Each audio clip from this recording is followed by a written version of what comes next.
what are the cult's plan ئێستا بێ هەوڵ بەم پرسیاریان لێ بکەم بۆ ئەوەی کە پلانەکانیان بزانمە ها و مار و تەرتیباتە ئێرە زۆر خەتەرە بە قورئان قورس بوو ئەم شەڕە خۆشە خۆشەویستان ئەڵڵا ئەڵڵا ئەڵڵا کە بەریایەک بەچ ئەوە چی بوو هاو ئەوە چیە سپارتایە بەریا گیان چۆن تێیگرت باڵکەوە ئەڵڵا ئەڵڵا لەو دیمەنە وەرە بۆی وەرە ئەمە چییە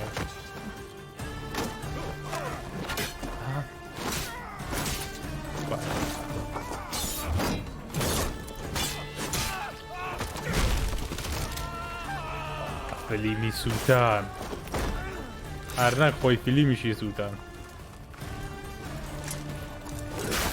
بژیت ئەک دەست خۆش دوو سپارتای بەهێز سڵاوی خۆی گەورەتان لێبێ هاوڕێیانی عەزیز و خۆشەویست بەخێر بێنەوە بۆ ئەڵلقەیەکی نوێ لە یاری ناوەزە ئەساسنس کرید ئۆدیسی لە کەناڵە جوانەکەی ئەیز گەیمینەوە منم حەمەد لەگەڵەوەی عەزیز و خۆشەویستە بم خۆشەویستان جاری پێشەوە بۆ چوین بەلای ئلپینیەر بینیمان زۆر شت لە ژێرسەری ئەوە بووە تۆزە خیانەتکار بوو و بە شێوەیەک لە شێوەکان تووشی شەڕێکی قورسی کردین و توانیمان زانیاری لێەوە وەرگین و هەنێک شت لە ماڵەکەی وەرگین بەڵام ئەوەی زۆر گرنگە ئێمە ئێستا بچین بۆ لای دێڵفی ئەوەی کە بارنابۆس باسی کردوتی کە ئەوە توانێت زانیاریت باتێت دەربارەی دایکت لەکوێیە و باوکت چییە و توانی هەنێک زانیاری لە ڕێگەیەوە بزانی لەبەرەوەی دێڵفیەکە چۆن بڵین ئۆرەکڵێکە نێردراوەکە لەلایەن ئۆپۆلۆ کە ئەتوانێت لەلایەن خواوەندەکان و هەنێک شتەیە بیهێنێتە سەرزەوی و بە خەڵکی بڵێ بابزانین چی ڕوات ئێستا چی بەرەو ئەوێ بابزانین مەرحەلەکەمان گەیشتووە بەکوێ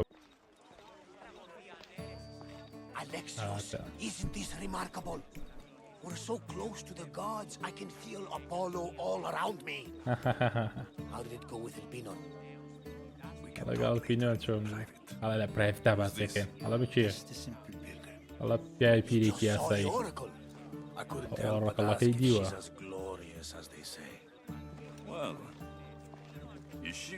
She left me with more questions than answers. That's the oracle for you. You weren't lying. It really is the spear of Leonidas. Leonidas. I may have mentioned. زانیاری درباره ئەم یا پێی بێەوەی کە بەم بڵێ. Think before you should more secretive. I would appreciate you showing a bit more secrecy. Well, it's just he seemed interested in legends. Like you. I thought you might get along. پیاوە دەربارەی ئەم شتە زانێ. Bag off. Are you really? You know my spear just by looking at it? حالا بە سێرکردنی تەنها زانیم کە ئەمە چییە؟ حالا تۆ لەگەڵ پیرێکی پیری ئاسایی ناچی. Even I. My name is Herodotus. Herodotus. I'm a storyteller. Storyteller. This war is forcing us all to new extremes. That much is true. Why are you hiding your identity? I'm here on behalf of a man in Athens. A very powerful man. We intend to finally end this war. Oh.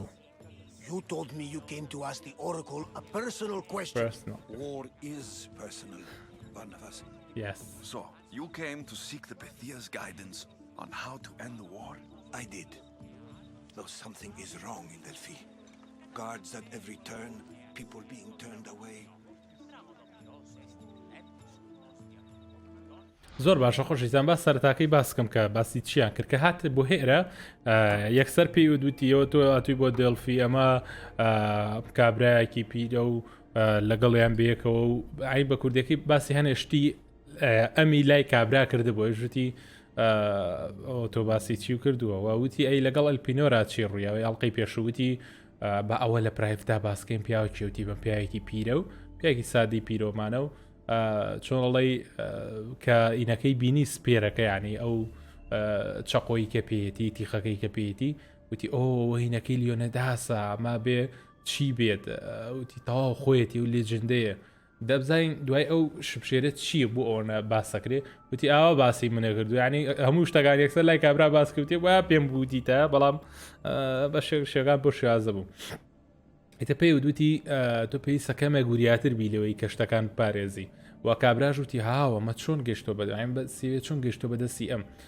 وتی تو هەر بە سێرکردنی شتێکی لەو شێوازە سپێرەکەی منە ناسیوەتەوە ئەمە شتێکی سادە نییە وتی هەموو شتەکان لێرە لە دڵفی جیاوازن ئاباکەی لا بردووتی منیش هۆرکۆنۆسە ناوێکی بۆ شێوازەیە کاسێکی زۆر گرنگە نێردراوێکی ئەفینسەکانە بەڵام هاتوو بۆێرە بۆ ئەوی کۆتایی بە شەڕەکە بهێنێ بەڵام لە ئەوێ کۆتایی بە بەم جەنگە بێنێت نێوان ئەفینسەکان و سپارتاکان و کێش و هەراهوریایی کە ڕوویاوە لە وڵاتەکەیە بۆ ئەوەی کە بیوەستێنێ بەڵام وتی شتەکان لێرە لە دڵفی زۆر جیاوازەکە بینی حرەسەکان هەمووی ڕوبەڕووی خەڵکەکە بنەوە خەڵکەکە بە شێک لە شێوەکان چۆنڵی کۆنتترۆڵەکرێ لێرە لەوە جیاوازترەکە وەکو بڵێ لە شوێنێکی وەکو دڵفیایی وە سەرەتاش باش شێوەی کە لێرە ئافرەتێک هەیە بە ناوی پێتیا کە چۆنڵی وەرگریەکە یاخۆ بڵێ پەرشتێکی دڵفیەکە کە دوعا و ڕووناکیەکانی دڵفی وەرئەگرێ کە دڵفیش ئۆڕەکڵی فریشتەیەکی ئەپۆلۆیە لە خواوەند ئەپۆلۆوە هێز و توانە وەرەگرێ بۆی وتی من هەز بە توانای ئەپۆلۆەکەم لە دەور و بەری خۆم هەر لە سەرداگاتی بەرنابەت بابزانین ئێستا شتەکان چی ڕوێت what did the oracle tell you ئۆڕکلەکە چی پێوتی من ستۆری تێڵەرم یانی چۆن بڵێ چیرۆک باسکەرێکم ئایوەزای من لەوانەیە پێشتر وا بوو بێتم ێستا بۆ شازنم تەنها ئێستا جەنگاڕاگەم what did the oracle tell you ئۆڕکلەکە چی پێوتی وتی هاتم بۆ ئێرە پرسیارم ینی هاتم بۆی وەڵام دەستکێ بەڵام کەوتمە پرسیاری زیاتر ینی پرسیارەکانم زیاتر بووەک لە وەڵامەکە بابزانین چیڵێ Hello, I asked her to show the path to the war's end. She said, spring should not wish for winter, as it brings death with it. Such wisdom. I don't understand a word of it, but that's why she's in there and we're out here. I know a threat when I hear one. You were on Kefalonia for too long. وتی ئۆڕکڵەکە چی پێوتی و ئەین تۆ لەوە ناچی کە شتێکی بار وتی من پرسیاری ئەوم لێگە کە چۆن کۆتایی بە جەنگ بێنین ئەم پیاە کۆتایی بە جەنگ بێنێ یان لێرە بە پتیاڵێن بەردەسەکەی دڵفیا ئەڵێ چی ئەڵێ پێمان بڵێت چۆن کۆتایی بە شەڕ بێنێ ئەوی ژووتی بەهار هەرگیز ئاواتەخواز نییە کە زستان بە دوای بێ لە دوای بەهارەوە بۆ منە ئیتر وردەوردە زستانێتوانە گەڵاکان ئەکەون و پاییزیێت و بۆ شێازەیتر کۆتایی پێێت قەت حەز ناکە کە پاییزێک دروست ببێت و گەڵاکانی بوێرێ بۆیە مەبەستێکی هەیە لەمەیە بە زووتی من لە قسەکانی ئەو تێ ناکەم ئەی نازام ئەو باسی چێکە بەڵام ئەوە وا لەوە کات کە ئەو لە ژوور و ئێمە لە دەرەوێن ئەو گرنگیکی هەیە ئەو باش و ئێمە باش نیە مەبەستی ئەلەوەیە ئەمە قسێک ئێستا بۆتان ڕوونەکەمەوە کاڵێ بەهار و ئاوین و بەهار و زستان و پاییزەکە چییە ئەو بە جوانی بۆتان ڕوونەکەمەوە ئەزەکە چینە ژوورۆ Why is line up so long? This line is ridiculous. Are there always this many people to see the Pythia? These are more than just people. Every city sends a Fiori or sacred ambassadors to seek guidance on behalf of their people. The Pythia not only shapes the destinies of individuals, but of the entire Greek world. Imagine what power one would have if they controlled what came out of her mouth. Apollo controls this. Of course he does. وتی باشە و ڕیزە بۆ ئەوەنە دوور و درێژە خەڵکێکی زۆر سەری گرتووە بۆ ئەوی کە بچە پیتیا ببینێ وتی ئەوە هەموو خەڵگاوایان سری پیتیا ببینێ وتی هەر خەڵکی ئاسایی نایە پیتیا ببینێ لە هەموو شارەکانەوە خەڵک ئەیە بۆ ئێرە بۆ ئەوەی کە ئەو زانیاریان باتێ و چۆنڵی ئاشتەوایی بێ بۆ خەڵکەکەی خۆیان و ئەمە تەنها بۆ شارەکانی ئێرە نییە بۆ تەواوی گریکە بۆ تەواوی یۆنانە ئەم شتاکرێ لەبەرەوەی کە ئەو وزێک وەرەگرێ لە کەسێکی گەورەوە ئەویش ئەپۆلۆیە ئەوژتی بەڵە بەڵە لی وەرەگرێ بە نوع قسەی کە شتێکی سەیری تێم Why so much security بۆچی ئەوەنە سیکوریتی هەیە بابزانین هەڵەوە گۆنیە کە ئێڵێن هەڵە هەموو جوار بۆ شێوەیە But war changes things. people seek out the Pythia for more political reasons. Prophecies in times of war often stir violent emotions. It's wise to keep your blades sheathed. Drawing blood in Delphi is considered an insult to Apollo. Punishment is severe. باسەوەی کەوتی هەمیشە بۆ شێوازێ وتی نا لە کاتی شوێنی کراوە و بە خێراتون و ئەوانە بەم شێوازی نە بۆ شازنێ بەڵام بەهۆی شەڕەکەەوە گۆڕانکاری ڕوویاوە لە بەرەوەی کە شەڕ هەیە لێرە ئاسایی نییە کە هەموو کەسێک بچێ پێتریا ببینێ ئەمە یەکە کوشتیانە مێگە تووشی کێشەیەکیان کرد بۆی وتی خوێن ڕشتنیەوە کارە ساد ڕۆیە ینی ئاسان نییە بۆیە پێویستە بەردەوام سکوێریتی هەبێت لە یان چۆڵی پارێزگاری هەبێ. I have a question for Oracle. پرسیارێک مێ بۆ پێتیا. بەڵام ئەو سەرێ من پیرم تاوەکوی بینم گاڵتاکەی ئەڵێ من هاتم بۆ ێرەکە توژی پرێز قەشەکەیەوێتە بۆ سێنێ I'm blaming you for now. Is he not every bit as great as I said? ئەڵەوە گۆ ئینج بە ئینجوە گۆ مەزن نییە کە باسم کرد باسی چی کرد وتی من لەگەڵ لەو سەریا بۆ سمۆنە دوور درێژە خۆ پیرم دایی بینم وتی دەباشە آخر تۆ بێ شمشێرەکە بشاریتەوە ینی شمشێرەکە بەکارنێنی لە شاچکە کابراکەش پێشووتر پێی وتی بێ شمشێرەکە بشاریتەوە بۆی کە تووشی کێشە نەبی لێرە ئەمیش پێی وتی خۆ بەتەمانی شەڕگەوتی نە بابە بەتەمای لێرە من شەڕکەم ئاژاو بنێمەوە وتی نانازان ئاژاو بەڵام کێ توانێت کەسی وەکو تۆ ڕابگرێکە قەشەیەکە توانێ بکە ناتوانێ بکە وەکو دەگەیت تۆ تایم چیتە ژوورۆ ئاسانی دەتەواو چین ژوور بزانین قەشەکەمان کاتە ژوورۆ ئەمە پێوترێ قەشەی بەردەستی قەشە ئافرەتەکەی بەردەستی دڵفیای بەردەستی ئەپۆلۆ خۆشەویستان ئەبێ لی تێبگە ئەمە پیتیا ببینم ئەڵێوانەیە کە هەڵە بژێنە لایەن ڕووناکی ئەپۆلۆ توان بچنە ژوورۆ ئەڵێ چۆنەوە هەڵبژێرێن ئەڵەوەی کاتێ بۆ دواوی لاینەکە ئەڵێ من لەواچم کە بۆستم لە لای نوشتا لە سەرشتا یەکزەکە دێر ژوورەوە ئەوەیە پاڵەوان ئەمە زۆر گرنگە خۆشەویستان ئەمە زۆر گرنگە ئەلێرەوە ئیتر ئەزین یاریەکە بەرەو چۆ ڕاڕاستەکەی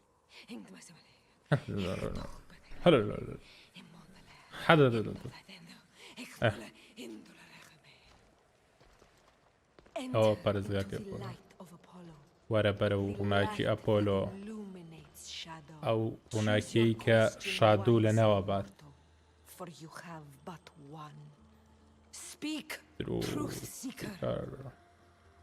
وتی ڕووناکی ئەپۆلۆ و وادەیەکە کە لە تاریکی و سێبەر لە ناوبەرێ ڕووناکیەکە بۆیە ئێستا بە ژیرانە ئەی مرۆڤی ئاسایی پرسیارەکە بکە بەڵام یەک پرسیارە و بپرسە بزانە بە دوای چیە ئەگەڕێ Where's my mother? Who's my father? توانێت دوو پرسیاری جیازکەی بەڵام Where's my mother? دایکم لەکوێیە؟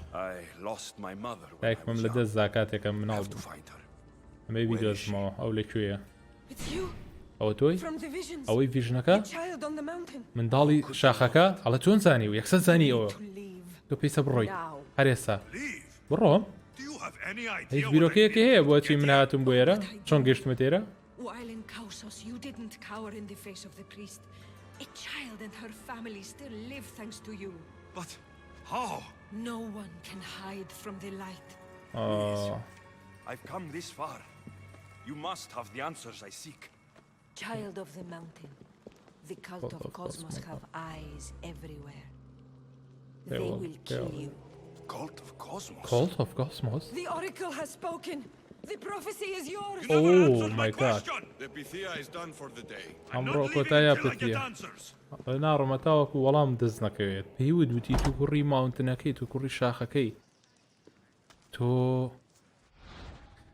تۆ پرۆفسیەکەی تو هەڵبژێتاوەکەوەی کە لە خەونەکان نبینیومە وتی بڕۆ ئێرە بەچێ بێڵە لێرە مەمێنە وتی بۆ من ئازایمت گەشتم ئێرە چیم بەسەرات و وتی ئەزانم بەڵام جاری پێشوو کە قەشەکەکە نەمردووە سپاسی خواکە کە تۆچی بۆ ئێوە کە نەکوژراوە یعنی ئەو لە سپاس گوزاریە کە تۆ نەکوژراوە جاری پێشوو کەچی بەلای قەشەکە وەزای دەمباسیەوەی کردوتی Cult of Cosmos لە هەموو شوێنەکەن چیان لەسەرتە ئەو کوژن لە ناو ئەبن بۆیە غێرە بڕ لەو کاتە حرسەکان تووڕە بوون کە باسی کاڵ ئۆف کۆسموسیانکە کۆڵ ئۆف کۆسموس کۆمەڵەیەکن بازانێ کۆمەڵەیە چیە بۆچی بۆ شێوازە توندن و بۆچی خەڵکە کوژن و ئەوانە وتی بڕۆ لێرە دوورکەوە یەکسەر بردیان وتی ئۆڕۆکڵەکە تۆی هەڵبژاردووە تۆ ڤیژنەکەی تۆ پرافسەکەی تۆ دەنگان و نێردراوە پەیامە گەورەکەی پێغەمەرایەتیەکەی بەو شێوازە باسی کرد با بزانین چی ڕوویەوە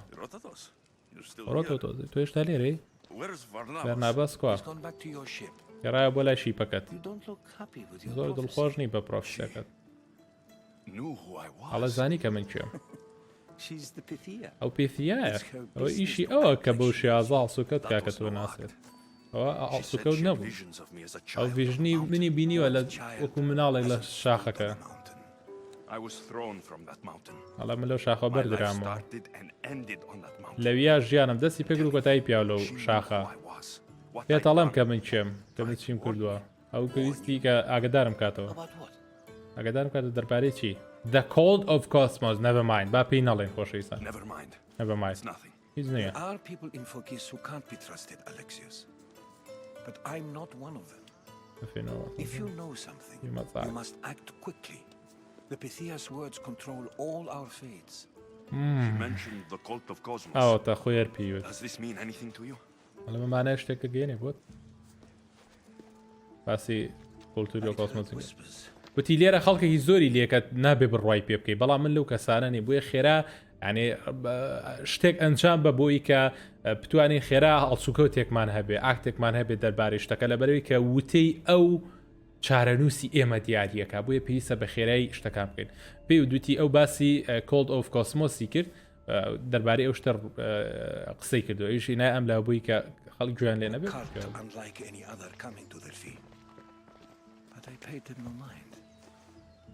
The Pythia seemed afraid of them. Guards took her away. Took her away? Then the whispers were true. If this cult has corrupted the Pythia... Oh my god. This is devastating news. Do you understand what this means?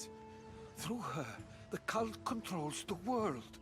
I need to speak with her when she's not so well protected. That would require a miracle from the gods. She is always protected. زۆر باشە خۆشەویستان باسی ئەوەی کرد کە وتی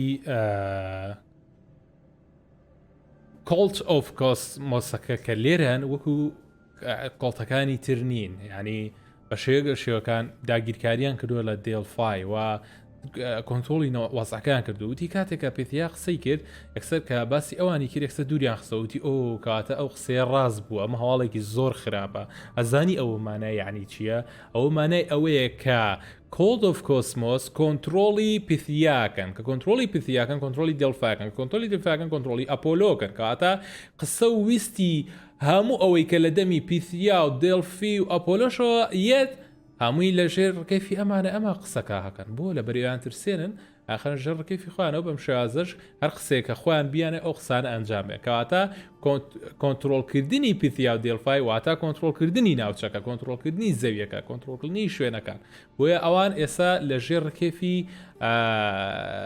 کۆلد ئۆف کۆسمۆسان و زائیدەن وتی ئەو هەمیشە پارێزگاری هەیە یعنی ئمە چۆن بتوانین بگەو من پێویستە وەڵامی پرسیارەکانی خۆم وەربگرم وتی ئەو هەمیشە پارێزگاری هەیە ینی ئێستا ئەبێت پرسیارەوەی لەکەم چۆن بتوانە بیدوێزمەوە با زۆر دوورێژی نەکەین هەڵە زام کە پیتیا لە کوێ بژیت من وەڵامەکە وەرەگرم ئەلەکس بیرت نەچێ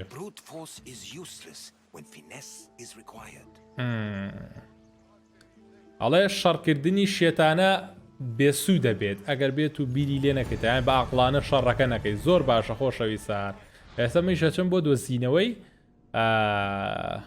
چی پێڵێن ئەسە بچین بووە بە کوردیەکەی ئێستا کۆنتترۆل کراوە ینی هەر قسێ لە دەمی پیتیانەوە دەرەچێت لە سوودی کۆلد ئۆف کۆسمۆس دەرەچێت کۆلد ئۆف کۆسمۆس چێن بۆچی بەم شێوازەکارەکەم بۆچی دڵفیان ترسان و گرتویانە و لە ژێر ڕکەفی خۆیاندانەوە بۆ ئەوەی کە دەسەڵاتیان وەرگرن دەسەڵاتیان بەسەر شتەکانەوە بەڵام ئەوە خۆراڵێ هەڵات بەڵام بۆ ئەوەی کە وەڵامی پرسیاری خۆمان بزانین پێویستە چین بۆین لە پەڕە لە حاڵە بەراژیان لیڤڵ 10 لیڤڵ 10 و سی نیشانەیە کەماندەریشانەیە ئەوە چیە لێ بەرا زۆر زۆرن دابێ بیشیان بژەوەی نام بکەن بە فلیم دوایی بە قورئان They'll keep a sharp watch here. ڕۆزەلام بڵێ من لەمە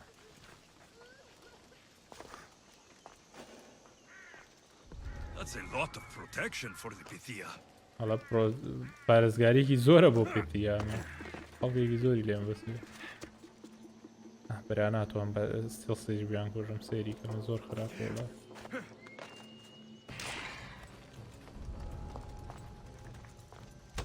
زۆر زۆرە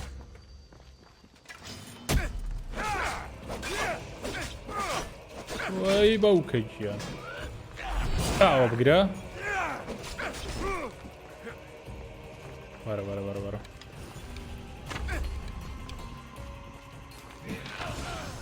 ئەوە نەجاتە بوو بیرەکانم زۆر بەخۆت بوون زۆر باشە میم نەجات ئێستا بێسراحەت دەچمە ژوورەوە هاوس ئەو پەتیە لۆکیشن کۆمپلیتە تاو یاڵا وەرە نۆ گارد گاردی لێ نەمەوە من ناتوم عەزێتە بم تەنها وەڵامم ئەوێت The Pythia is a sacred vessel of the gods. People travel the world for my answers, but none of them would dare break into my home. Apollo's wrath will be cruel and swift. Guards! وتی خەڵکانێک لە هەموو دنیاوەیان بۆ وەڵام لە من وەرگرن من لەلایەن خواوەندەکانەوە نێردراوم و پارێزگاری یەکرێم بۆی ئەپۆلۆ کرسی توەکە لە فرەتی لەیەکە لە ناوتە بات و ڕێی ئەپۆلۆیە بەسەر توە پاسەوانەکان پاسانەمی گوژراوە بەتەمای ئەوە نەبی نابێت زۆر ئازێتی بم پلیس ئاینی بۆ خێزانەکە مەکەڕم هەموو شوێنەکە چەم خەڵکەکە یان درۆکە یاخود ئەوێ بمکوژێت تۆ تاکە کەسی کە لەوانەیە کانێک وەڵامت پێ بێت ئەڵەوە منە کوشنەگە پێ و بڵێم من ئەگەر من یەکەم جار ڕوبەڕویان بۆ ئەوە ناتوان ئازێزی تۆ بن بەڵێنە پێم زۆر باشە خێرای پرسیارەکە بکە زۆرتر لێرە بمێنی تۆ ڕسکی زیاتر هەیە بۆ هەردووکمان مەترسی زیاتر هەیە بۆ هەردووکمان با پرسیاری هەموو شتەکانی لێ بم Where did the vision come from لەکوێ هاتووە ڤیژنە بینایی پێشکی There is an artifact under the temple of Apollo. Oh. It reveals what only the gods should know. You called me the child on the mountain. The cult hunts a Spartan child who survived the terrible fall from Mount Taygetos. The artifact revealed that child to be you.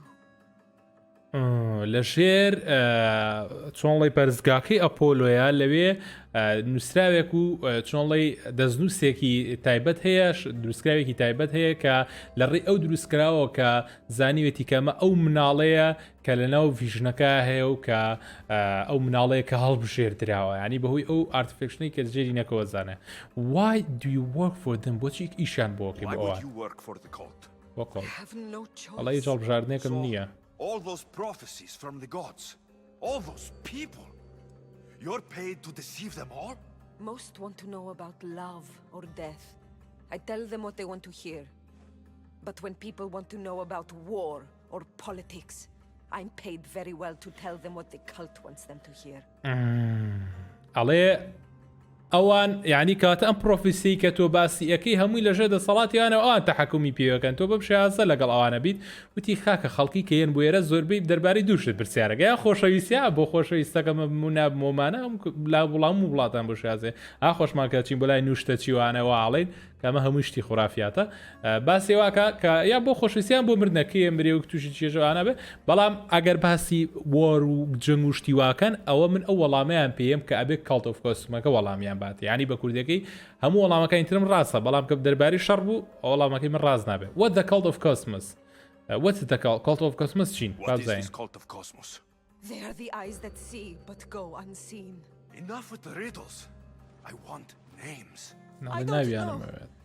نازانم سوێنە They hide behind masks and لە ژێر shrouds. ماسک و شراودا خۆیان شاردوێتەوە لە ژێر ماسک و پەتۆشتا خۆیان شاردوێتەوە ئەتە ماسک بە دەموچاون هەمویان I'm going to find the cult You have an opportunity to do the right تۆ دەرفەدەیە کە شتە ڕاستەکە بکەیت پێیان بڵێ کە کەڵ دەکوێ بدۆزمەوە ئەبزانین چی پێڵێ Tell me where they are. پێم بڵێ لەکوێن We'll find them together. پێکەوە چینیان دۆزینەوە Beneath the temple of Apollo لە there is an ژێر ancient تێمپڵەکەی chamber. ئەپۆلۆیە I کە think they meet there. قەبرێکی کۆنی لێیە But without one of من their لەوێ cloaks ئەیان and بینم masks, بەڵامان لە you ژێر won't ماسک make و it more شتان than 2 steps inside. دوو ئین زیاتر Where can I ناتوانین find one of چیتەوە these clocks and ئەڵێ ئەو masks? کلۆکس و ماکسە لە کوێ بدەستمە بۆی مش من بێکێک He لەوان visits me from time to time, makes sure I'm well taken care of. I have the biggest house in the Hora of Delphi, yet he still offers drachmi for my troubles. Gives me the creeps. What's his name? El Pinor. Oh, Pinor. oh, He's with the cult? I can't oh, be sure, oh my but god. if he is, he would definitely have what you require. Any idea where I can find him? There is a fort just south of the Valley of the Nymph. He's been known to conduct business there. You've been helpful. May the light of Apollo Why guide you you to for your your family. family ڕووناکیە پۆلۆ بوت با بەرە و خێزانەکەت ئاها پێی وت کە کۆمەڵەکە لە ژێرە و شوێنیان بەڵام بەبێ ئەو ماسکوشتە ناتوانی بگەی بێ بۆیە قورسە گەیشتن بێت و ستێبز نازانیت لە زیاتر نزیک بیتەوە لێیان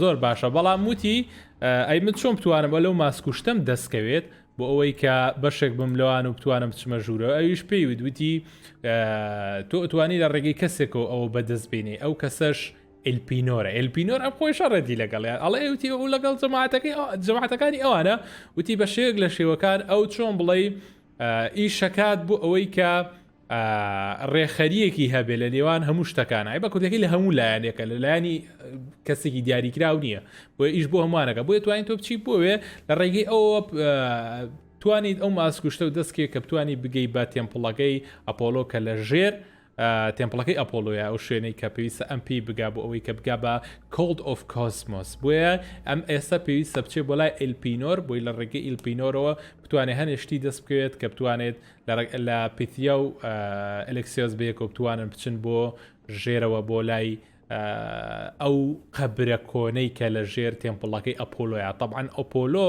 خۆی خواوەندی مار و ڕووناچی و چۆنڵەی هێز و توانایە کە توانە و هێز ئەبەخشێتەوە بەسەر خەڵکیە و توانایەکی گەورەی هەیە و قەبرێکی زۆر گەورەش لە ژێرەوە لەوانەیە قەبری ئەپۆلۆ بێ یان چۆن بڵێ قەبرێکی گەورەی بزانانی قەبرەکە چیە بێ بەڵام پێشەوە پێویستە بچین بۆ لای ئەلپینۆ بەڵام ئەلپینۆر ئێمە ئەومازانی کە شەڕمانە لەگەڵی بۆی ئاسان نەیە کە بچین بۆ لای ئەلپینۆر و لەگەڵ بین و یارمەتیمان بە بۆ ئەوەی کە بگەین بە قەبرە گەورەکەی ژێر تێمپڵەکەەوە زائیدەن هەموو ئەم شتانە ئەوە ڕوون ئەکاتەوە کە پیتیا لە ژێر کۆنتترۆڵی کۆسمۆسایە کەڵت ئۆف کۆسمۆس و کەڵ ئۆف کۆسمۆز هەمویان قینایان لە چاوایە جلوبەرگێکی ئەنتیکیان هەیە ڕێخۆت و جلی ئەنتیکە و ڕەشیان هەیە کە کەس ناتوانێت بزانێ ئەوانە چێن واتە دەموچیان دیار نییە بەڵام من بە شێک لە شێگان لە ترسام ئیش بۆ ئەوانەکە پێتیا بۆ ئەوی کە نەکوژێ بۆی تووشی کێشانە بێ بۆیە بە ناچاری ئیش بۆ ئەوانەکە و لە ژێر ڕکێفی ئەوانایە بەڵام بۆ ئەوەی کە ڕزگار بێ ئەم ڕازی کرد بۆ ئەوەی کە یارمەتی باوتی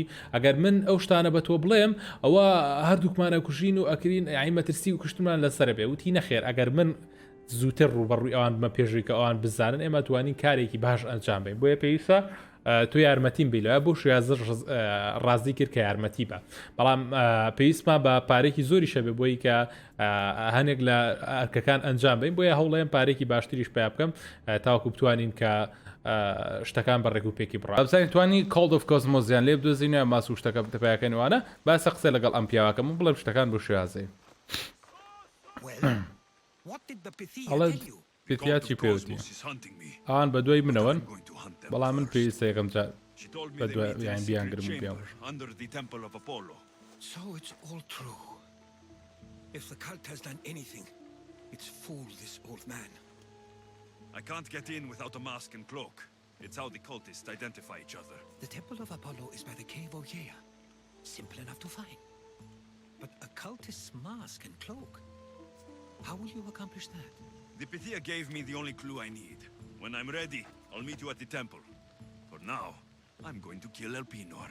Malakas liar. زۆر باشە خۆشەویستان تاوە ئێستا پێوتتی ئەو زانیارەکانی هەمووی پێوت کە پەتیا پێیوت بووتی زۆر ئاسانە کە تۆ ئەو بکەی ئەو کەیڤە لە ژێر شوێنێکی گایە ناوچەیەکی گایە تێتوانین تۆ لێوێ بیدۆزیتەوە وتی باشە من لەوێ بم ئامادەم بەڵام پێشوەختە بچم ئەلپینۆر لە ناوبەرم بۆ ئێستا پێویستە ئێمە بچین ئەلپینۆر لە ناوبەرین ئەگەر لیڤڵەکەی خۆش بێ بەس براڕۆ لیڤڵەکەی زۆر مشکی لێ بخورا زۆر باشە خۆشەویستان ئەوە گەشتینە لای ئەو قەڵای کە ئیلپینۆری لێە ئێستا با من بچم بۆ لای ئێلپینۆر و لە ناوی بەرم و نەجاتی بم بەزەگەن نەمرم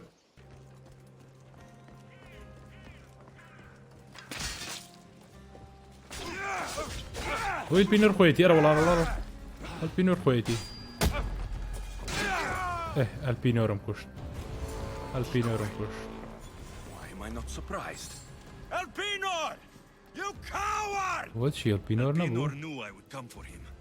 Use that imposter to lure me. ئەوی پۆستەری داناوە خۆی نەبووە Soon پلانەکەوت you will join شکستی the ئەنا imposter. تۆش شەچی بۆ لای ئیمپۆستەرەکە و ئارە وەڵا خۆشەویستان زۆر باشە پێم زەین خۆی بوو قنا زۆر لە خۆیت ئەوەیە لە خۆ دانانە هەنێ خۆی دانەوە هەنێ زانیاریمان لەمە وەرگیت لە ناوگیرفانی ڕێگەی ئەلپینۆرە دۆزینەوە Nikolaus warned me of snakes in the grass, but I wasn't expecting this. هەڵەوتی کە نیکۆلاس پێوتە بکە ئاگداری مارەکە بم لە ناو جاکە بەڵام تەسەوری مەم ناکردم بەسێ شوێنەکەی قورسە و خەڵکی زۆر لێ High security here. هەرۆڵە های سکیوریتی هێر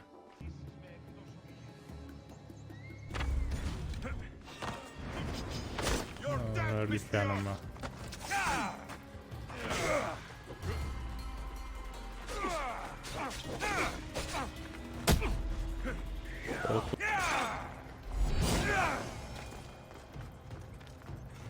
چیلیە هەر فڕێمە ئەیکە ناتۆ بەخێرا بڕۆ ئەوە تا هەر فڕێمایێر I can smell that Malakas is لە stench. بۆنیە و مالاکایاکەمە بەرەوە جا خۆی بە خۆتی شەگرا ئەڵێ ئێمە تۆمان دەوڵەمەند کە پێشەوەی کە بوو کوژین ئەی بەسێسە و کوژۆ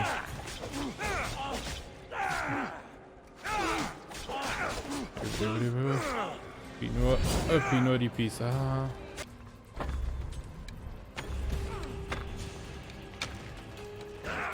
چییە مەکە وڕە بۆ مەهەد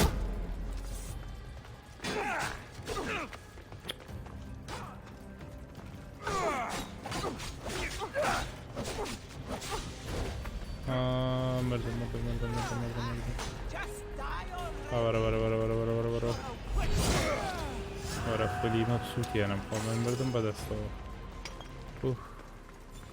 ئەلپینۆر بابزانین چیاڵە ئەلپینۆر وەڵا کوشتنی من هەڵەیە Trusting you on Kefalonia was a mistake. بڕابوون بە تۆ هەڵە بوو لە کەفەلۆنیا You left that island alive. The cult wanted you dead. What cult? Where are they?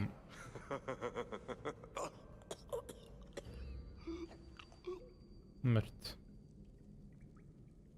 وتی من وام کرد کە لە ئەم ئایلێندە بچیتە دەرەوە بە زیینەتی کۆڵتەکەیان ویست کە تۆ بمری وتی چ کۆڵتێک ئەوان لە کوێن تر دوایەوە مرد بەڵام ئەمەی لێ بەچێمە ئەم سێگوشتە سێگوشیە با بزانین چییە ئەلپینۆر کۆتایی پیا و مارەکەی ناوینەکە کوژرا وە جلەکانیشمان دۆزیوە تا ئێستا جلەکانیشمان پێ و هەموو شتەکانمان پێ باشە ئەم ناوە پشکن و بڕێ شتی باشتەیە جلەکانیشمان وەرگێر هەموو شتێکمان لێرە کۆتایی پێ نەخۆشەویستە ئاها زۆر باشە ئێستا تۆم بێسەرحە بچمەوە دەرەوە بۆی بتوانین بۆ جلۆ لەگەڵ جەماعەتەکە بچینە ژێر زەمینەکەەوە ئیشەکە و ماڵ بووتە زۆر گرنگە ئەمە شکە تا کۆتایی لەگەڵەمە یاڕۆ This is it. هەڵە کەواتە ئەمە خۆیەتی Of the cultists. شوێنی شاراوی کەڵتسەکە All along. I'm going inside. هەڵە چمە Keep ناوە my clothes for me. Best not to go جلەکانم in بۆ with your هەڵەگریت weapons either. I don't think they'll look too kindly on that. هەڵە بەس باشترە کە چەکوشتەکەشت دانێ لەوات ئەوان زۆر باش نەبن How لەگەڵەوەی do I look? هەڵە چۆن دیارم خۆی بە ئەوە زۆر باشە Good. شێتانەیە Find me once you've found out the truth in there. Keep your wits about you. Try not to do anything rash. Me? Rash? ڕاش بەتی ئاگاو لە خۆ بێ کە ڕاستەکەت زانی وەرە و بۆلام بمبینە لە دەرەوە بەڵام ئاگاد لە خۆت بێت لەسەر خۆ بیت و هیچ شتێکی شێتانە نەکەی هەڵەشانە نەکەی وت ئیمان هەڵەشانە ئەو بەدیدە با بڕین با بزانین بە زۆر عاجیبە عبا و شتە موزیکەکەی ئێرە و زۆر تایبەتە ئەڕۆینە ژوورەوە. Who thought these ridiculous costumes were a good idea? ئەڵە کێوتی ئەم شتانەوەنە بیرۆکەیەکی باشە.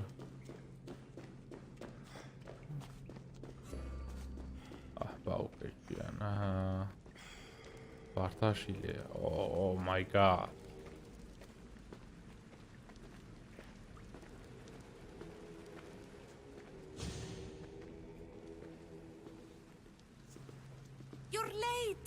ئاخیر بوویت.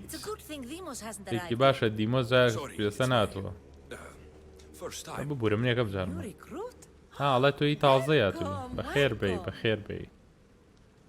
Who are these people? ئەو خەڵکانە شوێن؟ Who's Demos? Demos شێ؟ بازنام خەڵکان شێن. ئەڵ خەڵکی زۆر لێرەن. هەمویان هەمان بیرۆکە بەیەکتری ئەدەن.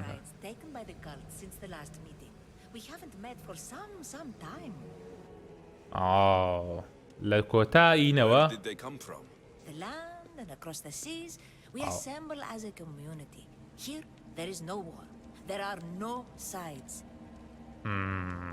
باسی ئەوەی کردکەوتی لە ماوەیەکی زۆرە کە لە دوای ئەو نەهامەتی بەسەریان هاتووە یەکتریان یانی ئەو بیرۆکە تازێکە وەریان گرتووە تاوەکو ئێستا چۆنڵی یەکتریان نەبینێتەوە لە دوای ئەوەی کە هەڵوەسەیەکەکەن یان چۆن بڵێ بەیەکەوە مەوزوعێک بەیەکەوە ئەگرنەوە یەک و بەیەکەوە باسێکن لەو کاتۆ یەکتریان نەبینەوە بۆ ئێستا هەمە بیرۆکی خوان لەگەڵ یەکتریا ئەگۆڕنەوە ینی گفتوگۆگەن لەسەر ئەو بابەتەی کە پێشتر باس کراوە بەری لەو کاتۆ یەکتریان نەبینیوە و زایدەن وتی ئەمانە چیان وتی خەڵکێکی زۆری لێە وتی ئەمانە لە وتی لە چۆ هاتون وتی لە دەریاکان و لە زەویەکانەوە بە درێژایی دەریاکان خەڵەگاتوە ئەمە کۆمیونیتیەک دروست کراوە کۆمەڵبوونێ دروست کراوە کە هیچ شەڕکردنێک نییە و هیچ لایەنگیریەکیش نییە هاتە کەس لای کەس نییە هەر کەسە و کە هاتووە بەرەو یەک کۆمەڵاتەوە هەمویان بوون بە یەک کۆمەڵە Who is Demos? Demos چییە؟ تۆ باسێکێکت دیمۆس ئەوە چییە؟ ئەڵە تۆ زۆر بە خێرایی ناوەکەی فێرە بێت ئەڵەوان لیدەری ئێمەیە؟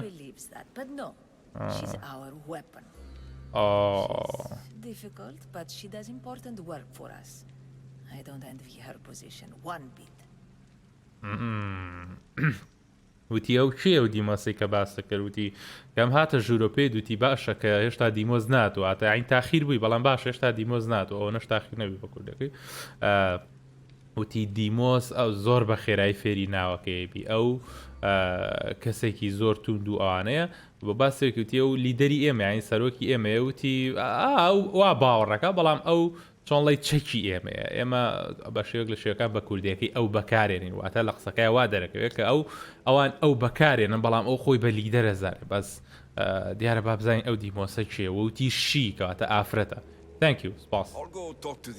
الله چون قسە لەگەڵانی ترەکەم سپاس.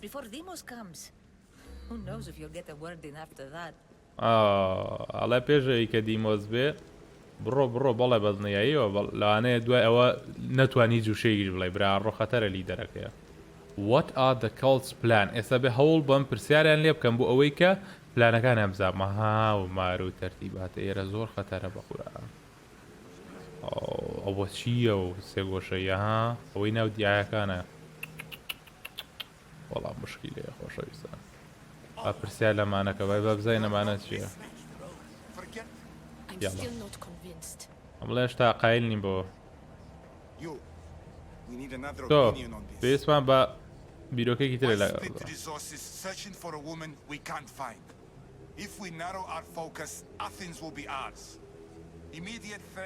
have to be destroyed. Pericles has to be destroyed.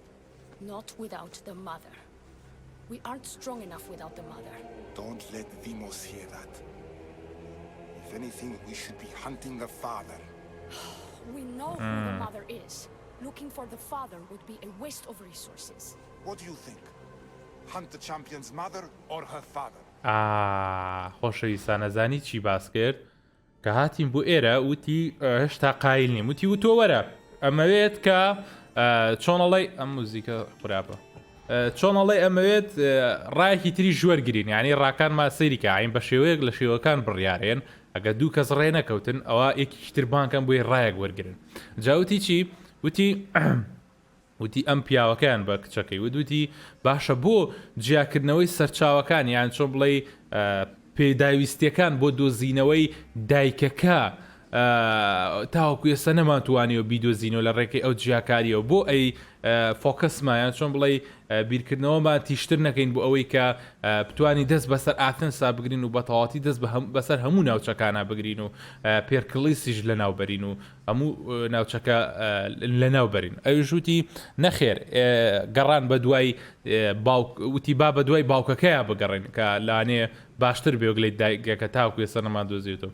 ئەوژوتی نەخێر بە دوای باوکەکەیە بگەڕێین ئەوە کارێکی قورسترە بۆ لەبەرەوەی کە ئێمە باوکەکە ناناسین دایکەکە ئاناسین ئێمە دایکەکە هەناسین ئەوە نەمان پێچۆ نەمان دۆزیوتەوە ئێگە باوکەکە بێ و هەر بۆمانۆزی بووە زیاتر ڕیسۆزە دەسێن زیاتر سەرچاوە لە دەسێن زیاتر پێداویستی لە دەسین باشتر وایە بە دوای دایکەکەیە بکەڕ ئەو ژووتی بێدەنگ بەبا دیمەشجووی لەوە نەبێت ها بۆی ئەو بیرۆکەی نییە ئەمە بەسێوێ ئەیانەوەی وا لە دیمۆسکەن ئەمان بڕیارێک دەرکەن هەمویان بە دیمۆز بڵێن یا بۆ دایکەکە بگەڕەیە بۆ باوکەکە و ئێستا وتی ئەی تۆ وەڵامەت چی ئەین تۆ چی بکەی منەڵم نەیدەر ینی هیچیان ئەڵە بیرۆکەیەک باشتر دەیە بە دوای ئەلەکسیۆس بگەڕێ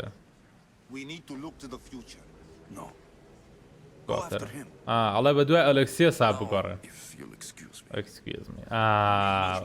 کاتە نە بە دوای باوکەکەیە بگەڕێنە بە دوای دایکەکەیە خۆشی کچەکەیە کەواتە بە دوای کوڕەکەیە بگەڕێن وتی ئەوە بیرۆکێکی باشە بوو ئێستا بەڵام ئێمە پێویستە بیر لە داهاتوو بکەینەوە ئاها زۆر باشە توانیمان چەند شتێک وەرگین یەکەم بە دوای دایکێک کاگەڕن باوکێک کاگەڕێن کوڕێک کاگەڕێنەوە خۆشی کچێکە با بزانین چییە چیرۆکەکە وردە وردە بەجددی من حاپەسام کە یەکەم جار هاتم بۆ ئێرە یاڵە ئەبزانین لێرە چی هەیە بێ زانیاری زیاتر کۆ بکەمەوە دام ئەمانە خەریکی چینەم کەڵتە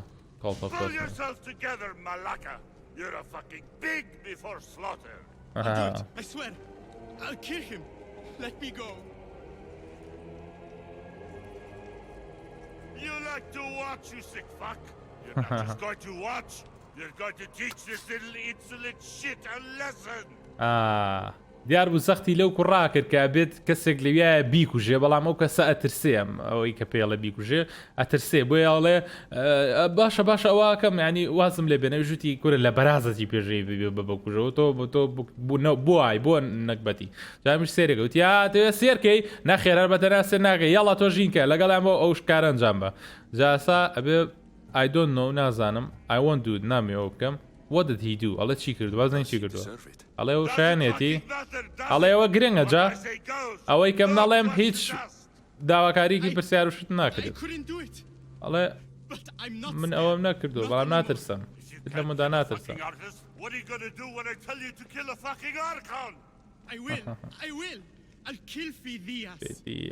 ئەڵێ تۆ نەتوانی هونەرمەندێ بکوژیان چۆن بڵێ کەسێکی هونەری پوژی ئەی چۆن نەتوانی کە کەسە خراپەکان کوژی ئەڵە نانا ئەمنەیکەمەکەم فابیازە کوژم بەبەستی ئەوەیە ئەو کوڕا بەبەستێوێ ئەم کەسە بێتوانە بانەی کوژیم بەڵام من نەتوام خەڵکی تر کوژم من ناترسم لە مودووە I don't know I won't do it I don't know پیشانی بەکە چی وەیە بەسەر ترسنۆکەکانە سووتێنرێن I will do it I won't do it You do it تۆ بیکە No ئەوەی خۆتە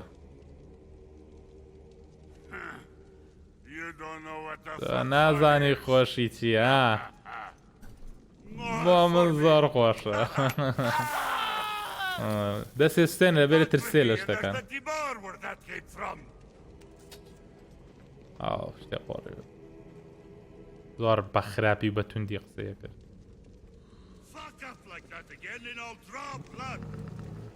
کەواتەمانە کەسانی خراپەکاریشن ئەو پێثیە یان کچێکی ترە ناوەڵا کەواتەمانە کەسانی زۆر خراپەکاریشن خەڵکیشە کوژن خەڵکیش حەزێتێن ئەمانە کەسانێکی زۆر خراپەکارن با ئێستا بچین بزانین زانیاریکە چی بکۆکوینەوە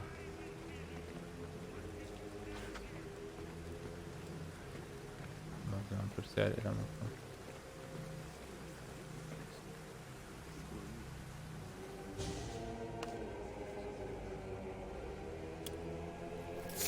باوکە ئۆ خوێنی خۆیەکە بە قوربانی It's only blood right now, but who knows? Vamos may ask for our hands next. ئۆ ئەڵێەوە تەنها خوێنێکە کە داوە کە لانێ جاری داهاتوو Make your offering. داوای دەستی شمام بکات دیمۆس ئێستا داوای لێگرون کە خوێنی خۆیان بخەنە ناوەمەوە لانێ ئەڵێ جای داوای دەستی شماکە بیبڕین بیگەنە ناوی وتی یەڵە یەڵە ئۆفەری خۆت پێشکەشکانی پێشکردنی خۆت پێشکە I will make the offering I don't okay I won't make من تێپەڕم ئەڵێ خوێنەکە بۆ هۆکارەکە نەک بۆ ئافرەتەکە ئەمە بەسوانەیە بۆ ئەومان نییە لەبەر هۆکارەکەی کە ئێمە هاتوین بۆ ئێرە دیارە هەر کەسە و لە ڕێی خۆیەوە کەسێکی خراپەکارە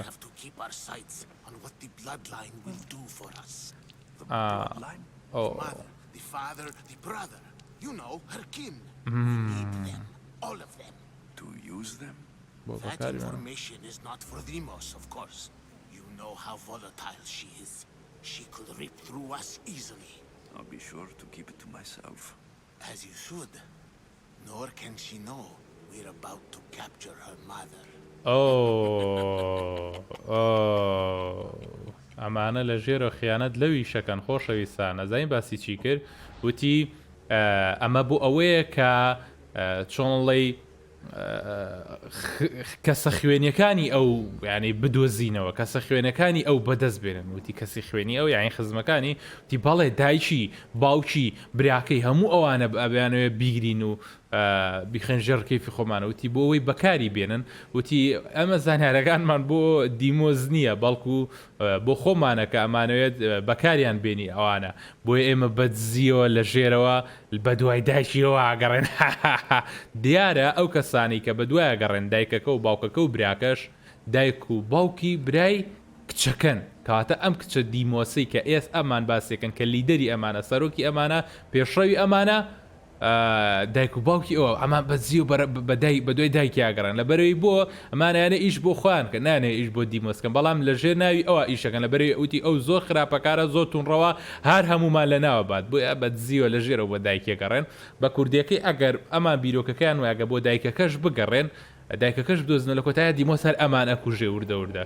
بۆیە ئەمانیانە خوان دایکەکە بدۆزنەوە خوان بەکاری بێنن بۆچی ئەمان بەجیاب بۆ ئەوە گەڕێن بۆچی ئەوەنە دژی دیمۆسن لە کاتێکەکە پێشڕەویشیانە و لێشێترسێن و کەسێکی زۆر خراپەکارش با بزانین شتەکان چۆنەیە What we do with the mother ئێمە چیەکەین بە دایکەکە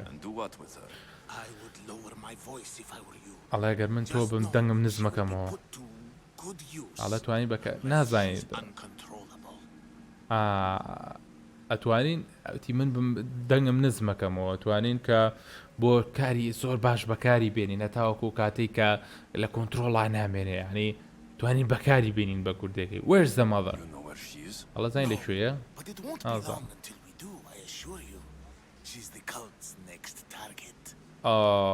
ئەڵێەوە تارگێتی دواتووی ئەم کەڵتەیە کە ئێمە نازانین لەکوێ بەڵام بە دڵنیاییەوە بەم زوانەی دۆزینەوە Who's Demos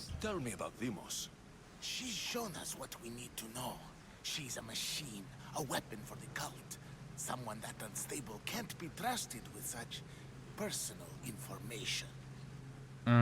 ئەڵێ وەکو مەکینەیەکی گرنگ وایە بۆ ئێمە کە توانین بەکاری بێنین لە ڕێوە بە کوردەکەی ئێمە ئەو بەکارێنین واتە ئەو چۆنڵی چەکی دەستی ئێمەیە کە بتوانین بەکاری بێنین بۆ مەڵێک زانی زۆر گرنگ هەیە دەرباری ئەو We are done here پێویستە بڕۆم بۆ مەبەستە مەبەزنەکەمان بۆ مەزمەستەکەمایت ئەوانەی مشکی هەمووی پشۆنەوە کە لەگەڵەوە بە دوای دایکەکەیە بکەڕن دایکەکە بەکار بێنن بەڵام ئایا با بزانین چی تر هەیە ڕووبە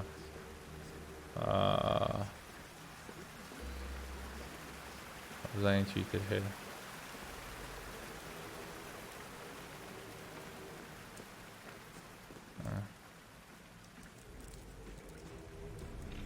Letters to and from the cult. Gods, they have a foothold in every part of the Greek world. We're in more danger than I thought. ئەڵێ نامەکەی کاڵتەکە ئەمە زۆر گرنگە ناو هەنێک زانیاری زۆر گرنگی ئەمانی هەمووی تێ ئەڵەوە قاچیان خستۆتە سەر هەموو پارچەی ئەم جیهانە هەر ئێرە نییە ئەنی ئەمانە زۆر لەوە خەتەرتن کە بیری لێکەمەوە ئەڵێ سەیرە هەز بە شتێکەکەم بەرەو ڕووی ئەو پێرەمێندا کە بە شێوەیەکی شوشەی شاردراوەتەوە وەروەگەوەی ئەلپینۆرە لەوەی ئەلپینۆرە چی ئەو شتانە ئەڵێ بەرەو ئەوێم شتێک بانگم مەکەیان چۆن بڵێ شتێک بەرەو ئەوێ ڕامەکێشێت ئەها با بزانین ئەمە چییە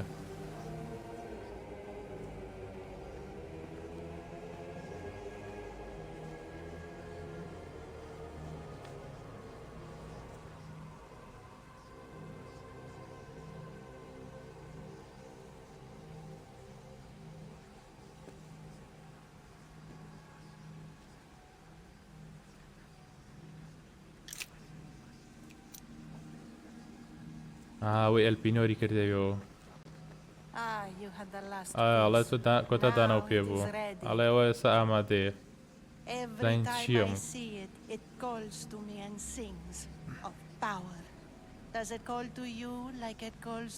ئەڵێ هەر کاتێککە سێر یەکەم وەگەی بڵێ بانگم ئەکا لە هێز بە هێزێکی گەورە بانگم ئەکات ئەڵێ ئەوش بانگی تۆکەوەگلی کە بانگی منەکە ئەلکی مای دەسن دوورەکەمەوە ئایوان تو تاچ دەمێ دەسی لێ با دەسی لێ زین چێ ئەڵە بەو شێوازێ بۆ منیش ئەڵەوە چیەکەی ئەڵە تو مێشکە لە دەزاوە نۆ ئەوە هێشتا نهاتووە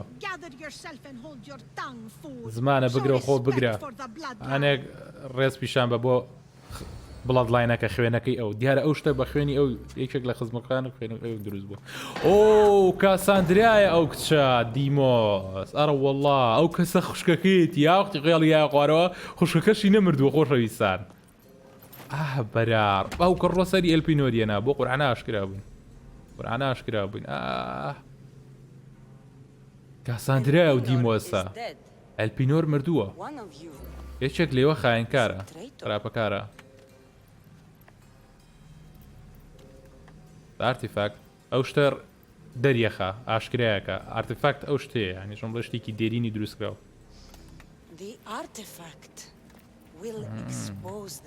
ئاشکرایە نەکات وەرە باوکە گیانکە شەف نەبین ئەمە کامیان خۆم نازانم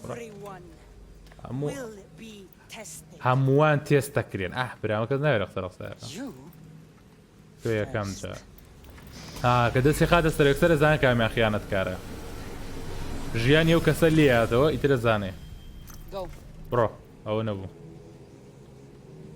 بۆ بێتاوان بوو ئەو کەڕەت تێسمان نەگا ڕێگە بە قورعانەوە بزانم بۆ ئێمن دەوری زۆر جوانە کاساندرا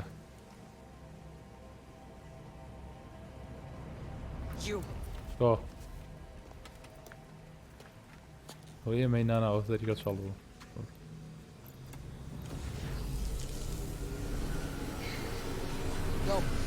بڕۆ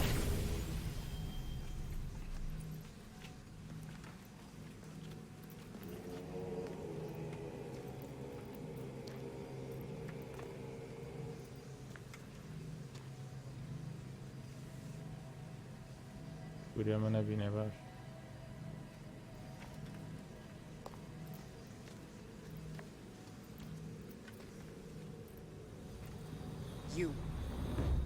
تۆ باوکە گیان قورعان ها لە پەناکچەکەیەوە ئێمەین جیران جیران جیران جیران جیران جیران لا ڕەت چەکوشتمان پێ نییە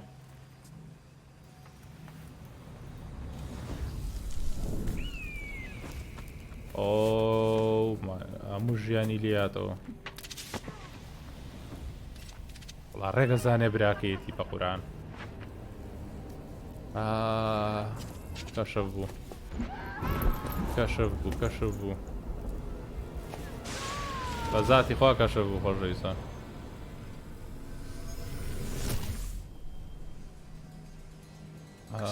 کەساندرا قسەی لەگەڵا کرد تۆ چیت بڕۆ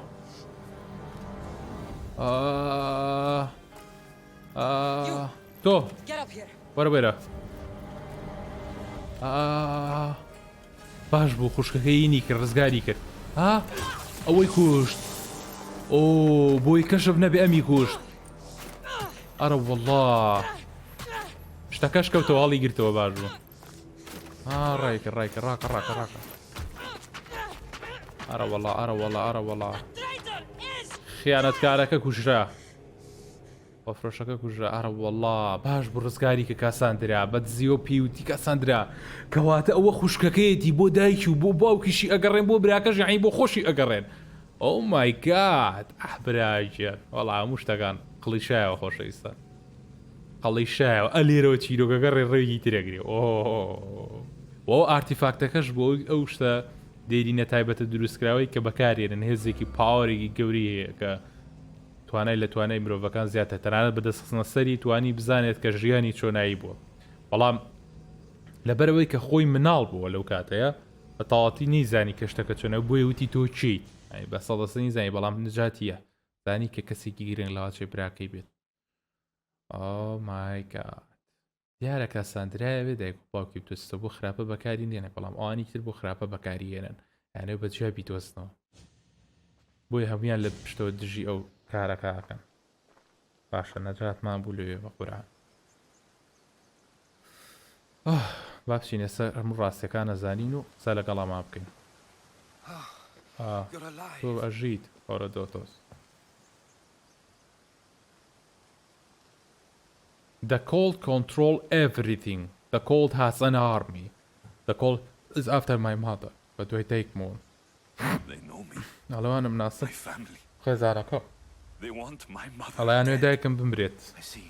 ئەبینم It's تێکەم worse than I thought. ئەڵە لەو خراپترە کە بیری لێکەم There's more.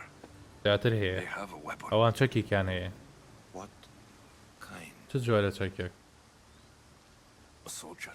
Stronger سەرباز and more بەهێز ferocious than و any I've ever seen. Herodotus. شتێکی زۆر بەهێز تاوکو ئێستا بینی بێتم ئەڵەوە خوشکەکەی منە ئەوسێ ئارتیفاکت و خوشکەکەی توانە بەهێزن ئەڵە پێی سەبچینەوە بۆ ئاتێنس بۆ ئاتێنس We need to find my ئەڵە مێ mother. دایکم دۆزینەوە مایکلۆزس جلەکانم Spear. سپێر ڕمەکەم شیشینەکەم شفێرەکەم ئەوە چی بوو دلوشتەکانمان لەبەر کردەوە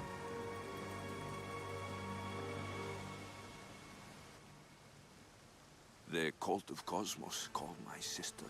ئەڵە خوشەکەم بانکەن بە دیمۆز She used an artifact. ئارتیفاکتێک بەکارێنێ بۆی کە میمۆری من ببینێ Alexios, the man I serve. ئەڵەو پیاوەی کە من خزمەتێکم پێویستە پێی بڵێن کە چی ڕوویاوە پێشی تاخیر ببین You've heard the name Pericles. ئەڵە تۆ ناوەکەی بیستووە پێرکلیس پێرکلیس ها لە ژوورۆ باسییان گوتیان بێ پێرکلیسیش بمرێت پێرکلیس is a great general جەنەڕاڵێکی گەورەیە leader of democracy leader دیموکراسیە is a great general Pericles is the great Great general leading the Delian League. against the Spartans. ئەڵێ لە دژی سپارتاکان They say ئەو he's ruthless. پەیڕەوی هەیە Aren't leading وتیان کە the league دڕەقە against anyone.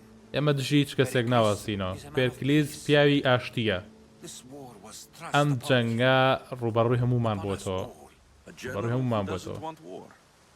Not جەنەڕاڵێک کە شەڕی نەوێت دەمەوە بۆ شازە نەهەوێت He is working to end this war. ئەو کارەکات بۆی ئەم شەڕە کۆتایی پێبێنێت If هەمومان there are forces colluding against him, he must be warned. ئەڵە شتێکە بێ کە دژی ئەو بێ پێویستە ئاگداری بکەینەوە پێویستە بڕۆین بەبەستیەوەیە ئەم ئەوێت بچێ بۆ ئاثینس بە پێرکلیسی جەنەڕاڵەکەی بڵێ کە خزمەتێکات کە ئەمان دشی ئەو ئەوەستەوانوێ بیکوژن و لە ناوی بەرن و ئەویشەڵێ چی بۆ دایکمە مە منەمێ بە دوای دایکما بڕم درەنگە بێ بۆ دایکم دۆزنەوەی کوژن It's too late I'm only worried about my mother to Athens. ئاثینس They're hunting. ئەوان بە دوای خەدانەکەی منەوەن بۆ دایکم I have to find her. ئەڵە پێویستە بیدۆزمەوە Blade of Leonidas. تۆ بلەیدی لیۆنیداست پێیە وەکو ئەو هەڵس و کەوتکە If Pericles ئەگە doesn't پێرکلس end this war, کۆتایی بەم شەڕە نێنێت as good as dead, ئێمە هەمومانە مرین including your mother. تەنانەت Fuck دایکیشت your war. The cultists are exterminating my ئەوان بە family. دوای دایکی منەوەن Have a duty to the Greek world. تۆ ئەرکێکە دەیە بۆ جیهانی یۆنان ئێمە هەردووکمان پێرکلیز ئەبێت کە ئاگدار کرێتەوە ئەوە دایکی منە What would you have me do? ئەڵە توێت کە چی بکەم If there is one place where we ئەڵێ گەر یەکشت هەبێ کە دەزانیاری دەربارەی دایکە بزانین ئەوە لە ئاسینسە How? چۆن Pericles surrounds Pericles. himself with the brightest minds in Athens, which is to say anywhere. In Athens, you can fulfill your duty to your family.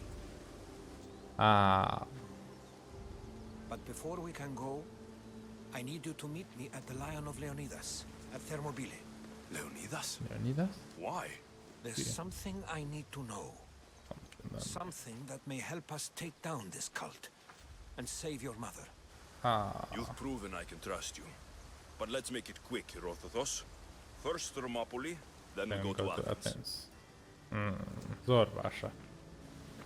پێویستە بە پێرکلیس بڵێن ئەگە پێرکلیس بمرێ ئەوە هەموو گریک یۆنان ئەمرێت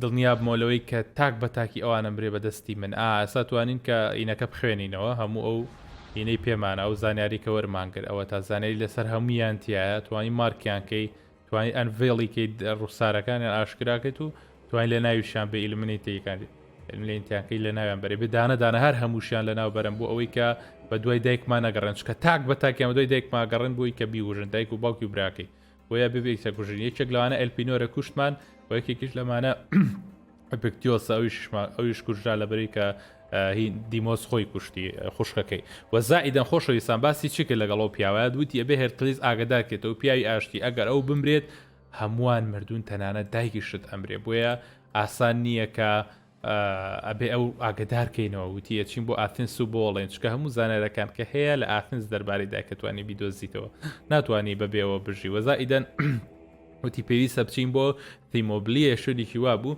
وتی پێویستە یەکەم جار بچین بۆ وتی بۆچی بچین بۆ وتی ئەبێت دڵنیا بمەوە لەوەی کە شتێکی گرنگ هەیە زانیاریکی گرنگ هەیە کە ئەتوانێت کۆتایی بەم جەنگە بێنێت و وەدایکیشت ڕزگارکە بۆیە لەوێ ئەتوانین ئەم کارە ئەنجام بێ وتی پێرکلیسیش دەوروبەری خۆیاوە بە مێشکێکی بریقەداری زۆر بیرکردنەوەیەکی باش و گونجاو بۆ ئەوەی کە بتوانێت یعنی ئاگداری هەموو شتەکان بێ هەموو شتەکان لێک باتەوە و شیتەڵکردنێکی باشی بۆ بکە بۆی کە بە مێشکێکی فراوانەوە کار لەگەڵ ئەم وەزعاکە چکە وەزعەکە زۆر لەوە گەورەترەوە پێرکلیسیش بەحسا پیاوی ئاشتی و ئێوێ ئاشتی لە ناوچەکە پارێزی بۆی ئەمان ژانەوەی بیکوژن چکەمانانە شەڕەکە بەردەوام بێ نەک شەڕەکە هێشتا هەبێ جا من ئەتوانم دانە زانیاری ئەمانە وەرگرم ئەوانەی کە قسەم لەگەڵاکردن و تۆزێ لەگەڵیان بووم و لە ناو نووسراوەکە زانیاریەکانی تیا هەنێکیان تیای نیە ناتوانم ڕوخساریان دەرخەمەوە بێدانە بیان کوشە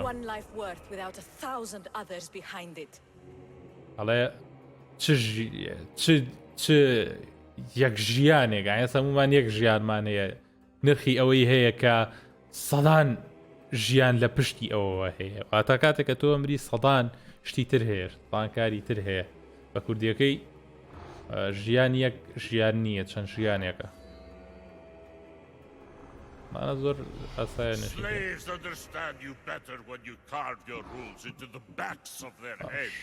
بزانین نزیکترین کەسی لە ئێلپینەرەوە کوێیە Eyes of Cosmos, چاوی کۆزمۆز So I simply cut them open. ئەمە زانیاریەکانی هەمویانە بامانە بکەینەوە ئەمە ئێستا ناتوانم بیکەمەوە لەبەری زانیاری تاوامان پێ نییە دەربارەوە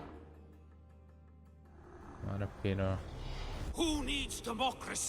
پێ دیموکراسی ئەوێ کاتێک کە پارە چۆنڵێ یاسای زەوی ئەدا دەسەڵاتی بەسە زەویە هەیە دە چەوسنوان هەڵبژێر دراوەکە دە دیمۆز ئامە ئینە دیمۆز خۆێتی کاڵت هیچ نییە بەبێ من تەنانە ئاوەندەکانیش ئەترسن بە هەستانی من ئەمرێ یاخود دەژی مانە هەنێکیان ناتوانم زانیارەکانیان وەرگرم لێرەوە کۆمەڵەیەکی تر هێن کۆمەڵە ئەم کۆمەڵە بێکۆ کارەکەن بۆ نمونە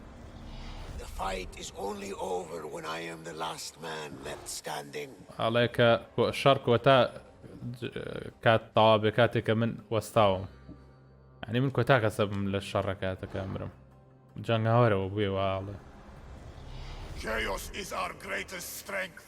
شەڕ گەورەترین هێزی ئێمێ ئاژاوە ئەک شەڕ هەرێکە و شیعارێکی قۆڕیە ئەمانە بکەینەوە لەسە ماپەکە بۆم کرێتەوە توانم دانە وردە وردە نەجاتیان بم زۆر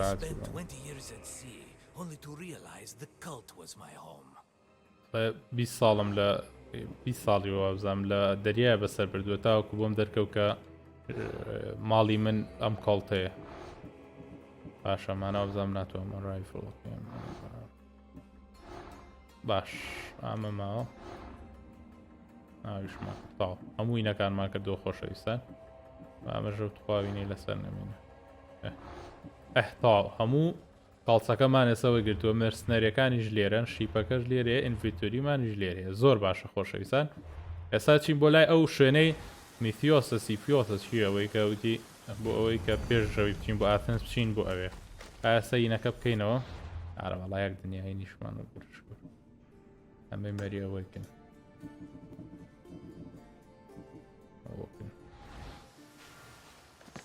ئەو لەکوێ بۆ لێرە لێرەشە بڵم کاڵز دەفیتت زۆر باش جا کوشتنی ئەوینانە زۆر خۆشە بێت ئادەلا چۆکاکەوت چییە مەشیشیانم لێ پێیا بوو لێ باوم تێکان ئەو لیڤڵ چەنە وەڵاو شەڕە ناکەم بیکەم لیڤڵەشتیشەوەڵە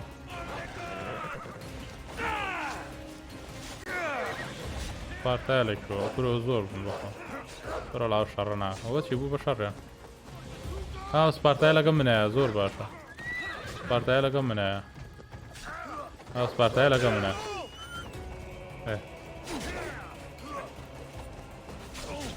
نابێوا لەوم بایە سە لێمێن بۆسە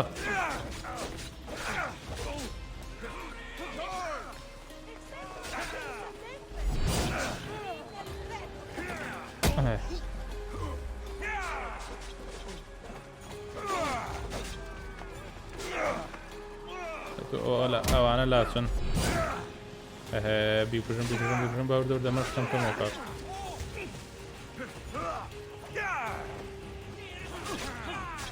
وەرە یەک خرتێمەوە بڕاکە ڕاکە بە قوربانە بم ڕاکە دەوانە شکەم بکەینەوە نەکووە ڕاکە مەڵا لێرۆ ڕا لێ خۆی چۆن بم باس بکە وەڵا ئاوان بە ڕۆمادە خوا لێمێن توخوات باوکە گیان کورە مردم هەسەرۆ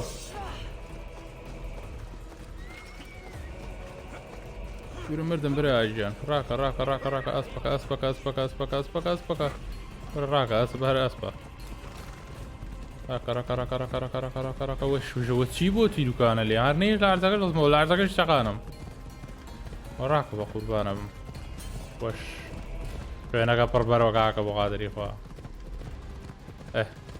تاک تو هەرە دۆست تۆ دەرماپیلێ ئەتۆرمەپیلێ بێ قسە لەگەڵ هەرەدەتۆس بکەم هەرەدەتۆس ئەڵڵا هەرەدەتۆ وەڵا خۆمەکەم بەم بەزمە نا وەڵا سۆبەتم کرد سۆبەت نازانێ کاک هەرەدەڕۆست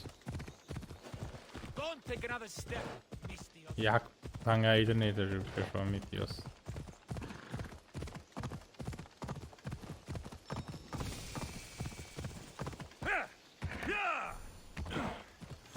Landi شيوغان يروحوا مالا مخارو مسبو امرين بخا يجري بشين باتن زبالي ربيبين مكار زين شرا يلا خوش ريسان برا فوتي امان برزة صعبتي وانا كي جاني تخارا هذا بربرة بيتو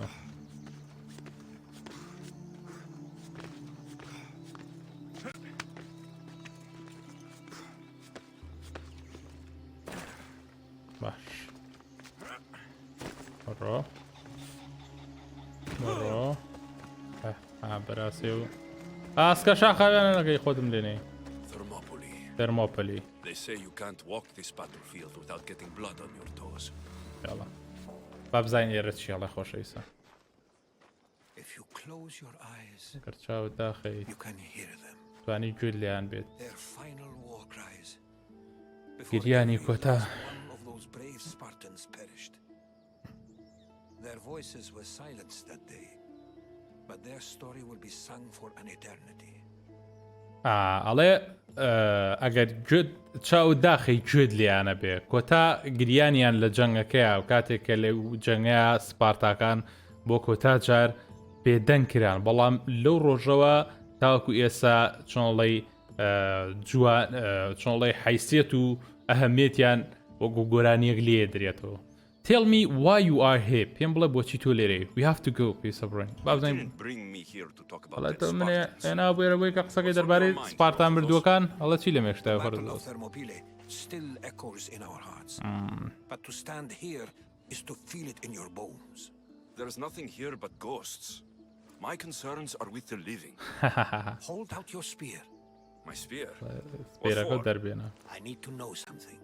پێسە شتێک بستانم زانین چی پێدوتی تۆ منە لێەوە هێنا بۆێرە بۆی کە دەربارەی سپارتا مردووەکان قسە بکەین وتی من کێشەم لەگەڵ وتی تۆ بیر لە چیەکەیتەوە وتی ئەوانە هێشتا دەنگیان لە دڵی ئێمە لێیە هێشتا توانی هەز بە بوونێتی ئەوان بکەین وتی بابە من کێشەم لەگەڵ مردووەکانە نییە مانە تەنهاوەکو گۆستێک وانکو ڕوحیانەتێکوا لە ناوچە کێشەی من لەگەڵ ژیاوەکانە هەنی من لەگەڵ ژیاوەکانە کێشم بێ وتی ئەدەی شمشێرەکە دەربێنە بێ زەحمەت باسێریکی بکەم وتی بۆچی تەوتی دەتۆ دەری بێنە باشتێ ئەمێ شتێ بزانم شمشێرەکەی میشتایبەتە چکە ئیلیۆنەداس لیۆناز ئەو پاشا گەورە پاڵوانەی سپارتاکەیە کە یەکەم جار یاریمان پێکرد ئەوە تا ئەو چیرۆکەکەی کێڕێتەوە لێرە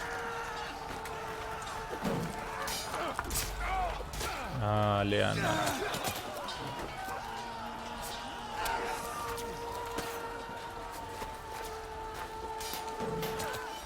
جەنگی فارسەکان و ڕۆمانێک ئەین یۆنانەکە تەس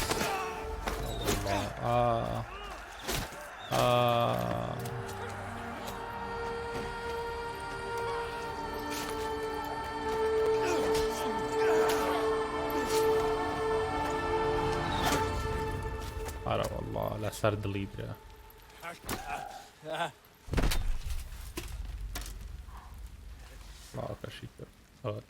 ئەو بکە یاریمان پێکە لێکەم مەرحەلە ئەمە 300 سپارتاکەن چیرۆکی 300 سپارتاکان و کەسێ بیستویەتی ئەم ئەو 300 سپارتایان بەژی فارسەکانە وستەوە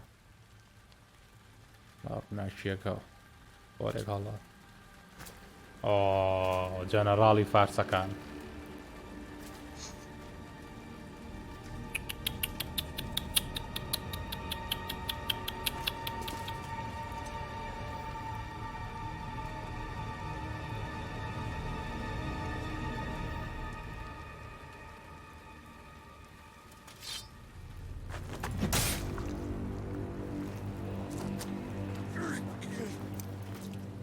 rolliga hasa.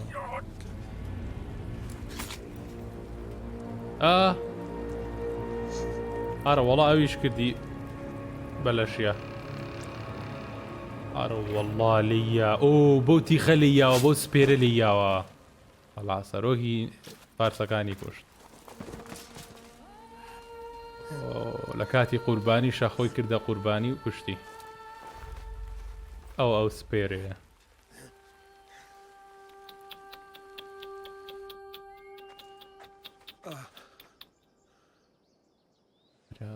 ئەمیش تایبەتم کەسا گێژ بوو ئەمیش کەسێکی تایبەتە لە من باشم هەڵە چیرۆکەکە ڕاستە ئەوە سپێری لیۆنیداسە شمشێری پاڵەوانەکە وای وە سپارتە ئەلووندا دەی بۆچی بەتەنیا بوون ئەو ڕۆژە سپارتە ئەمە زۆر گرنگە زۆرم حەزێ بوونم چیرۆکە کوا هاوپەیمانەکانی سپارتە Many from across the Greek world were armed and ready to fight alongside Leonidas and his 300. But when the mighty king looked into their eyes and saw fear, he sent them home. That sounds like madness, not bravery. It was foretold by the Pythia that Sparta would lose either its freedom or its king to the Persians. Leonidas made his choice. ئەزاین باسی چی گوتی کو هاوپەیمانەکانی سپارتا لەو ڕۆژەیە بۆ بەتەنیا بوون بۆ 300 نەفەر بوون بۆ زیاتر نەبوون وتی هەموو کەسەکانی تەواوی یۆنان ئامادە بوون چەکیان هەڵگرت بوو بۆی لەگەڵ لیۆنی داسا بن بۆ ئەی ڕوبەڕووی فارسەکان بنەوە بەڵام پێیا ئۆڕەکڵەکە باسی ئەوەی کردوتی یا ئەوە تا ئازادی لەدەسەچێت بە کوردەکەی لەو جەنگە ئەگەر تەواوی شانشی نەگەر بڕۆشتە زۆربەی ئەکوژا و ئازادی لەدەسەچوو یا ئەوە تا ئەبوو سەرۆکی سپارتاکان بمرێ لەژێر دەستی فارسەکانە بۆیە لیۆنیداس بە شەرەفەوە بە کەرامەتەوە ئەوەی هەڵبژار کە خۆیان بمرێن باشترە وەکو سپارتاکان لە پێشی جەنگەکان وەک لەوەی خەڵک و ئازادی وڵاتەکەی لەناو بچێت و وڵاتەکەی داگیر بکرێت بۆیە ئەو کارە باشی ئەنجامما خۆی چووە بەرەی پێشەوە هەموو فارسەکانی لەناو برد و بەڵام خۆشی لەگەڵیان مرد بۆیە بەم شێوازە بوو کە ڕەتی کردەوە هاوپەیمانی هەبێت و خەڵکەکەی خۆی شەڕی بۆ بکەن بۆیە ئەوە پاشایەتی و ئازایەتی و گەورەیەتی جەنەڕاڵی سپارتاکان پیشانە. What happened to Leonidas? چی بەس لێونیداس لە دوای ئەو شەڕە؟ Xerxes was famous for honoring warriors who fought valiantly against the Persians. But Leonidas infuriated him so much, he cut off his head and impaled it on a pike. A bloody battle ensued, and his remains were reclaimed by the Spartans and buried here. Now, however, he rests where he belongs. Sparta. سەری دوژمنەکانی بڕی لە دوای ئەو ئاژا و شەڕ خوێناویە گەورەی کە ڕوویان لە نێوان ئەو دوولایانەیە و وتوانی شەرەفێکی گەورە بۆ سپارتاکان بێنەوە زائیدەن هێنرایەوە بۆ ئێرە لەم شوێنرا لاشەکەی سووتێنرا و بەم شێوازەش توانراکە شەرەفێک دابینکە بۆ هەموو سپارتاکان و ئەوانی تریژ لە لێرە نێژراون و لە شوێنەکانی تر نێژراون واتە لیۆنیداس لێرە نێژراوە. What happened to the traitor لە خیانەتکارەکە؟ Ephialtes. King Xerxes paid him well, but treachery breeds treachery. A contract was put on his head, and he died as he lived, a coward. خیانەتارەکەش کوژرا و پاری باشی پێدا ئەم بەڵام چۆنڵی ئیتر چڵێسی هەر چڵێسی ئەگەر هەر چۆنێک بێ ئەگەر تۆ پاریزەی پێی لانی کە پاری زیاتری پێ لەگەڵ ئەو لایەنەیە مەبەستی قسەکەی لەوەیە بۆیە لە کۆتاییە ئەو مەبەستی کوشتنی سەری ئەم بوو و توانی ئەو کارەکە بە ترسنۆکێتی خۆی و هەرە ڕۆژەش لە ناو برا کوژرا. You knew the spear would do that؟ ئەو زانی کە سپێرەکە ئەوە ڕوەدات؟ نەمەزانێ بەڵام تەسەورمە کرد شوێنێک هەیە کە قایل بم وەکو قەونێکە لی ببینم تاوەکو ئێستا.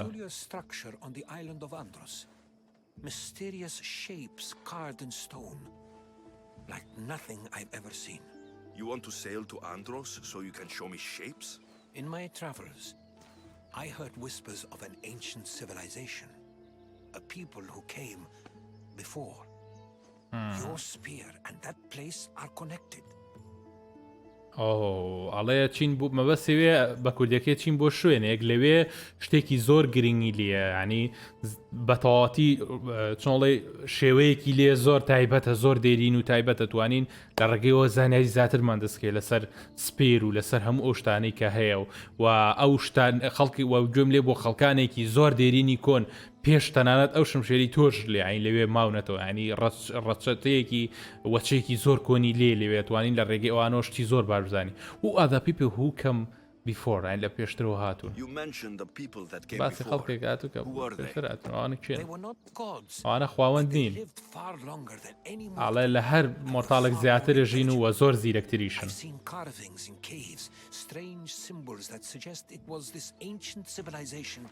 That created humankind and provided them with fire. But Zeus blamed Prometheus. Yes. Well, perhaps his eagle has been feasting on the wrong liver.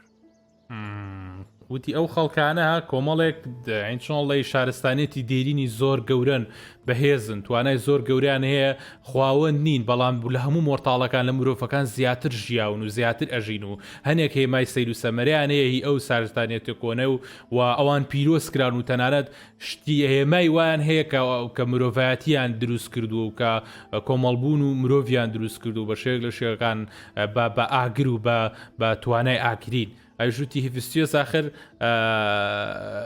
زیوس چۆنڵی پیرۆزی کردو وتی ڕاستە بەڵام داڵەکەی لە بەرەیەکی تراژی واتە جیاوازی هەیە لە نێوان ئەوەی کە هیفیستیۆس کە پیرۆز کرا لەگەڵ ئەم کۆمەڵە شارستانێتی کۆنا ویسێل تو ئەندرۆس ئەچین بۆ ئەندرۆس Fear awakened to you, hero ئەڵێ of Oz. هەڵی I trust you. You understand? I will do everything in my power to help you find your mother. I promise.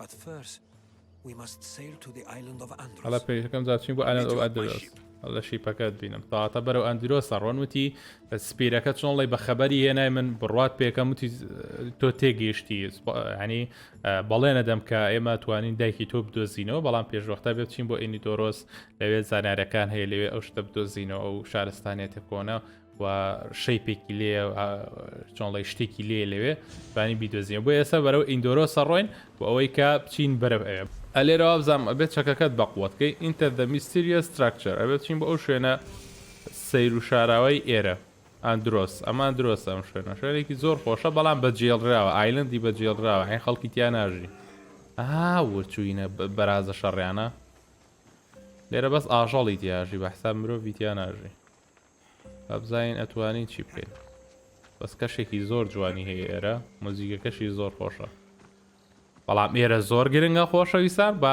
بەیەکەوە گوێ لێ بگرین و لی تێ بگەین زین چێرن ئەلەوە دەرگا Never seen anything like it before. ئەڵە شتێکی لە شێزم تاوەکو ئێستا نەبینیەوە بەریاسی و دەرگازلە بابزین چێ ڕۆیە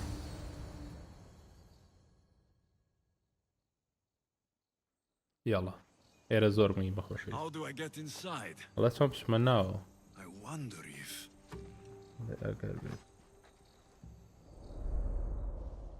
باتی بابزانین شتێکی هاتۆخەیە ئەم خەیاڵانە ئەوە نییە بڵێ هەر لە مێشکە خەیاڵ بێ ڤیژنێکە یێتە بەرچاوی ئاوکو ڕاستەقینە لە بەرچاوی بینێ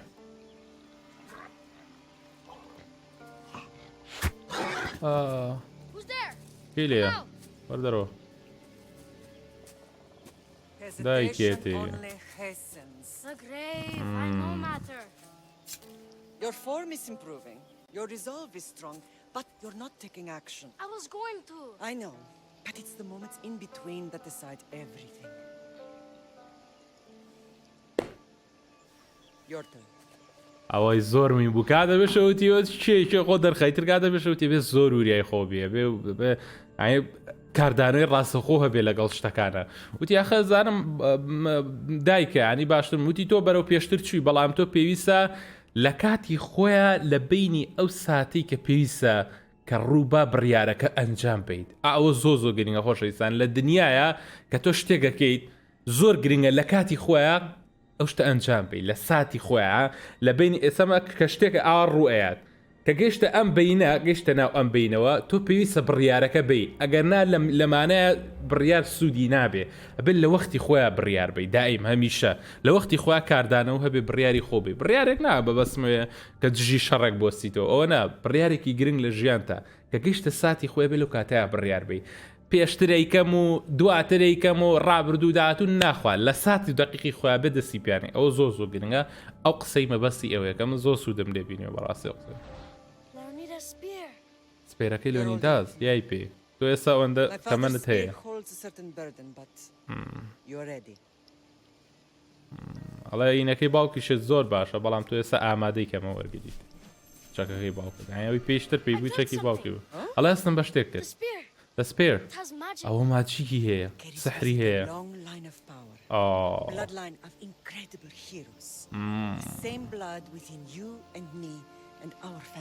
Yes. All of us? هەمومان؟ Think of Leonidas. He had great courage, and he made a great sacrifice. You share in his blood and the strength he possessed. We are able to feel certain things happening around us. That is our family's gift. But not everyone understands that. Oh my God. Some recognize the power we bear and want it only for themselves. They will try to take it from us. I won't let them. I know. You're a warrior. If we keep moving forward, always moving forward, we're untouchable. گەر هەمیشە بەرەو پێشەوە بڕۆین ئەگیز ناتوانم کەس هیچمان لێ بکات. Then maybe we should move forward now. یاکسە فێر بوو. ئەڵێ این هاو ستۆرم ئەو شەپۆل و بارە بارینوینە و تیاڵی کاتە بێ بڕوین بەرەو پێشەوە هەمیشە بەرەو پێش شیشتەکان ڕامەکە لە شتەکان کاتێک کە ئینەکەی پێە بۆ سەبا ئەوە بۆ باسکەم ئەو زۆر گرنگ بوو کاتێک کە شمشێرەکەی پێە وتی ئاس بە شتێکە کەم ئەمە ماجیکیە ئای هەستم بە شتێک کرد وتی ئەمە هێز و پاوەڕ و توانایەکی زۆر گەورەی خوێنیە لەناو ئەم سپیرە خوێنێک کە من و تۆژەمانە خوێنێک کە فامیلیەکەمان هەر هەمووی هەیەی کەواتە ئەمە گیفتێکە لەلایەن خێزانەکانمانەوە ئەتە بە بەبەستیوێ باو باپیرانمانەوە کە هەمیشە یارمەتی دەرمان و لەگەڵمانن بە شێوەیەک لە شێوەکان ئەمانە خوێنێتێکیان هەیە ئای چۆن بڵێ نەوەیە و نوەچەیەکی زۆر زۆر گەورن کە هێز و توانە و پاوەڕێکی گەوریان هەیە ئەوە ئەم پاوەڕیان وەرگرتووە بەڵام هەنێک کەسێ هەروەکو ئەمان ئەوێ دەم پاوەڕێ هەبێ وەریگرێ بەڵام ئەوان چۆنەڵی بە خراپە بەکارێنن بۆ سوودی شخصی خۆیان بەڵام ئێمە بێ بۆ شازە نەبین هەمیشە بەرەو پێش بچین هەمیشە بە چاکی بەکاری بێنن وتی کاتم ئەمیش وتی بەم ناڵی من ڕێ پێ نایم ئەو کارانجام وتی بەڵێ نابێت ڕێ پێ بێن هەمیشە بەرەو پێشەوە بڕن و لەگەڵ ئەو بابەتە بین و بەرەو ڕووی ئەو بابەتە ببینەوە بۆیە ئەمە ئیسەلمێنێت کە دایکی لەوات شێدێکێک بوو بێ لە ئاساسینەکان وردە دەسە شتەکان زیاتر دەزانین یەکێک بوو بێ لە ئاساسینەکان چونکەوێ ئەو پارچانە بەدەست بێنێت و دووری خاتەوە لە دەستی خراپ و تێمپڵەرەکانیش خراپەکارەکانیش کۆنە ئەنشنتە خراپەکارەکانیش ئایانەوێ بەدەستی بێن و دنیا داگیرکەن یەکێک لەوانە کۆڵد ئۆف کۆزمۆز کەواتە ئێستا دوو بەرایە ئاساسینەکان و جەماعەتی تێمپڵەرەکان کە پێوترێ ئەنشنتەکان و کۆڵد ئۆف کۆزمۆز تاوکە ئێسەم سێناوە ئەزانین لە ڕێی چەند بەشێکی یاری ئاساسنس کردیدەوە ئەڵێ بیرم نەکرد یان لە بیرم نەچوویت ماتە دایکە ئەو هێزەکەی بەکارێنا دەرگاکەی پێکردەوە تەوا هێزی لیۆنی دیێس ئاسایی نییە بە بزانین چیتر هەیە لێرە دەرگا گەورەیە بۆ چۆمانە بە زۆر تایبەتە زۆر زۆر زۆر تایبەتە زۆر زۆر نایابە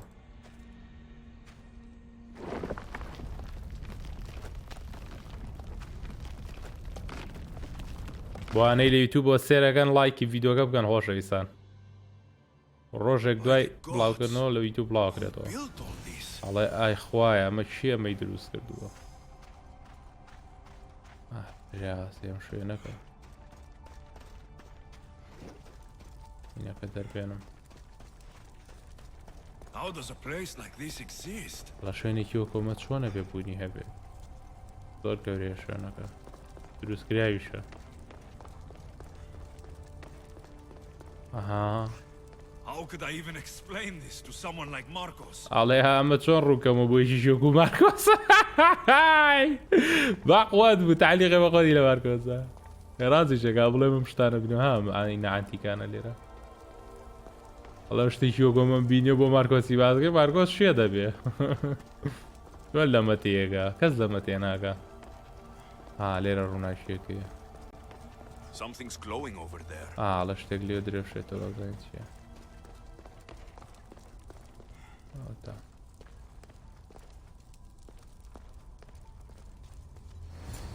ئەو شوێنی ڕمەکەی شمشێرەکەی لێنی داست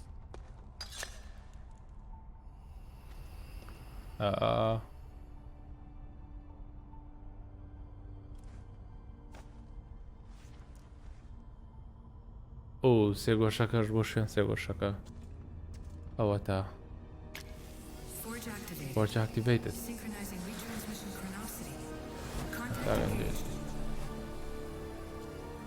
کانساکە ئاکتیڤ بوو سگنایزیشنی بۆ کرا ئەوە لەلایەن لەیلاوە ئەو قسەی لەلایەن لەیلاوە بوو پێلاوە چێ واڵێ پەیوەندیەکە کۆنێکت کرا با بزانین چییە ئەوە چێ لەیلا بەخەبەر بێتەوە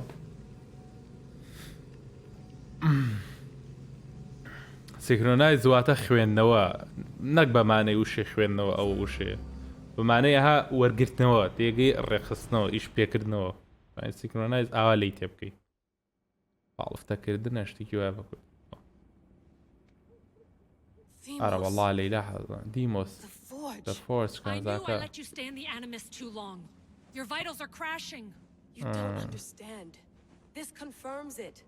Alexios didn't just have ISU technology, he had the means to improve it. Imagine how powerful the staff could be. I admit, that could be an incredible find. But right now, I'm the doctor, and I take care of you. Now get some rest before you go back to Alexios.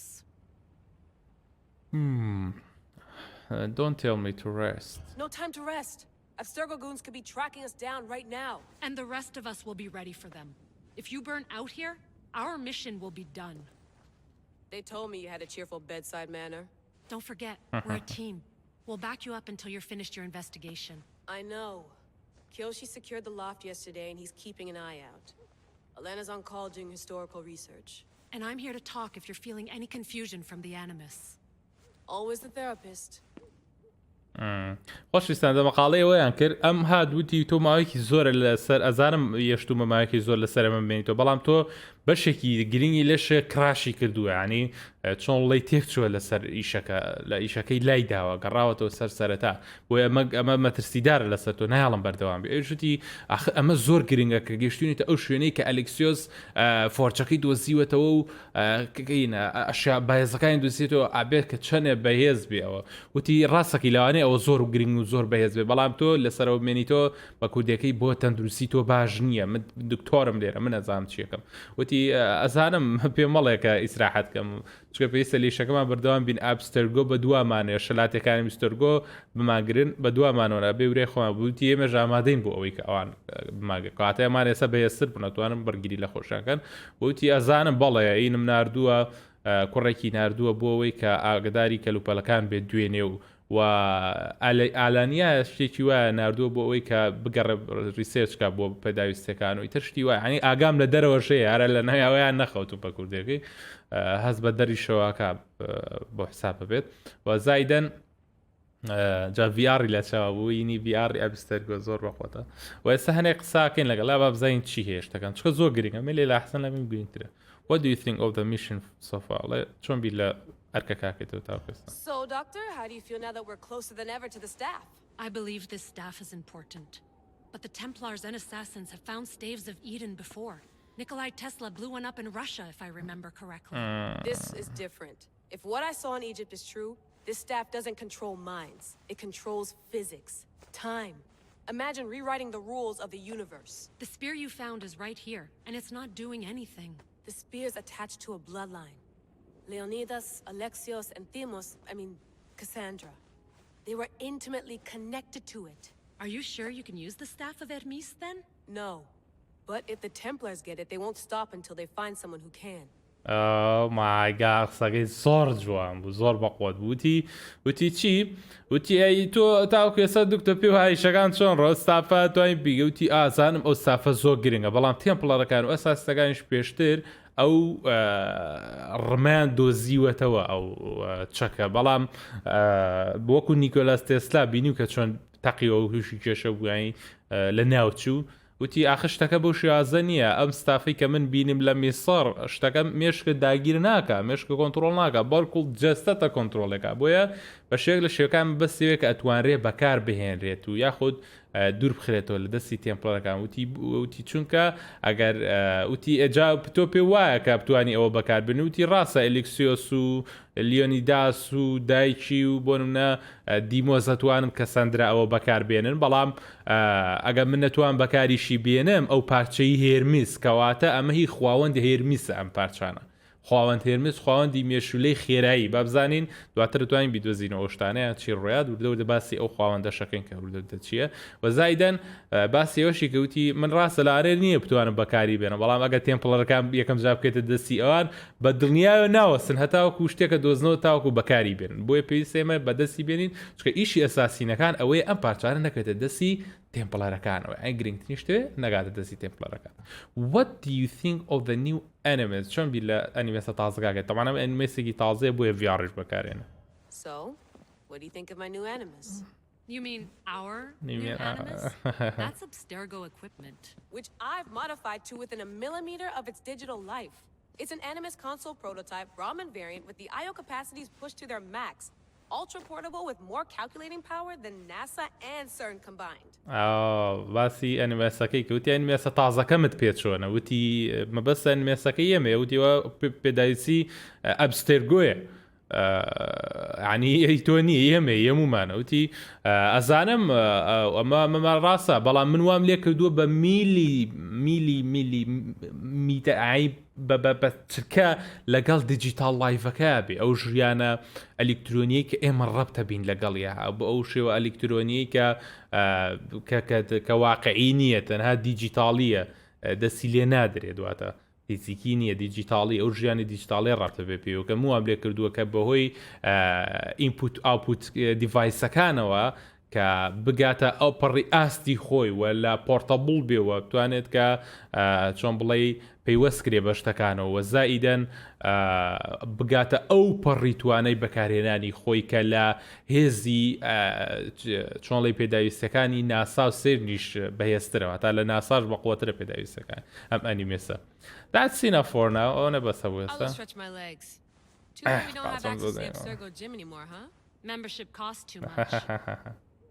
ئەڵێ خراپ نییە کە چۆنڵی جیمی ئەبستەرگۆ بەکاربێنێ ئێمە بەسەوەیەشێک بووی لە جەماعەتی ئەبستەرگۆ کە جیم بەکاربێن قاچ و شتی سڕ بووە بۆیە وای وت جا ئەی ئاخرینە کۆستی زۆرە نرخی زۆرەوە ئەو چییە؟ ئاینی ئینە ئەوە ئینی تەوانەمە ئیستەریگی یوبیسۆفت خۆیەتی بۆ یاریەکانی خۆی نازان بیرم ناوی چی بۆ یاری وەڵایە ڕابیدەکە یاریکی زۆر خۆشە تەوان لێرە شاینی تیا ئەو بۆم لێ کرد ئالێرە هاینەکەی سپلینتەر سێڵی تیام ئەوە تا ئەوە اینەکەی سپلینتەر سێڵە ئەوە بۆیە هەر ئەها ئەم ساڵ لە 2021 یعنی تقریبا هەمووی مانگێکی ژنابێ بڵاو کراوەتەوە کە سپلینتەر هێڵ بە فەرمی بەشێکی یوبیسۆفت هەڵەسن بە ڕیمەیکردنەوەی واتە دووبارە دروستکردنەوەی یاریەکە و بڵاوکردنەوەی کە ئەلێرە ئیستەریگێکی داناوەکەم یارێ لە 2010 بڵاو کراوەتەوە خۆشەویستان شتی زۆر داناوە لێرە شتی زۆر شتی زۆر تیاگە لێرە بگەڕێ لەوانەیە شت دۆستە بزانانی یاری داهاتووی ئینیشتی ئەمەش سێرڤەرەکانی ئین ئەوە چییە؟ ئەمەش سێرڤەرەکانی ڕوومەکەیە ژوورەکەی چکە بە لە ڕێی ئەم سێرڤەرانەوە ئیش پێکرێمانەها تەقسیم شتانە بەستراوە ئەم جیازانە لە ڕێی ئەو سێرڤەراتانەوە کە هەمووی خەز نەکات داتاکان و ئیشی پێکا لێرە توام هەنێک شت زیاب بکەم بەڵام خۆمان خەریک ناکەین بەوەوە با بڕین با بزانین چی هەیە لێرە تۆ دڵنیای کە تێ بگەڕێتەوە بە میسەکەی ئێستا هەڵا تۆ لەوانەیە کە بۆ ماوەیەکی زۆر لێوە بوو بێتی Yes, I want to return to the enemies. ئامادەم کە بگەڕێمە بۆ ئەلێکسیۆس یاڵا منیش ئاگدارتە بم ئەوە گەڕایە بۆ سەر ئەلێکسیۆس بە زۆر خۆشە بوو خوایە هیچ چیرۆشیە نییەوە نەزەخم بێ زۆر تایبەت Ancient Grecian wisdom The higher chance find in ancient tablet Ancient ruins تقریبا هەنێک لە شتەکان تێگەیشتین وردەوردەی ترەها یاریەکە بێ بە ئەساسین تقریبا وردەوردە بەس ئەلێرەیەک ڕووداوی زۆر بەقوە ڕوئەیە بە سێری ئەو ڕووداوەش بکەین زۆر گرنگە بەڕاستی بە پێویستە بیزانین بزانین چی ڕوویەوە ئامە زۆر مویمە ئاغادار بن ئاغادار چکە لێرەی تر ئاڕاستی یاریەکە گۆڕێت ئاڕاستەیەکی تر وەرەگرێ بۆ ئاڕاستایە بیتر بڕۆین ئەساسینی ئیشکن Casing the joints whenever you need to infiltrate a fort don't underestimate the value of waiting يلا باب قريته بو جستي أليكسيوس بديجيتالي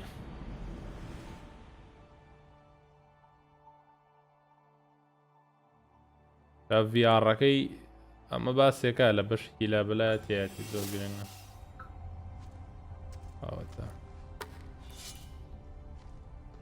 لینکەکە تای باسێکە ڤیارەکە لینکەکە باسمەکەوانی لی تو سێرە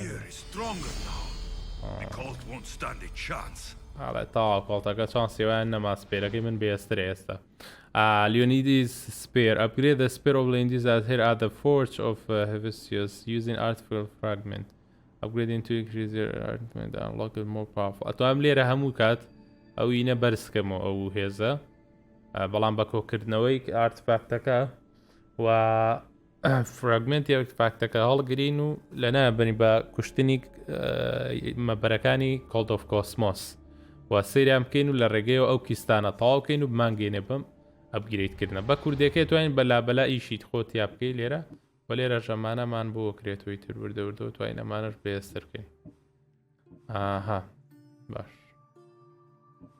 دەوردە ئەمانەمان بۆ کراوەتەوە توانم بەهێزیان کەم بەڵام باجارێ بڕێن چینە دەرەوە لە ژوورەکە بەخوا خۆشە خۆزگەم و یاری ئەساسین ئاوەشتی ئاو بووە زۆرم حەز لێتی ئەو یاری هێرۆدۆتۆس دڵخۆشە بێ ڕوونە یەکێک لێرە بووە زۆر پێش لە ئێمە زۆر لەو پێش لە ئێمە بە کوردێکی لیندا سوئان لێرە بوونەوە کەسانی تر کەسانی بەهێز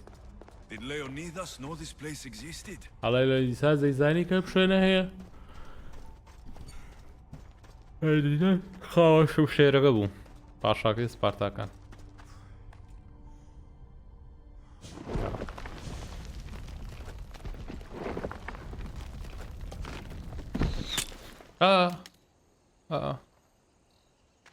ئەو کاساندرا کاتی قسەکردنە ئارە وەڵا هاو بۆ لای خوشکەکەی ئارە وەڵا ئارە وەڵا ئاها برای ژۆ گووا خۆیڵێ یاڵە یاڵە خۆشەویستان ئەی شات چۆ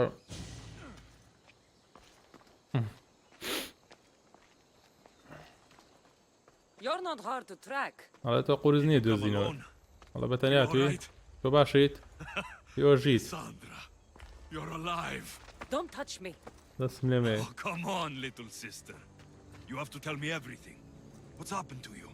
I don't have to tell you anything. I don't know you. Well, I know you. It doesn't matter. There's more important things to argue about. You're right. Like that stunt you pulled with the artifact. It got my attention, if that's what you wanted. What? The artifact showed the truth. We're family. And we made it out of Sparta alive. Yes, it did show the truth. It confirmed what I always knew. You threw me off a fucking mountain! Oh. Oh. Oh. ئاڵێ چی؟ ئاڵێ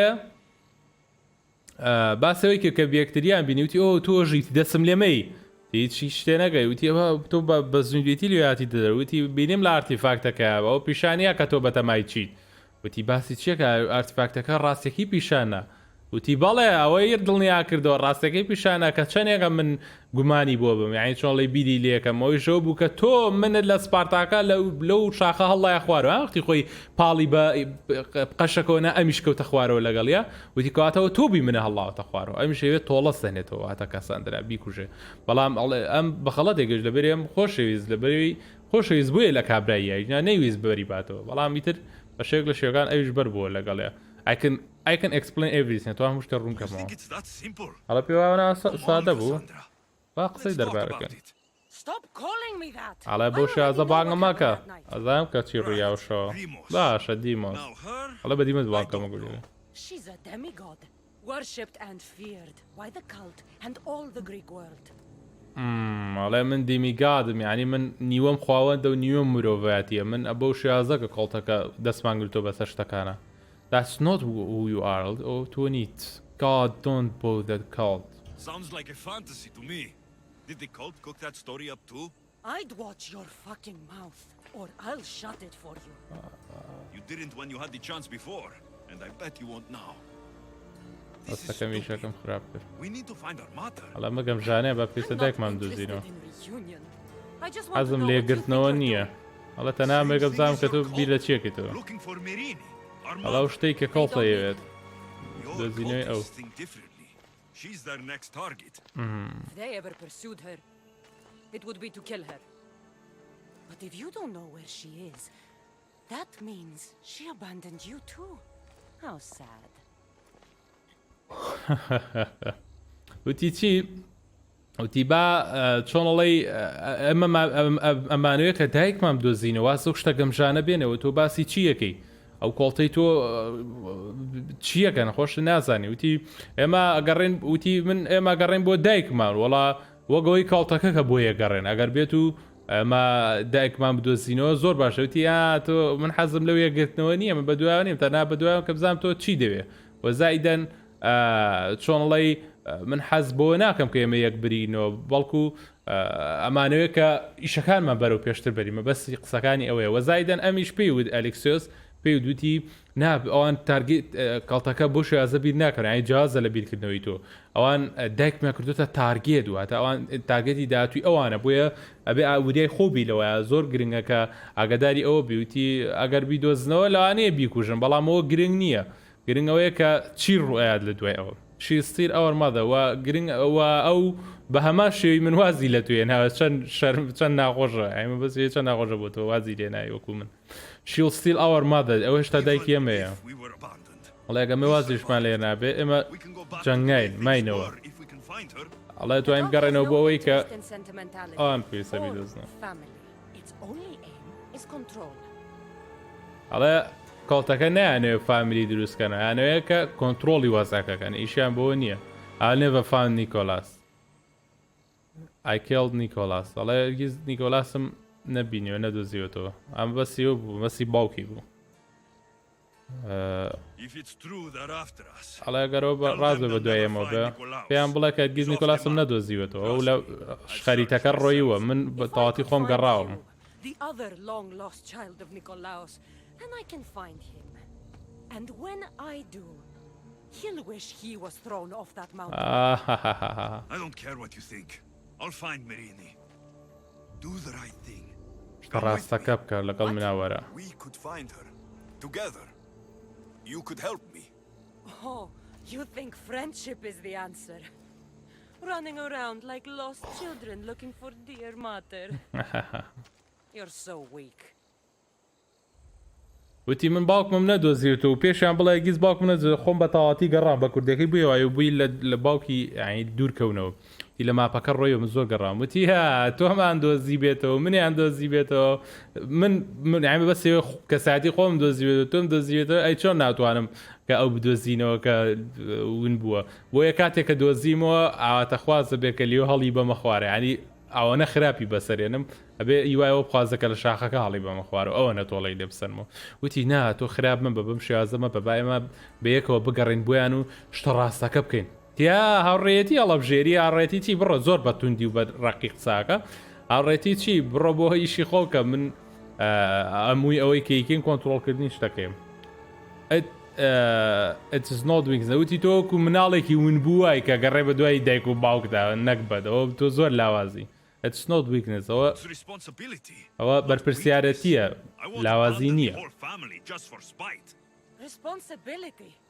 Get off your high horse. The cult has a plan, and it won't be interrupted by the likes of you.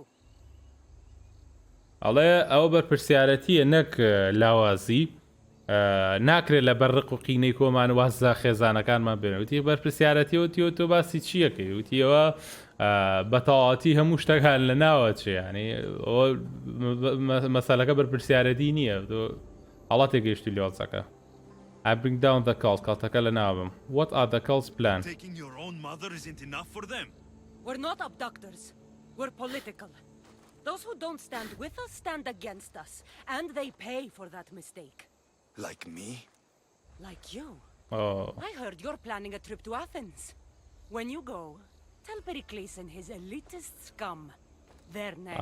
لەکە گەشتی تا ئاثێنس بە پێرکلیس بڵێکانە کەسی داهاتوون وتی یعنی تۆ لە پلانی کەڵتەکە نازانی ئەوان بە دوای دایکتەوە یعنی ئەوە بەز نییە کە دژیان بۆ سیوتی ئێمە خۆ زەلام فرێنەر نین ئێمە لە ڕامیاری و بیرەکەینەوەی کە پێویستە هەڵەی کردووە بکوژێت ئەبێ بکوژێت پێویستە خراپەی کردووە ئەبێ باجی خراپەکەی بچێژێت و وتی کاتێکە گەشتیتە ئاثێنس کە پلانتان هەیە بچن بۆ ئاثێنس لێ بە پێرکلیس بڵێن کە ئەو تارگێتی داهاتووە بێت بۆی ئاگاداری خۆتامم What do they want with our family ئەڵە چیانەوێت لە خێزانەکەیمە They let Nikolaos live. Why kill them now? Because you live. You brought this on her and yourself.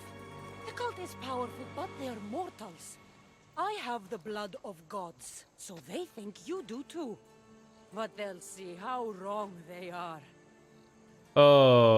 ئەڵێ باشە پێشتر ویستیانە ئەوان ویشتیانە دایکەکە بژی و باوکەکە بژی ئێستا بۆچیانەیە بمرێ وتی ئەوە بەهۆی کاری تۆوێ لە بەرەوەی کە تۆ لەبەرەوەی کە ئەوان مۆرتاڵێکن لاوازن عین زەعیفن بێهێزن لە ڕووی ئەوەی کە خواوەند نین وتی ئێستا کە تۆ دەرکەوتیتەوە کە من دەرکەوتوم کە زانن کە مخواوەندێک و بەهێزەکەم بۆی ئەگەڕێن بە دوای دایک و باوکیشمانەی بیانکوش بۆی کە هێزەکە بەکاربێن و بە تەواتی هێزەکە بخەنە ژێر ڕکێفی خۆیانەوە بەبەستی ئێوەیە لە کوێی قسەکانی کاتە کەڵتەکە ئانەی لە مۆرتاڵەتی خۆیان دەرچن ببن بە خواوەندێک بەهۆی ئەو هێز و توانە و پاوەرانەی کە ئەمان هەیەە I'm bring down the cult من بە دوای کەڵتەکەەوە مەزانیت What I can do, and you still think you stand a chance? Try me. So having guts runs in the family, does it? You claim we have the same blood, so let's see what you can do.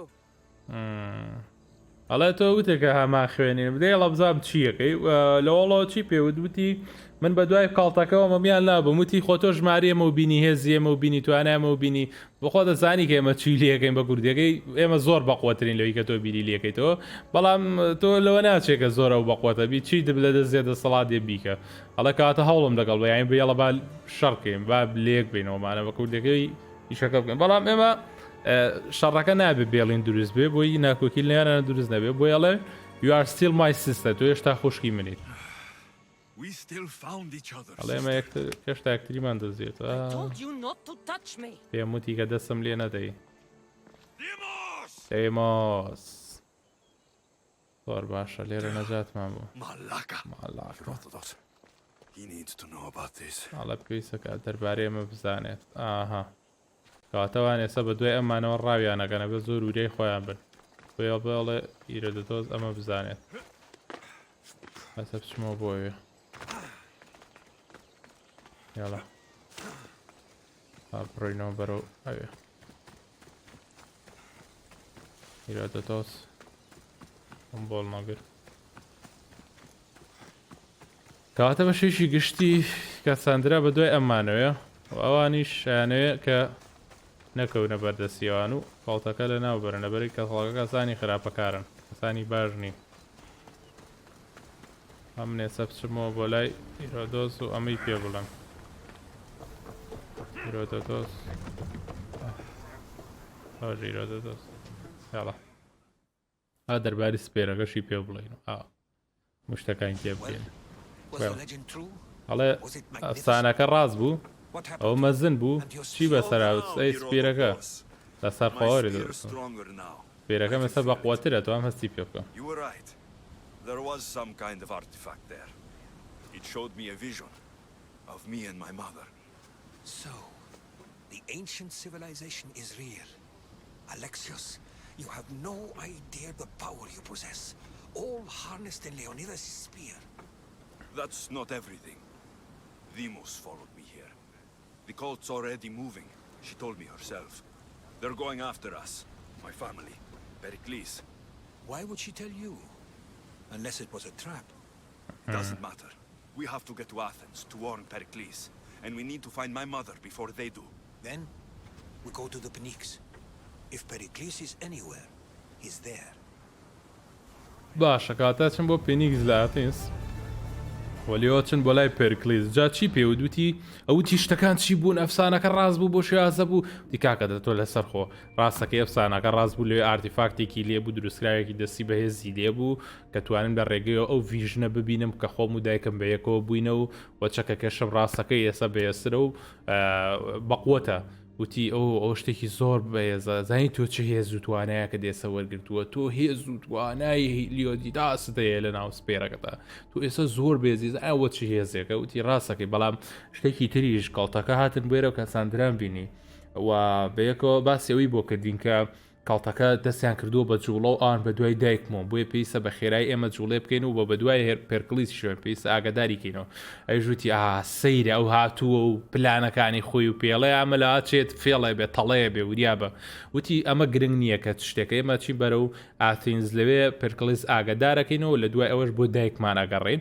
بۆ ئەوەی کە بەم شازە بکەین بە دایکمە پێشەوەی کە ئەوان بیدۆزنەوە کەواتە ئێسێمە پێویستە پێشەوان دایکمان بدۆزینەوە و ئاگاداری کەڵتەکە بینێمانێن وە کەڵتەکە لە ناوبەرین و لەگە پێرکلیسیشا هەوڵبین ئاشتی بۆ ناوچەکە بەرخەرارکەین وە زائیدەن گرنگتری شتەوەیە کە دایکی بدۆزینەوە کە ئەمە زۆر گرنگە ئازان و خۆشەویستان با لێرە کۆتایی بینین بە مەڵقەی ئەساسس کرید ئادسی ئەم مەڵقەشتی زۆر باشمان بۆ ڕوون بووە ئەلێ لە حەسەنمان بینی کە خەریکی چییە وە شتەکان چۆناییە و ئەنیمێسی تازەیە و بە دوای شتەکان ئاگەڕێن و شتی زۆر بێزەوە لێرە شۆزانیمان کەڵتەکە بە دوایانەوەن و ئەمیش ئارتیفاکتەکەی دۆزی و زانی هەنێک شتی خواوەندی زۆر گەورە هەیە و کە لە خوێنی ئەمە و لە جستێ ئەمانایە و پێویستەکە پەردەوام بێ بۆ ئەوەی کە بتوانێ دایکی بدۆزێتەوە خۆشەویستان ئێستا بەرەو ئاثێنسە ڕۆین بۆ ئەوەی بچین بۆ لای پێرکلیس ئەو کەسێکە لەگەڵ هێرەدۆتۆ زابوو ئەڵلقەی پێشەوە بوو کە توانیمان دیمۆز ببینین ڕوبەڕوو و سپێرەکەمان بەهێزکەین سپێرەکەی لیۆنیداس بابزین لێرە چی ڕۆیات ئەچین بەرەو ئەوێ و لەناو دەریاکەیان جێوێکی خۆشی ڕاقی بەرناباز لەگەڵ جەماعەتەکە خەریکی گۆرانوتن و بەزمن بابزین چی ڕۆیات و ئێستا چین بەرەو ئەوێ و بابزین ئەتوانین پێرکلیس ببین و ئاگدارکردن لەوەی کەڵتەکە بەدوایەوەن وەزای دەمزانین چی هەیە بۆ پێرکلیس ئەنجامی بین زانین چی ڕوویاوە یاڵە بابڕێن We must come together now for the glory of Athens. Friends, please. Just because the Spartans are near our walls does not mean we can act like them.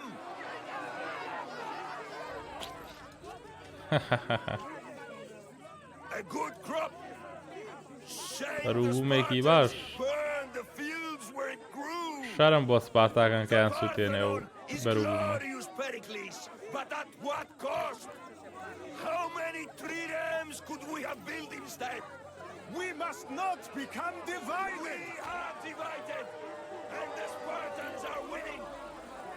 Act, Pericles, or I will. Oh, good. You came.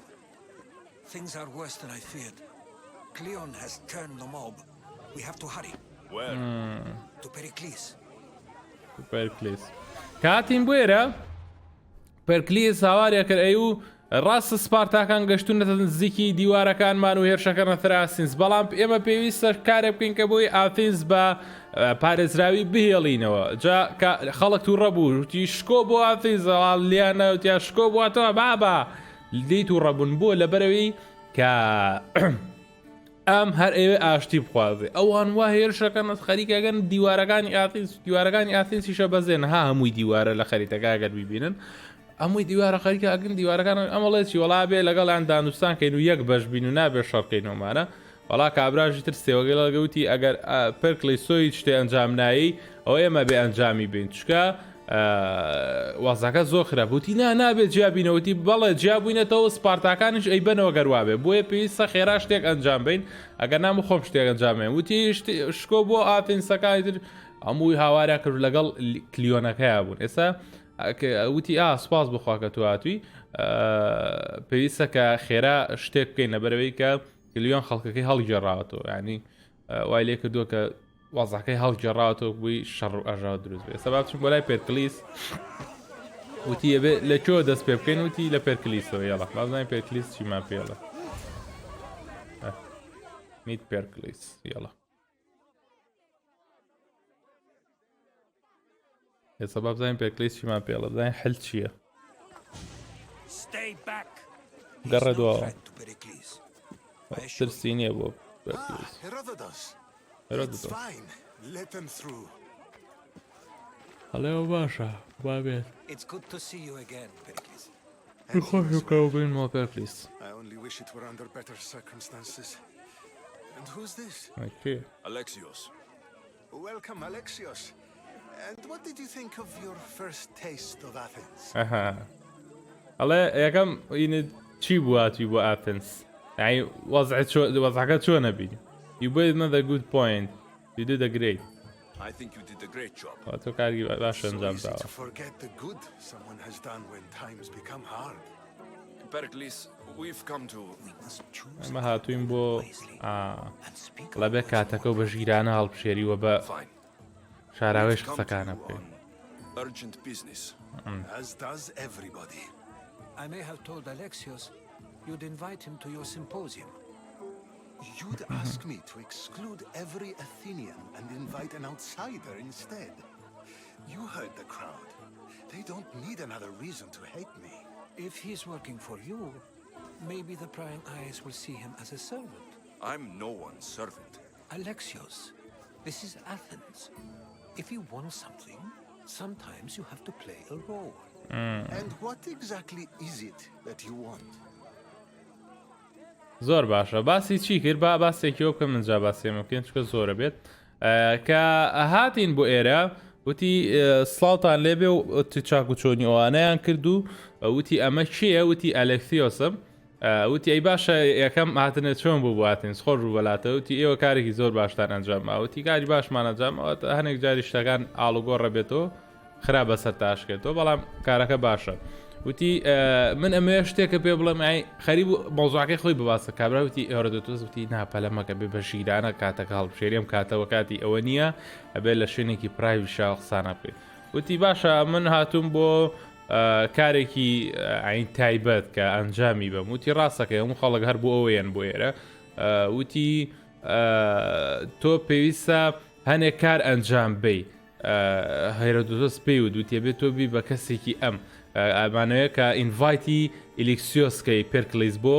سیمپۆزیۆمەکەی خۆ مەراسیمی بچووک پێوترێت سیمپۆزیۆم بانگماکە بۆ سپیۆنزۆمەکەی خۆ بە ئەمیش لەوێ بێ چکە ئەم ئەوێ هەنێک زانیاری دەستکەوێت لێ ئەوژوتی تۆ ئەتێ ئاتینسەکان هەمووی لەوێ بوو و کەسێکی ئاوتسایدەر ژیان خەڵکێکی دەرەکیش بێن و ئەوێ وەرەوتی بە هەرا بوریا بۆ لەو شتە وتی آخر ئەگەر ئەو هەنێک ئیش بۆ تۆ بکە ئەبێ بە پیاوی تۆ کە بوو بە پیاوی تۆ کاتە ئاساییە پیاوی توێ ئەژوتی نامنام بە پیاوی هیچ کەسێک من کار ناکەم وتی ئەلێکسیۆس گوێ لە من کرد ئەگەر تێ شتێک بەدەست بێنە بێ شتێک بکەی کە دەوری ئەو شتە ببینی ینی تۆ ئەتەوێ ئەم یارمەتی و باو تۆ نەبی بە پیاوی ئەویش ئەم شتە ناوێ بەسی ئەوەیە وەیە پێیوت وتی ئێستا تۆ ئەتەوێ مەچێت چی بکەین تا بێت پێ بڵێم we all want something شتێکمانە I'm looking for someone.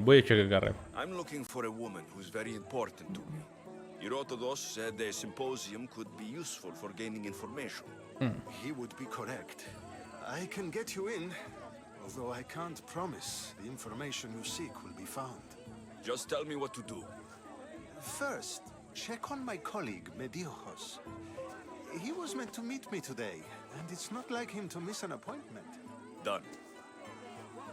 My friend Phidias needs to be taken out of Athens as soon as possible. Anything else? Yes. There's an ostracism vote taking place that could use your influence.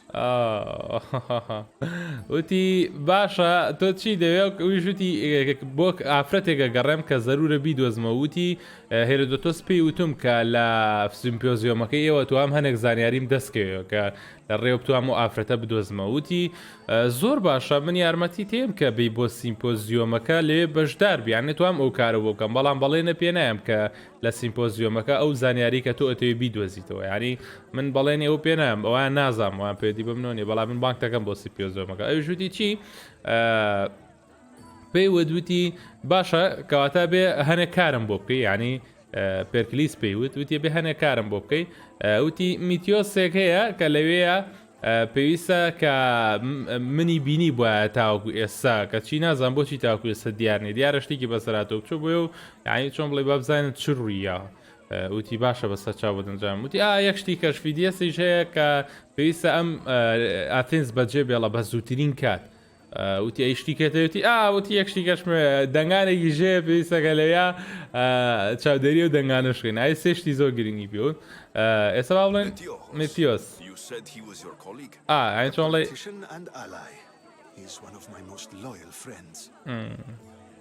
نزیکترین هاوڕێتی وە کەسی ئاین چۆن لێ لە قوتابخانەکەی ئەوە خوێنێت زانکۆکەی ئەوە خوێنێ بەیەکەوەنەڵە زۆر هاوکاری منە و یادیدە دەری منەوە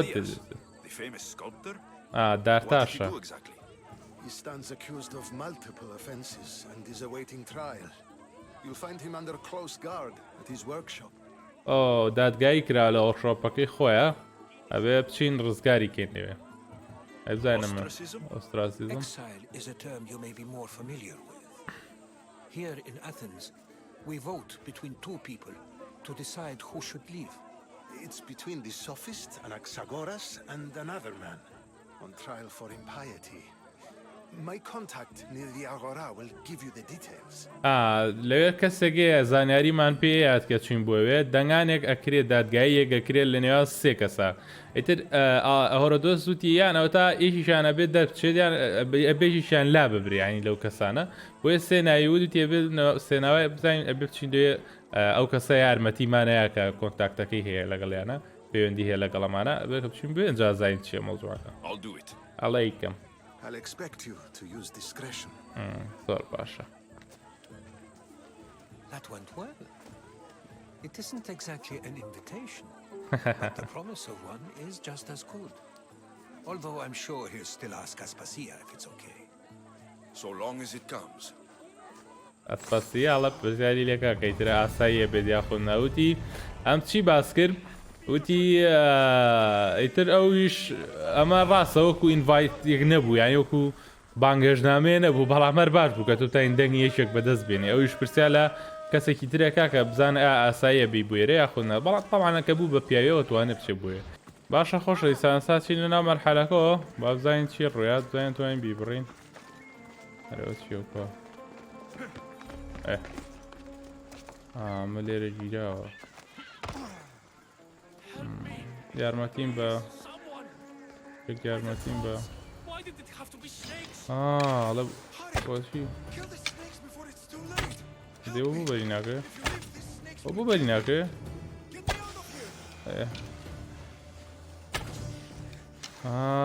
دەوریان ناوە گرتویانە و ماریان لە دەوروبەریداناوە بووی نەتوانێت بزوڵێ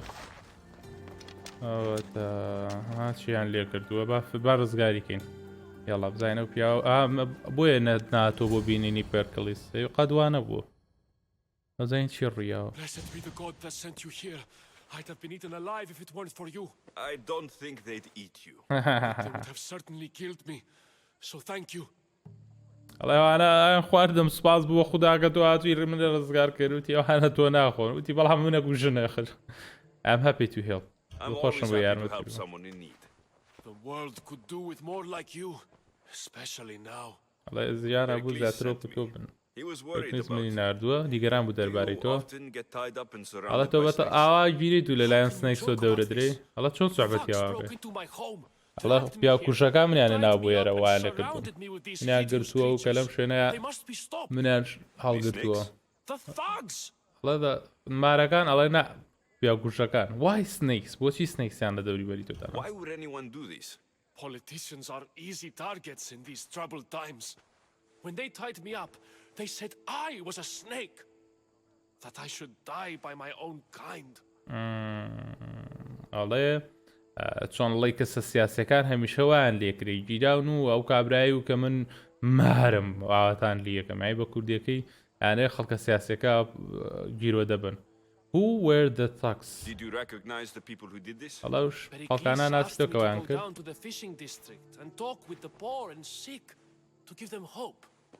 That's how I recognized their voices. Oh yes. They threw rotten food and yelled insults at me. These thugs disguised their faces, but their voices and the stench of fish were unmistakable. کاتە لە لای چۆنڵی شوێنی ماسی ڕاوکردن و ئەو کەسانەی کە چۆنڵی ماسی ڕاوکەنوانە لەوێ کارەکان ئەنجامایە بە کوردەکەوان لەوێن بۆی دەنگکانیان ئەوم بزانیوە Where can I find them?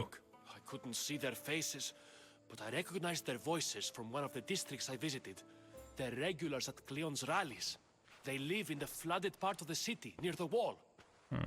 نزیکی دیوارەکانە ژین ئەڵێ من نەمتوانی دەمچای بیری بەڵام دەنگیان ناسمەوە کە پێشتر لە شوێنێکی کلیۆن ئەو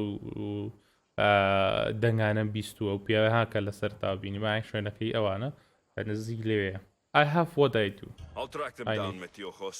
Don't worry. Right now.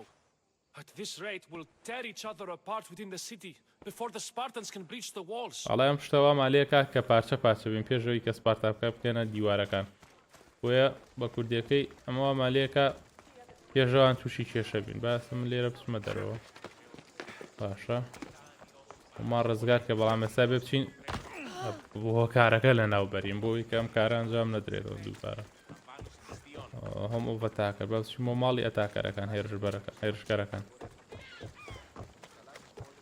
ئەمە شوێنی ئەها ماسی ڕاوکردن شتە The part of Athens I doubt Pericles is proud to talk about. There has to be a clue around here somewhere. مارزلە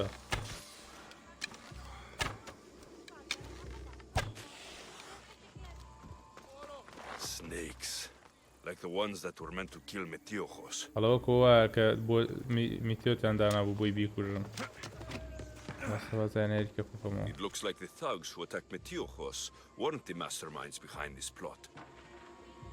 هەڵە کاتە ئەو هێرشی کرا سەر میسیۆ زای بە شێویکی چۆن بڵێ زۆر باش ئەنجام نەدرا ینی کەسانی زۆر بەقوەدە و کاریان بە کوردەکەی نەکردویان کەسانی زیرەکەوانە Snake bites. And someone hit the body. Though I have a feeling this death was an accident. ئەڵەمەوە دانراوە کە بڵێ بە ڕووداوێک ڕوویداوە بۆیە بە مارەکانیان ژۆ بڵێ بە ڕوودا و مردوونە قەپی پیاکە ئەو مار پێیاوە قەتایەمیتیانە هەڵا بێمە ماڵی ئەو ئەتاکەرانە بێت بەڵام نووسینەکە پیشانەیە کە کەسێکی ترەوەی ئەنجام ماوە هەڵە چێکە لە دەوری ماڵەکەم I found the snakes, a letter from your friend, and a body, all here. Poor Actis. We all knew the risks. Change don't happen without a bit of blood being spilled. کەواتە بۆیە وای وتی دیارە کەسێکی کە پلانی ئەمەی داناوە پلانەکەی بەمان جێبەجێ کردووە ئێستا وتی من شتەکانم دۆزیوتەوە لە ماڵەکەی و مارەکەم دۆزیوتەوە بۆ شێوازەمان کردووە ئەوی ژوتی ئەم شتانە ئەم ریسکە ئەمانزانی پێشووتر ئەمە هیچ لە مۆزوعەکە ناگۆڕێ ئەمازانی کە تووشی کێشابین بەڵام ئەم کارەمان ئەنجام ماوە واتی دویت بۆ چێمەت کردووە We're prisoners in our own city because of Pericles and his crooked friends. The snake dealer told us it's time to send a message. Time they suffered.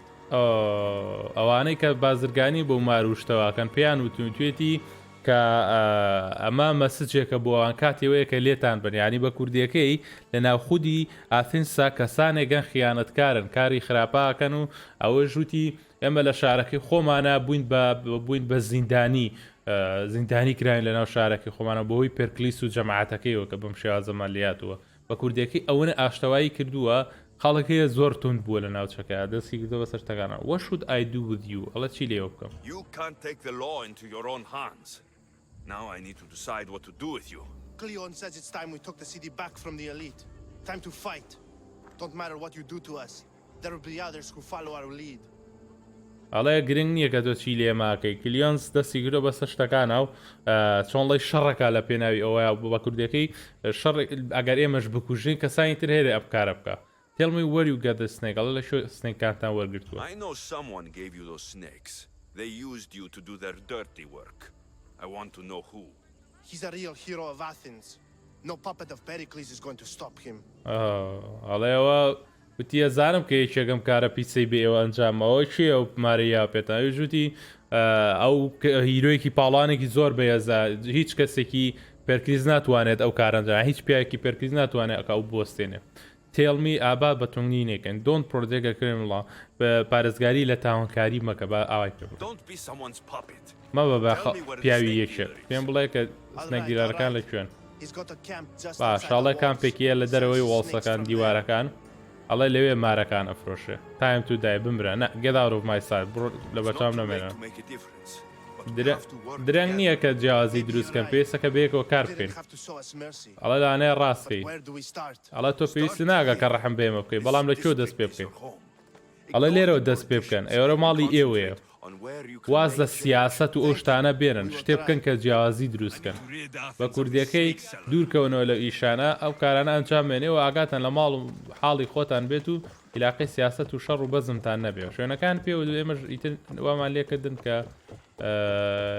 نەکوژرێت لێم نیان نەمکوژ وە لە دەرەوەی دیوارەکان لە بەردەم دیوارەکانان شوێن کامپەکەیە داچم بۆ کامپەکان ئەمە کامپەکەیەتی ئەوە تا لە بەردەم دیوارەکانە خۆشەویستان بەخوا جەماعەتی مارەکە نەکوژران زۆر بەقوت بوون بەڵام ئێستا چیەکەینە چین بۆ لای فیدیاس بێنە لیڤڵ بەرزکەمە بوو مارەکە با بزانین فیدیاس زەناو بۆ شۆپەکەی خۆیان دارتاشەکە بێ ڕزگاریکەین بچێتە دەرەوە لە ئاثێنس با بزانین چی ڕوویەوە دادگایی کراوە لەوێ با بزانین چی ڕوویەوە بۆستا نەیاڵام زیاتر بڕۆیتە ژوورۆ I need to see Phoebe's. Why you are out here? بۆچی تۆ It لێرەیە؟ isn't often you see a guard outside of an artist's هەڵە workshop. شتی وا هەیە کە Just do what I'm told. لە دەرەوە ورکشۆپێک And until I'm گاردی told لێبێ. otherwise, no one is going in or out.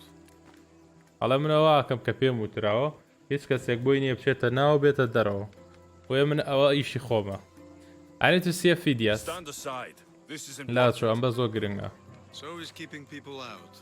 Maybe you can see Phidias after his trial, if the people spare his life. لەدا دادگاکە توانی بکە بیبینی ئەگەر بێت و ئەو ژیانی ئەو ڕزگار بکرێن.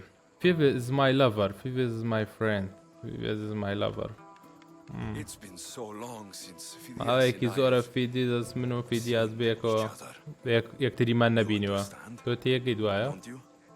Oh, come to pay him a last visit before the trial. He's as good as dead, you know. Better make this one count. Don't tell anyone I was here. ئەڵە تەنها بە کەس مەڵێکە منێرە. ئەو پێوت کە ئێمە بێکەوە دەمێکە ئەکتریمانی خوا پێم نەگرێ. ئیتر وتی قەی ناکەتەوە چۆ کۆتا بینینی خۆ بکە چکە لەبەر ئێمە دادگای یەکرێ لانێ بیکوژن. تێکەڵ بە سیاست بۆ بووی وایێ ئەوە کوا هەوڵی شوێ وڵا لە سەروترە. سەروترە لە سەروترە ئەوەتە. هەلو فیبیاس. دەبووە ڕێی پێ ئەوتی کۆتا ئاین تۆ کتۆ کازەکەسی بیبینی تاو. هەرەوڵا. Sorry about that. بوورە How did لەبارەوە. you get past the guard? هەڵە چۆن لە گاردەکە دەرچووی کەس دەرناچێ. Pericles sent me. سەر خۆ پێکلیز منی نردووە. Praise Athena. I knew he'd send help. I هەڵە was زانێ worried he'd send بیارەوەتیە someone لێرێ. after me. ترسام لێ کێشێک بدەی منەوە بێ. They seem to scare you. We need to get out of here. They چییە؟ Shadows in the night. Why you fear falling asleep? They're hunting me. Us. No one is safe in Athens anymore.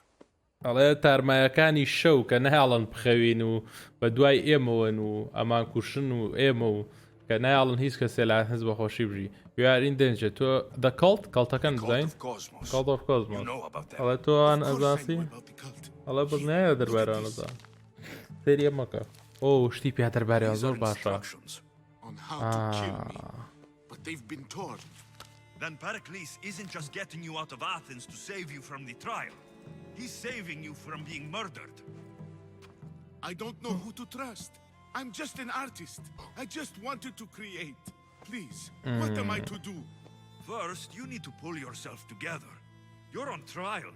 The people are against you. And now I find that the cult want to kill you. I said pull yourself together. Yes, of course.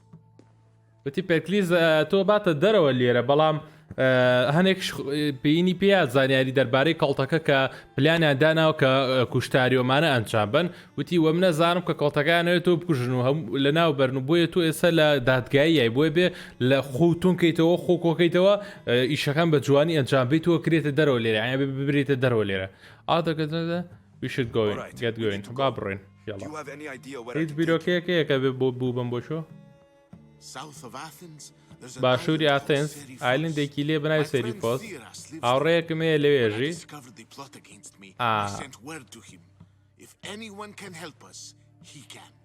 تاکە کەس کە بتوانێ یارمەتیان بە ئەوە کە بتوانێ یارمەتیان بە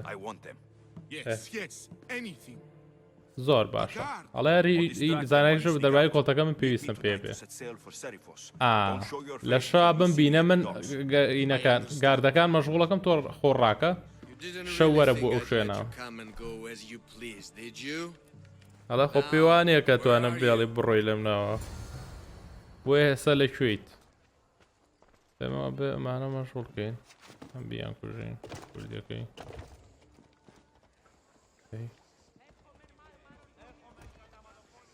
ئەبرالی بڵۆیان زۆر بەردە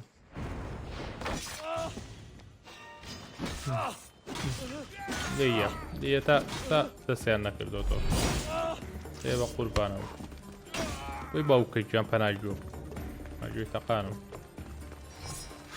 ئەوە خوێنی پڕکردەوە براڕۆ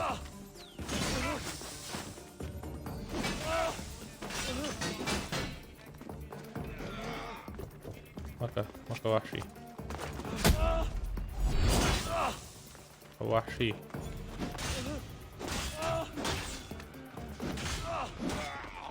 یەک تۆزەمەوە ئەوم پوشتایە ئەمە کردەوە کردەوە بیت توێ بەرەبەر وەرە زلەی بێ هونەر راڕۆ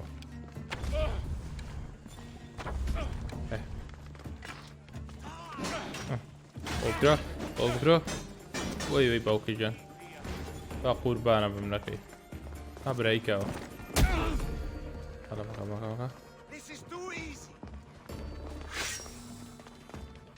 ئەمە تۆ لە شووە هاتی وەرە وەرە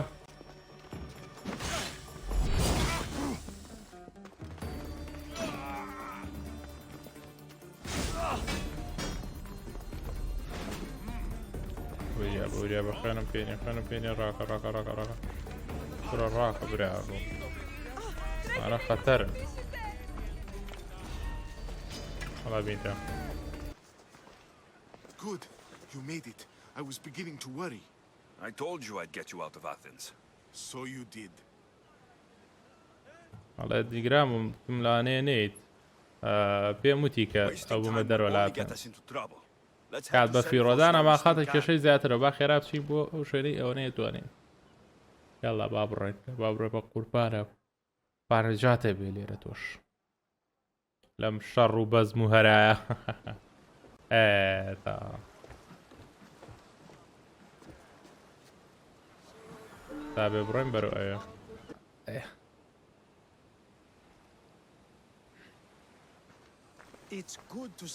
دڵخۆشم بە دنگێتی و بینم و بە باشی و بینم دیاز ئەڵێ دیارەکە من بە تەنیا ناتبینی ئەڵێ ئەو پیاوەیە کە لە نامەکەیە باست کە ئازۆم وە فێدیاسێت کە نامێت مێ ڕزگاری کەم سپاس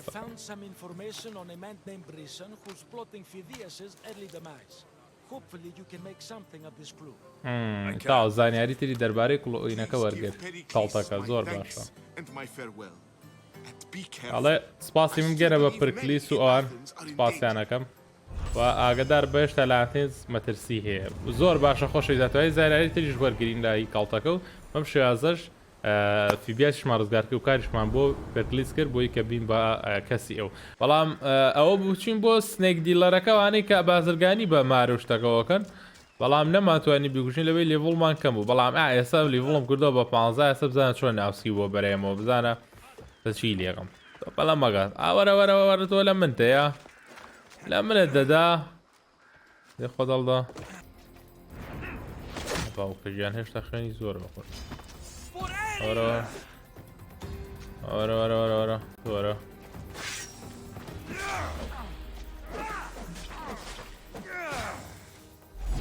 ورا ورا اها برياو هو هو لعبه اون بو كريوا شيت يا كم ورا باوكي شهري فيها او بيسا او سيدي وانا بيسا برياي جان كل مسو خطر ورا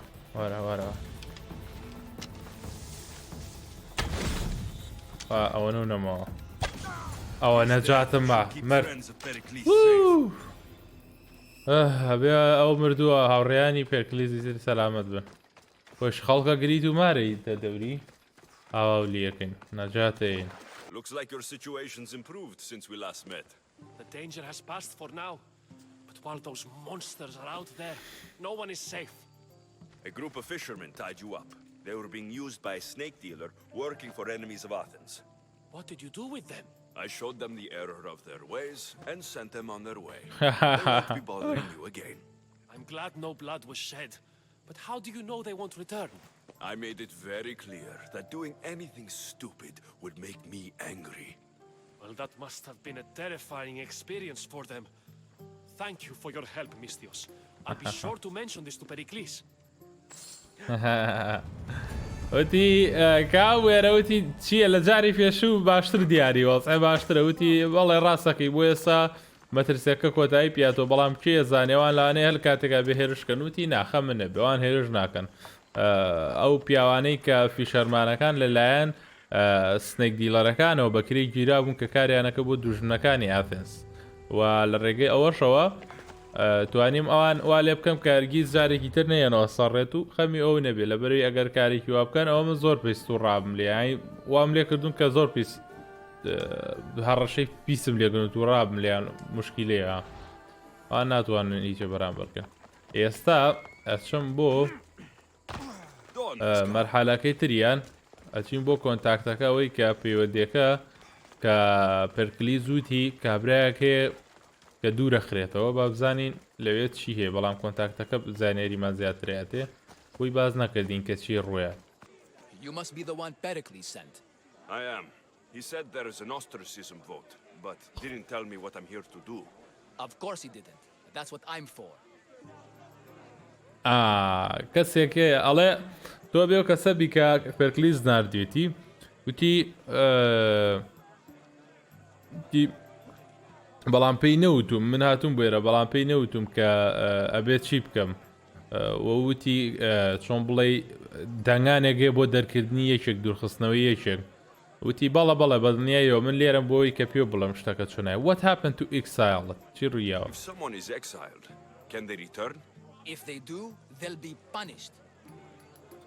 ئەڵێ باشە کەسێک گەڵێن دەرەکرێت جاکرێتەوە ئەتوانرێ بگەڕێنرێتەوە وتی ئەگەر بشگەڕێنرێتەوە چۆن بڵێ بە شێوەیەک لە شێوەکان ئازێتە درێت. What does someone have to do to be ostracized?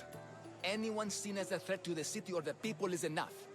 And then it is up to the vote. Some have been ostracized for simply being more disliked than the person they're up against.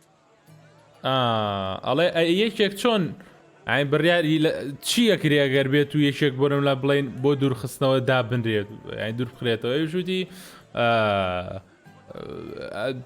ئەوانەی کە هەڵاکەن یان دوشی ئاثینسەوەستنەوە ئەوە بەدڵنیایەوە کەون ئەم حاڵەتەوە مەبەستیەوەیە بەڵام تایەتی بەدەنگانە ینی تایەتی باش ئیشەکەی بۆچێ سەر تایەتی دژی ئەوەستێنرێتەوە ئاین بە زووی دەرەکرێ و دوورەخرێتەوە بازانین چڵە Tell me what to do پێم بڵێ چی بکەم. The votes have already been cast. We don't have long before they're counted. Take the ostraka in this bag and exchange them with the ones currently under guard. You want me to rig the ostracism? Pericles does, and he has his reasons, I'm sure. Bring me the bag you took from the room and I'll take care of the rest. No one will see me go in or out. Stay here. باگێکی پێە دەنگانێکی ساختەی پێیاوە سابێ من بچەم بیخەمە شوێنێکی ئەوێەوە ساختەکە ئاسڵەکەی بۆ بێنم بۆ لەبەرەوەی کە ئەیب ئەڵە تەواو دەنگەکان هیراوە بەڵام ئێستا دەنگەکان ڕانەگەێنراوە بە کورتێکەکەی ساتن ئیشی ساختەکاریەکەن. You wouldn't think the city was besieged by an army of Spartans. بایسە بچین بۆ خۆشەویستان ئەڵەوە تەواو بوو. You work quickly. شوێ بە خێرایی کرد تێ چی پێ It looks like the official has arrived. ئەڵە پێچێ کەسە فەرمیەکە هاتە بێ. I apologize for the delay. There was evidence someone attempted to tamper with the votes. Don't worry. The ostraka are all accounted for. The votes were counted, and Anaxagoras is to be ostracized.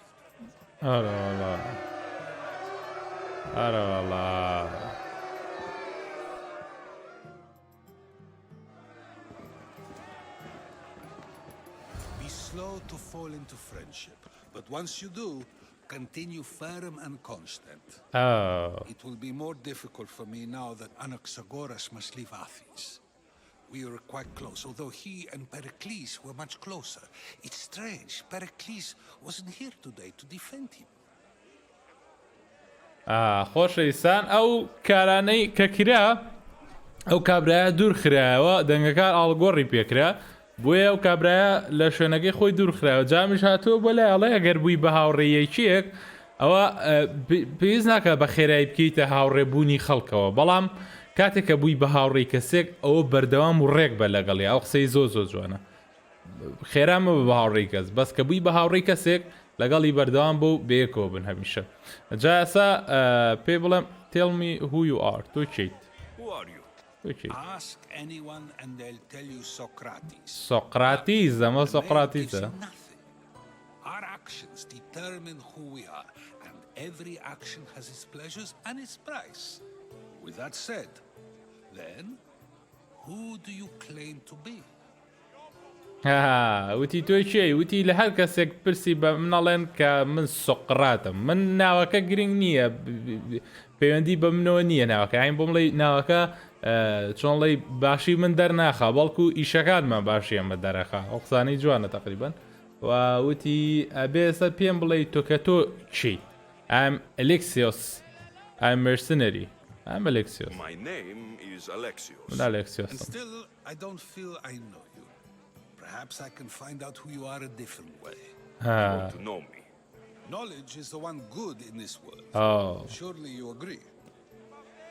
ئەڵێ باشە کەوتی من ئەلێکسیۆسم وتی باشە بەڵامەوە ناگەێنە کە من هێشتا چۆن بڵێ زانیاری لە دەرباری تۆ بزانم و تۆ بناسم بۆیە پێویستە زیاتر لەسەر تۆ بزانم کە تۆ چیت وتی تۆ تێ بزانی کە من کێم وتی زانیاری شتێکی زۆر باشە کە بیزانی بۆیە پێویستە لە جیانە گرنگە کە زانیاری بزانی ئاگداری ئەوە بینیانی چکە زانیاری چۆن بڵێ دەستی بەسەر جیانەگرێت زانیاری واکە کە بتوانانی دەست بەسەر جیانە بگری دراخمی پارە گرنگترە knowledge matter most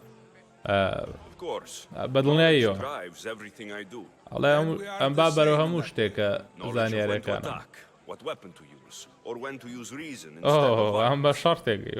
You seem to put our love of knowledge into practice quite differently. I use it how I need to. You are clearly someone who would do whatever you feel is necessary. Perhaps for drachmi, or maybe to further a personal goal. That describes a lot of people. I suppose I'm curious why you did it.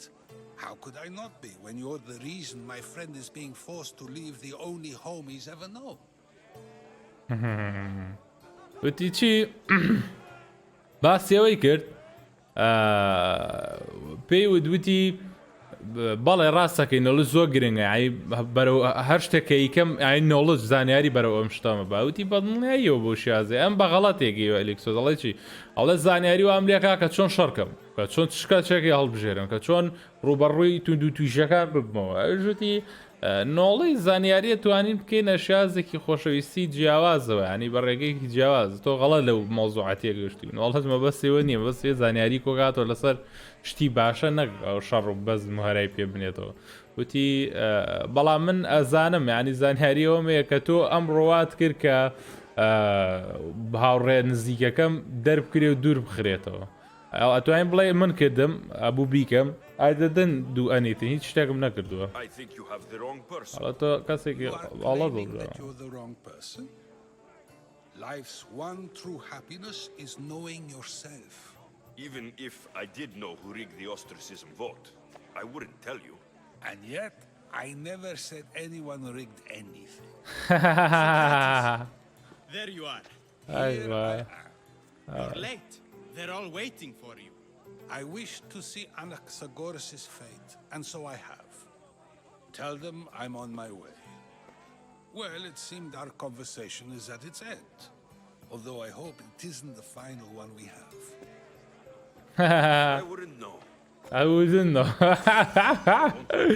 هێشتا سوورە لە سەقسەکەی با بە قسەی لێ دەرێنە فلیمی سووتانی ئای خوایە سوقرات چی پێوەدوتی وتی باشە تۆ بەبەستێ و کاتە کە پێوەدوتی تۆ ئاڵوگۆڕی نەکەین چۆن بڵێ تۆ وات کرد کە هاوڕەکەم دەربکرێت ئەمیشوتی نا منە و کارە من چام نایەوە تەنانەت ئاگاشم لێ نییە کە ناوەکان گۆڕدرا وتی خۆ من نەموو ناوەکان گۆڕا حانی بەس کەژ بوو قسەگە وتی جارە لا پیاوەکە وتی سوقرات هەمووی چاوەڕێی تۆکەن وتی حەزمە کرد کە چارەنووسی ئەو کەسی کە دەرکرا ببینم و ئێستا و دەرکراوە ئێستا من پێویستە بچم بۆیە لێرا کۆمزێشنەکە پەیوەندیەکەیان چۆن بڵێ قسەکردنەکەی نێوان من و تۆ کۆتایی پێ گفتوگۆکەمان ئێستا بێ من بڕۆم جا ئێستا هەر سێرکەکەم ئەنجام ماوە بۆ کابرای پێرکلیس بەڵام ئێستا پێویستە کە چی بکەم پێویستە کە بچم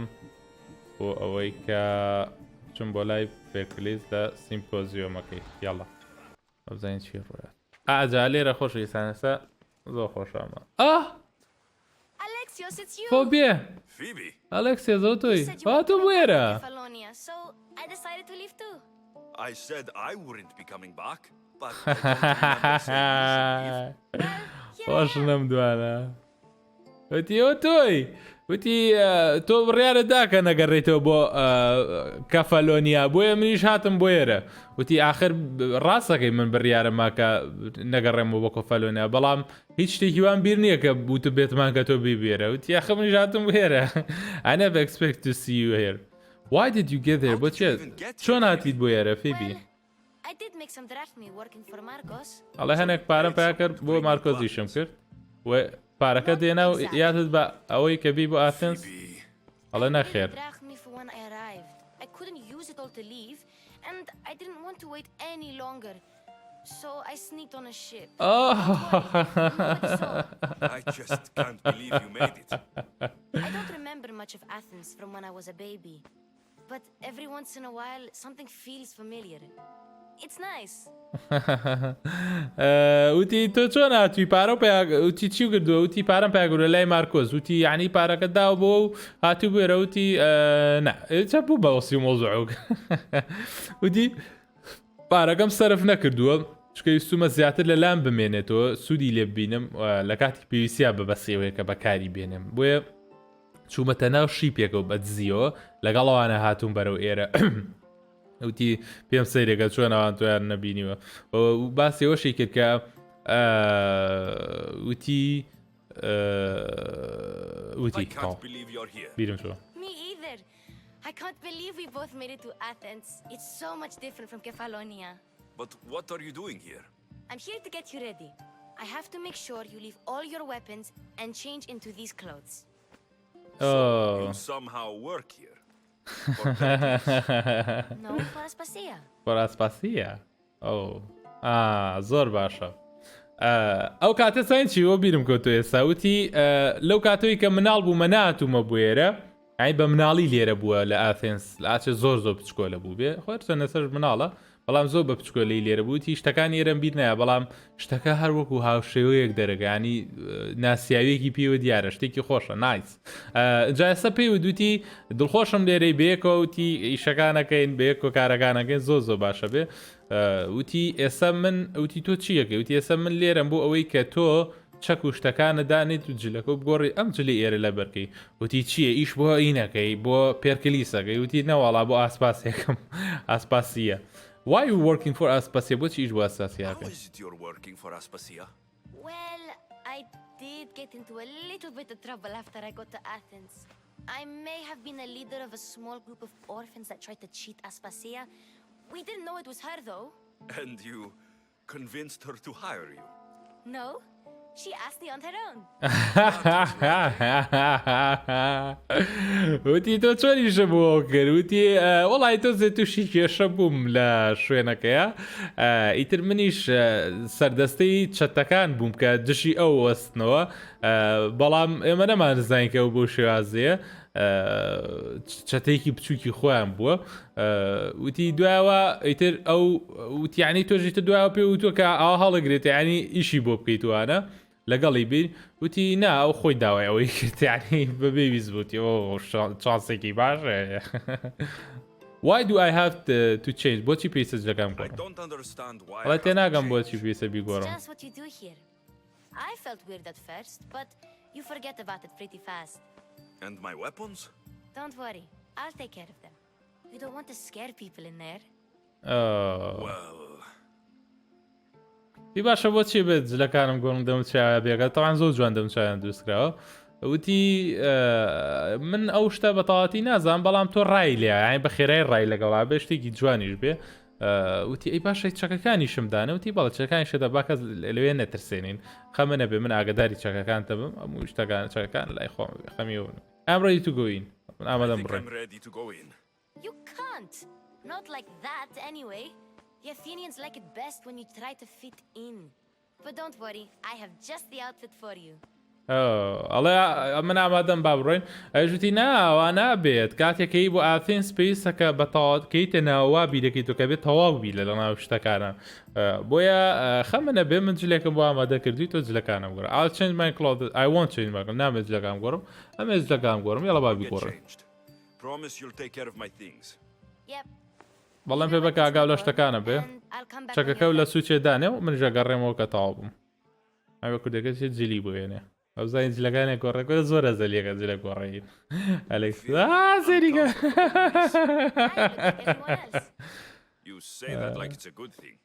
ئەو تۆتەکە شتێکی باشە ئەگەر تێکە شتەکە بە جدی بۆ بگە ئەمە باش ئاسانترین ڕێگە بووە ئێمە ئامادەین کە بڕۆین مەترسە لەم شتانە ناترسین ئەڵە تۆ دڵنێ کە ناتوانم یەک چەکیش بێنم ئەر هیوایەتی چەکە ئەڵێ بڕۆ دەیتە پێ بیرە نەچێکە بڵێ خواحافیز دیتە نایەک چەکیش ناتوان بێن هەر خەریکی چەک و شەڕ ئەم شتانی نەدیا بە جلی احتیادی و بسوڕێتەوەمانە ئاوەڕە دۆست خۆی قۆسە بە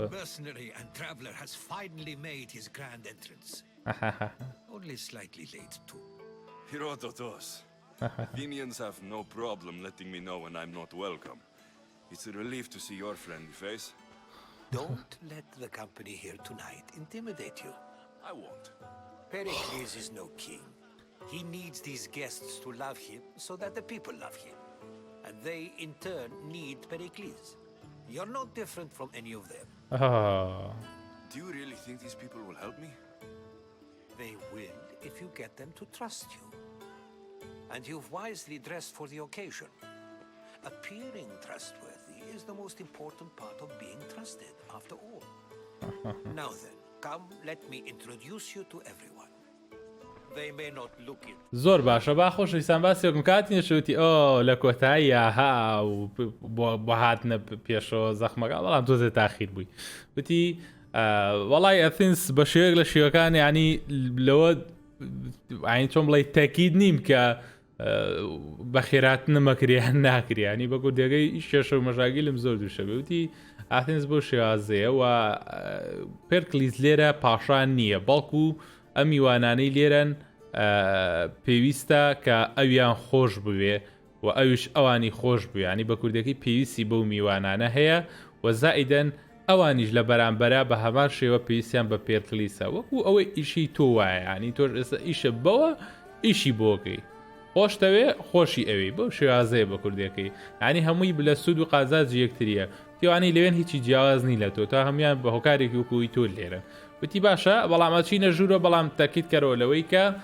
خەڵکی بێزار نەکەین وا نەکەی کە سەرنجی خەڵکی ڕاکێشی و ئەگەر ئەتەوێت باوەڕەت پێ بکرێت ڕاستکرێ ئەوە پێویستە بە ژیرانە هەوڵیەوە بێ کە ترسکرێ بۆیە سەم جلانە و گۆڕیوە ئەمە کارێکی باشە ینی دەستپێکێکی باشە بۆەوەی کە تۆ توانی خەڵکی بڕوات پێ بکەن کە بە شێوەیەک لە شێوەکان وەکو ئەوان پیانی هەسوکەوتێکی ڕێگوپێکی جلوڕکی ڕێگوپێک لە بەرکەیت و بە شێوکی جوان هەڵسوکەت کە ئجاسە کەسەکانمان پێ ئەناسێنێ بە کوردی هەندێکی بە کورتی هەندێکیان باسەکەین و بابزین چێ ڕۆیە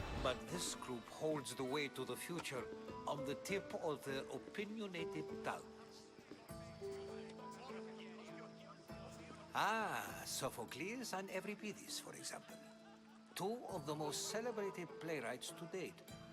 No one can throw stones as far as they can. They appear to be locked in some kind of intellectual struggle, as is their way. He's a writer of comedies, of all things. Comedies, Euripides. Hello, nusari comedian, comedies. Hey, pekanin bako. First, Sophocles.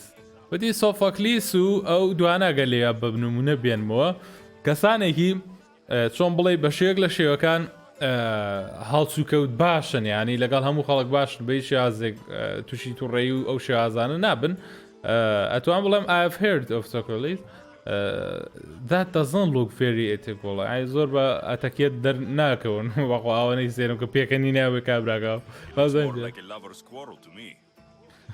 Hermippos has also written his fair share of comedies. You should drink more. ئەمیش بابەتی کۆمیدیە نووسێتەوە. His attitudes have garnered him more notice than his works. However, the fellow beside him, Protagoras, is a sophist worthy of as much praise as the great Socrates himself. I'm surprised Socrates لێرە. Socrates isn't so great. ئەوە باشیش نییە Socrates. گرێت نییە ئەی مەزن نییە بۆ باسی ئەوەی کردوتی ئەو کابراایە کە نووسینی کۆمیدیە نووسێ بەڵام پێچێت کە ئەو شتانە ئەی نووسێ ینی ئەو تێبینیانە وەکو ئەوە نەبێت کە ئەی نووسێ بە کوردیەکەوانی شتی کۆمیدیە نووسێ عادەتەن ئەوەنە دڵخۆشیش نین کەسانی ئەوەنە بە کوردەکەی دڵخۆشوانە نین و وتی ئەوەش سوقراتە کەسە مەزنەکە وتی سوقرات ئەوەنە مەزن نییە باوا بڵێ. I'm not sure great is the term I would use. Oh, don't let Socrates get under your skin. At least he wore shoes for the occasion. And the poor thing gesticulating like an ape is Thrasymachos. If you listen closely, you'll notice he and Socrates are actually arguing the same points. But the wind from his wild gestures deafens him to critique. That isn't at all what I mean. Where is Pericles? Oh, he never attends his own parties. Which reminds me, there's something I need to get his help with. Vile Socrates, always appearing where I least expect him. Warrior, protect me from his amorous gaze. Oh, Alcibiades, this is not a time for jealousy, but for love.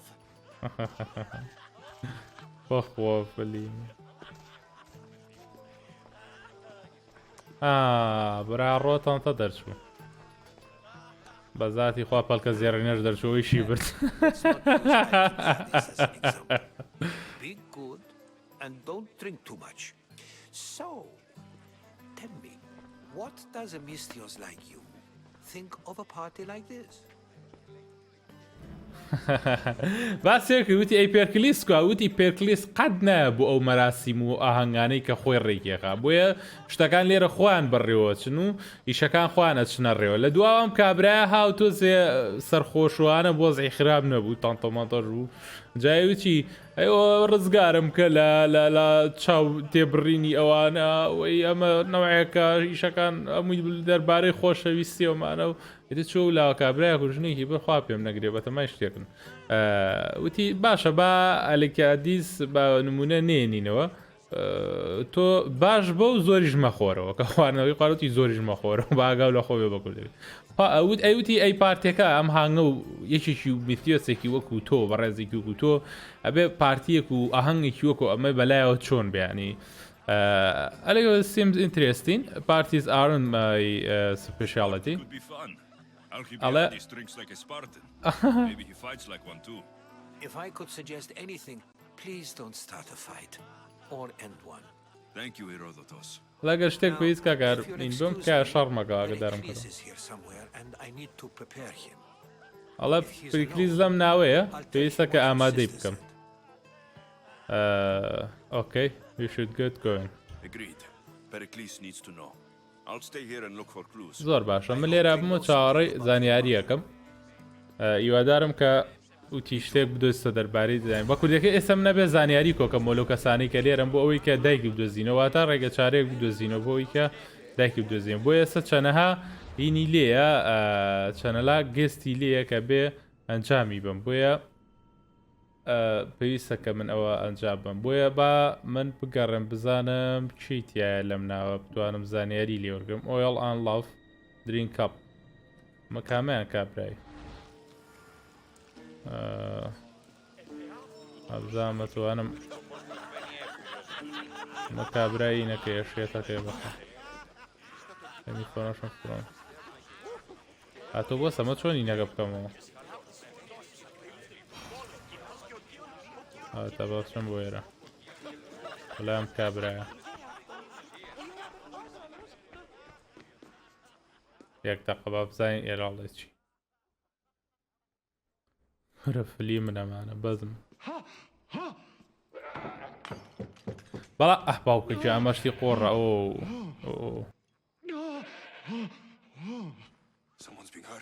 ئەڵێ چێگای ئاسێت بکەرەوە یاخود شکێنم Don't mind her. چێکە لە ژوورە ئەڵێ گرنگی پێمەوە ویستی سێر بکات Such aggression. I can see why Pericles has taken such an interest in you. Did you come to join us? ئەڵێ پێبێتە ژوورە لەگەڵمان بی ئەڵام زەین کێچێک ئازێتی باش to distinguish between sounds of pleasure and pain. Had I known you were going to mock, I would have left my door wide open for you. هاتە ئێرە وتی سێری کە کورە تۆ چەند پیاوێکی بەهێزوانێ ئەڵێم خوا پێرکلیس بۆ تۆ یەناوە بێرە ینی ڕێی پیاوی بۆی بێرە حەزلەی بێ لەگەڵمان بی وامزانی یەشێک لێرە ئازاری چەشت و ئازێتی خوارد وتی ڕاستەکەێنە جا شتەکان لەوانەیە قورس بێ تۆ توانی بێ لەگەڵمان بی بگەوەرتی بۆ غاتری خوا ئەولو فەرسەبوون بۆ یەکێکە گەڕێم I only came to this symposium to find someone.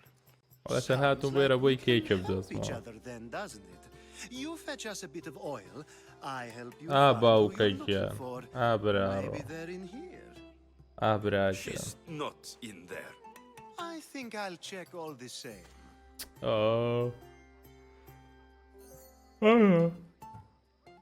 هەڵۆ وەرە هەنێک چۆن لێها ئۆلیڤڕۆن ئای چۆن بڵێ زەیتی زەیتوروانە بێنی بیکەی بە جەستەمانە و لەگەڵمان بیت و ئەوانە وتی نا من هەتەنها هاتووم بۆ ئەم سیپیۆزەم و بۆی کەسێک دۆزم ئەوتی چۆ باشە یارمەتیەکەین تۆرەوە بۆ من کە منیش دەتوانم یارمەتی و بم لێرە بۆ بدۆزمەوە وتی وتم ئاخر لێرەمە لێرە نییە وتی دەتۆ وەرە ئەوەم بۆ بکە سەوسە بزانە چۆن بۆ دەدۆزم مەسە منیش هەڵام نا من خۆمە خزمەکاری تۆ نیم باوشتە ڕوون هاغاقعی بە بۆ You have enough servants.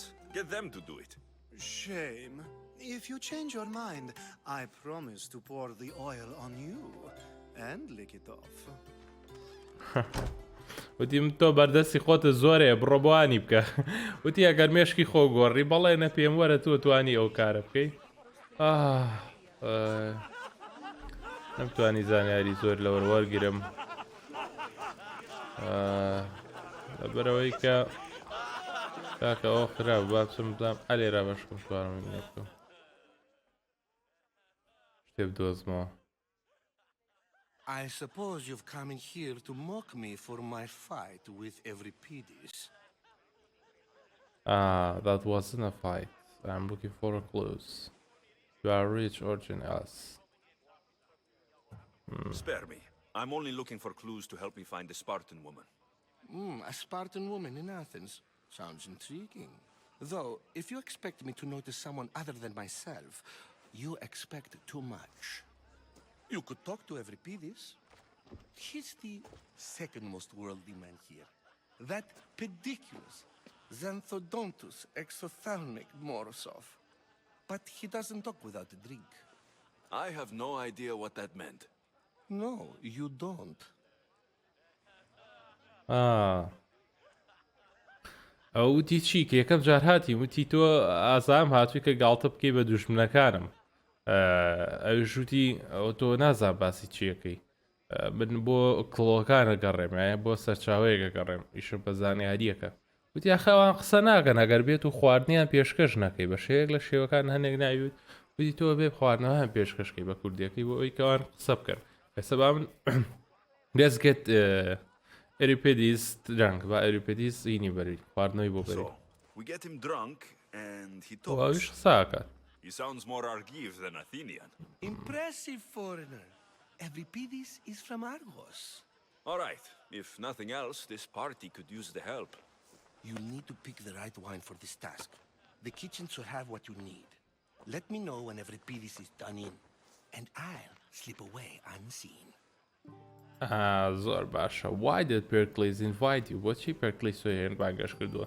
وتی باشە من ئەچم خواردنەوەکانی بۆ بم وتی زۆر باشە وتی خواردنەکانی بۆ بم شتەکان لێرە زۆر ئاسانترە لە ئاتێز وتی ناو خەڵکی هێرژ نییە بەڵام ئەبێتەوە خواردنەوەیەکی زۆر باش بەری بۆم ئەرکە کە بتێ ئەنجامی بی بۆیە ئەم خاتونە لێرەیە ئەتوانم لە ڕێگەی ئەوە باشترین خواردنەوە بەرم بۆێر بەڵام ێستا پرسیای لێگەم Why did Pericles invite you? بۆچی Pericles invite you توی How کردووە؟ do you know Pericles? تۆ چۆن Pericles نەزاناسی؟ How does Pericles know you? I'm the greatest dramatist in the land, mentor to Euripides, lover of Asclepios, father of theater, and so on and so on. I'm sure it's a real honor to have you hiding in his kitchen. وتی پێگەی تۆ جەنوتی چۆن من هەموو کەسم ناسێ پێکلیس تۆن تۆی بان کردوێ هەنێ ئەو پرسیارەکە بانەوە کرد من کەسێکی بەناوبانگ بوو من چۆڵی هەموو شتەکان لەژێر دەستی خۆمە و کەسێکی زۆر باشم نازانم چی وتی ئەوتی بۆیە من لێرە تۆم دۆزیوتۆ لەم شوێنە Why were upset about Euripides بۆچی نیگرانی دەربارەی Euripides You're awfully worked up over Euripides. You sure you're just friends? I'm never just anything, foreigner. Though I confess, Euripides and I hold a bond deeper than brotherhood. Why he slams it with a banal young plaything, Aristophanes, I will never know. باشە time to listen. Wonderful. Now, if you want some friendly advice, Aristophanes cannot stand sweet wine. I've seen what it can do to him. Absolutely, horrifyingly delightful. It wouldn't be a party without someone losing their stomach. I'll let you know if your plan worked. ئەرستۆڤید ئاسان نییە کە بتوانێت کارە ئەنجام بە ئەمان بکەین ئەم مەرحەلەیە باش من هەوڵ بەم ئەلێرە خواردنەوەکە بەرم ئەو ئۆلیڤۆیلەکەش دەتوان بیبم بۆ لە لەگەڵم I don't see many distinguished guests in here. Can I help you with something? ئەم لە شتێک یارمەتی بە ئام هەیە فۆرۆ دراین واین سوید واین سوید واینەکەیان بۆ ئیشیشانە درایواینەکە بۆ ئیشیشتریانە بچم درایواینەکە خواردنەوەی وشت خواردنەوەکە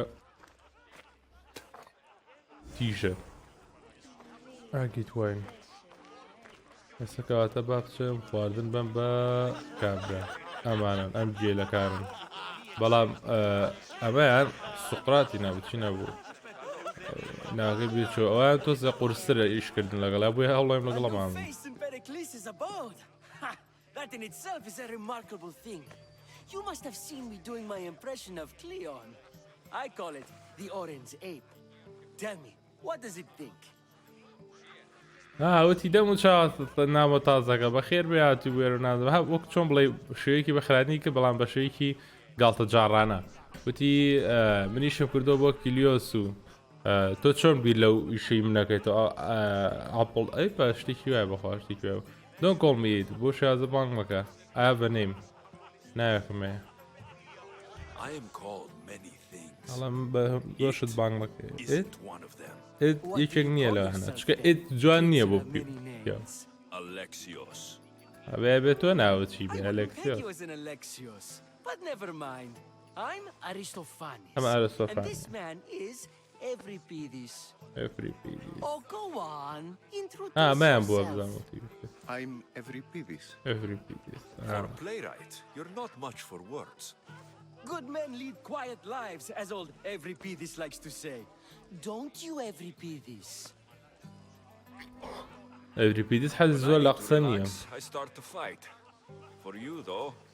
Quickly, bring him some wine so that he might say something clever. After my argument with Sophocles, I think I'd rather keep my head clear. I'm here to serve you. باوای لێ بکەم قەسەی لەگەڵ تێ دەربێنم. ئەمەی لای دەست ڕاست چەپیان ئەمەی کە ئێستا بەڕوبەڕی وەساوم.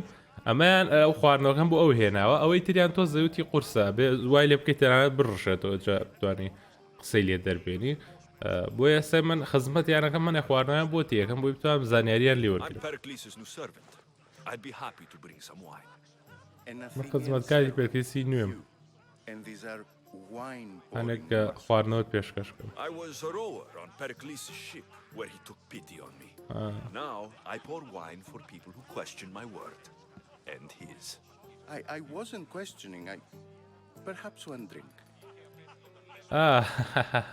وتی من خزمەتکارە تازەکەی پێرگریسم هاتوو خواردنەوە پێشە وتی وەڵی خزمەتکار نابێ ئاوە جسمێکی پاڵەوانە و ئەو وینانەی هەبێ وتی ئاخە من لە شیپەکەی و ئیشمەکە لە بەلەمەکەی و ئیشمە کرد بۆیە ئاواتۆزی جسم بۆ شازە بەڵام ئێستا ئەوەی کە داوای خواردنەوە بکە من چۆن بڵێ خزمەت یەکەم وتی دایچم نەکردووە یەک دانە با why don't you help me first بۆ چیەکەم جا یارمەتیەکەم نایە why not talk to Sophocles why the Pericles invite you بۆچی با بڵێم بۆچی یارمەتیم نای لە پێشە ئەڵێ من لێرەم هاتوو بۆ یەکێکە گەڕێم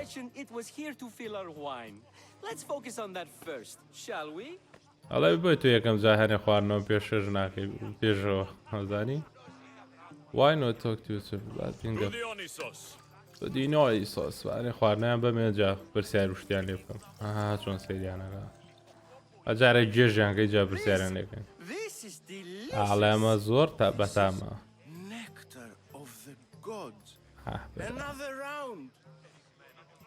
باشە have another ئەجا پرسیاران لێکەم why did Pericles invite you وەچی Pericles بانگشتی کردو Either we dine here and praise Pericles, or we dine with Cleon. But Cleon has all the charm of a typical politician. A horrible voice, bad breeding, and vulgar manners. دیکاتە لێرە دوو بەرە هەیە کلیۆن و پێرکلیس کلیۆنەوە بوو کە لەسەر مەسئەها یەکەم جار هاتیم بۆ ئێرە لەسەر شوێنەکە قسەیانە کرد و دوایی کلیۆنەکەت زۆر و ڕەبوو ڕۆشت و پێرکلیسیش لەسەر خۆ بووتی بۆ یاڵە کلیۆن کەسێکی توندوئانە ینی قورسە وەکو ئەمانی بە هەنێ خواردنی تریان بەمێ دارە گوێژانگەم تا پرسیاریان لیەکەم پیا بە دوو سێشت تێگەچێ خواردنەوە ئافرەت پارە بێ زۆر ئەوریاوانە ئەڵێ تۆ خواردنەوە خۆشەوە لەکوێ نابێ بەهی پێرکلیس بێ و نەشازان ئەڵە تو باسی چیە گەوانە کوڕی چ ئاکەن هاوڕێی چ ئاکەن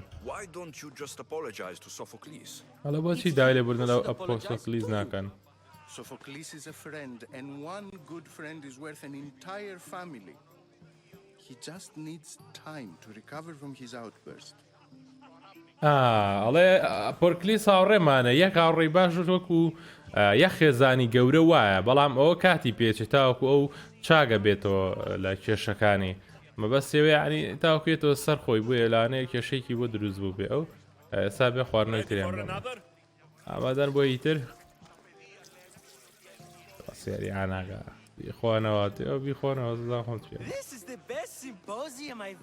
ئەڵەمە باشترین سیپیۆزێ بەکە تیا بوو بێتە تاوکو ئێستا ئەڵە زین چێکۆرە ئەمە حەزمان لێدا کوورە کێ تو یێنەوە ئەڵەم خۆم هاتووم بێرە ئەڵە من بە دوای ئافرەتێک ئازارم کە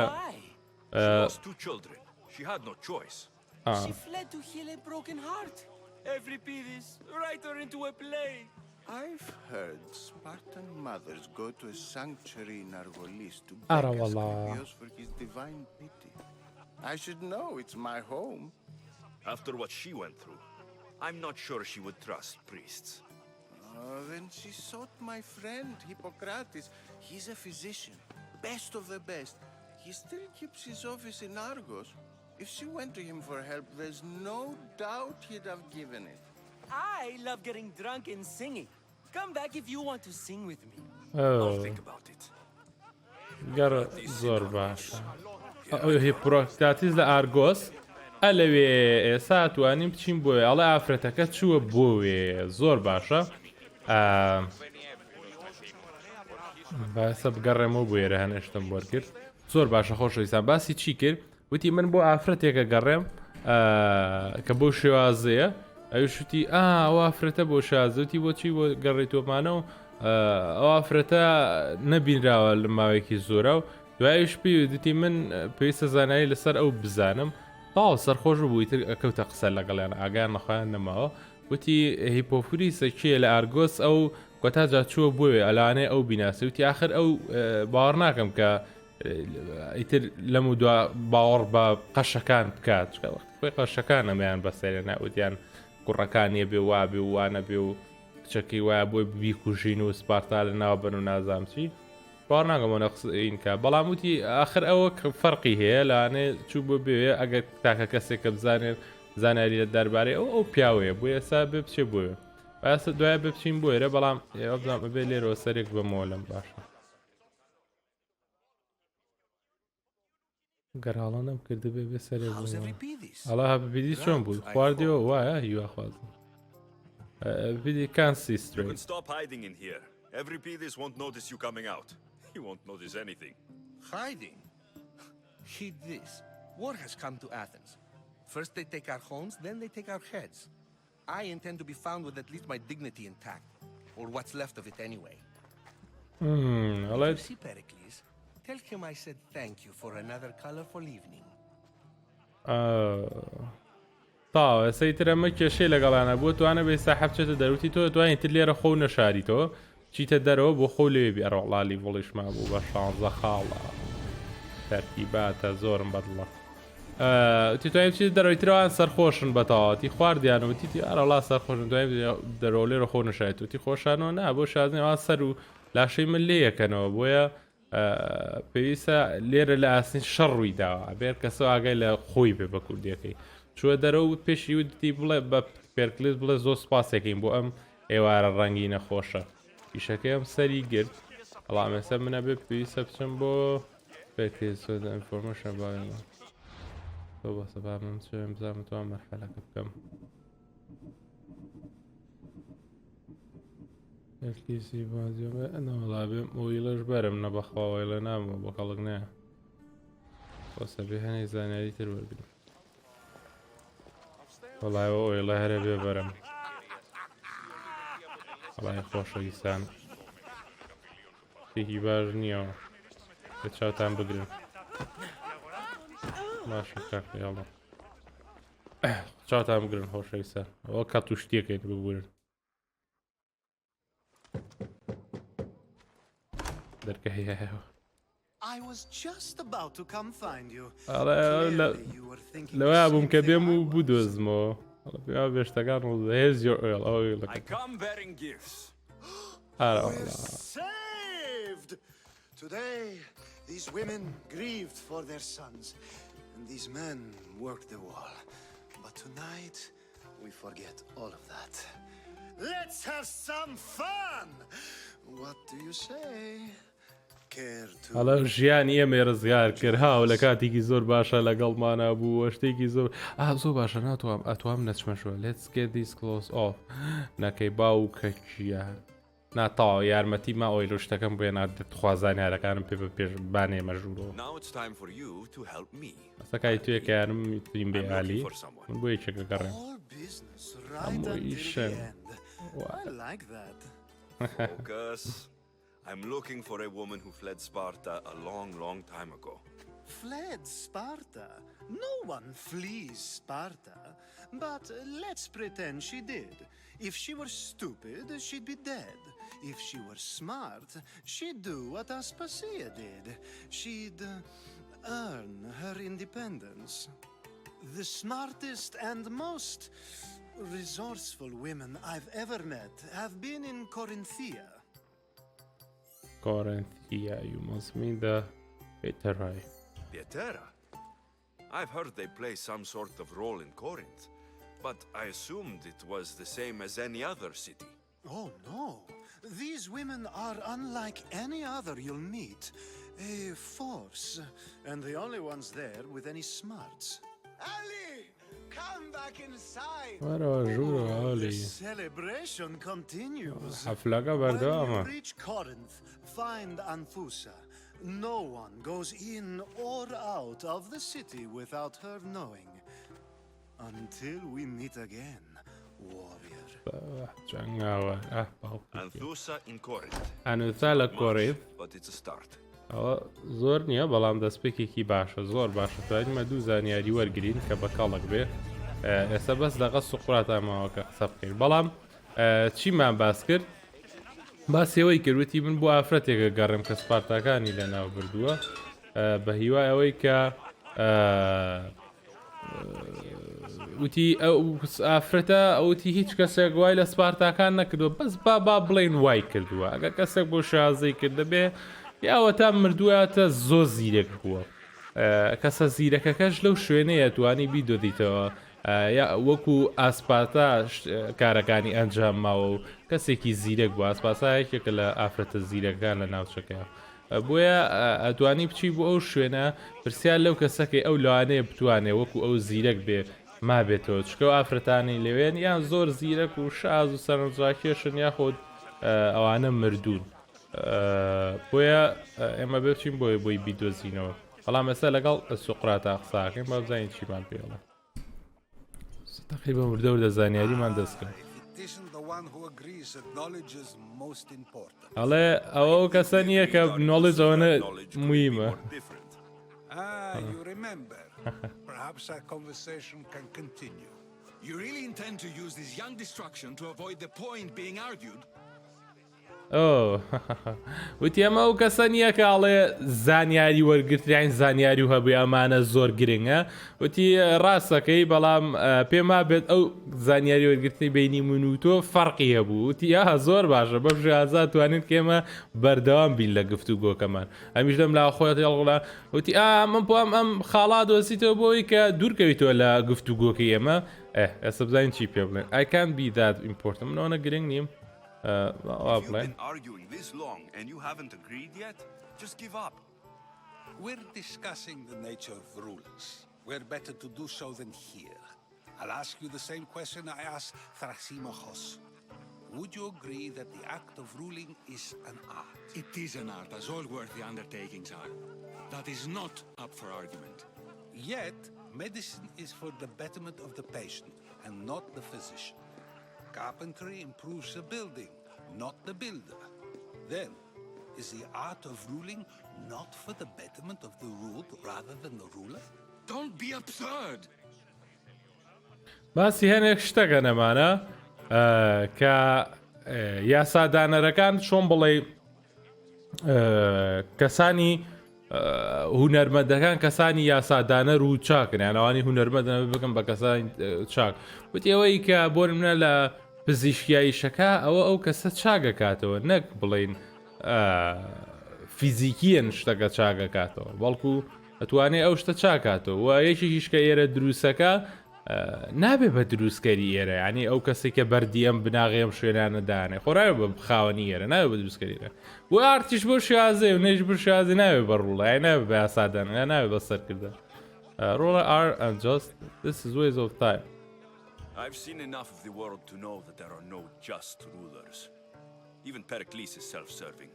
Is a Spartan general who brings order to his troops, thereby saving his own life, self-serving? I'm not sure that's the case. Ruling a city and fighting in battle are different things. By practicing the art of war, doesn't the general guarantee some of his troops a ferry ride when a swift retreat would save all their lives? You are contracting yourself. Don't talk about this. باسی چی کرد؟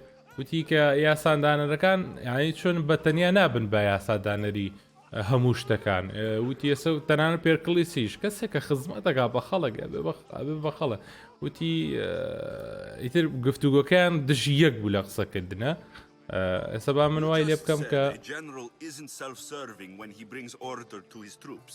Then you said he is self-serving because retreating would save the lives of his men. What are you trying to say?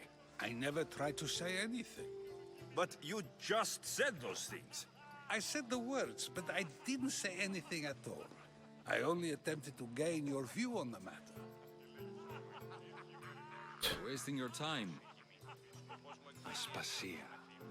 Aspasia. زۆر باش. Aspasia. Aspasia ماشاءالله قەشەنگە.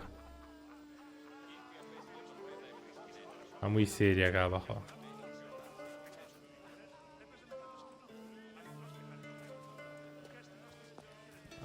ئاسپاسیا خەتەرە چاوەکانی.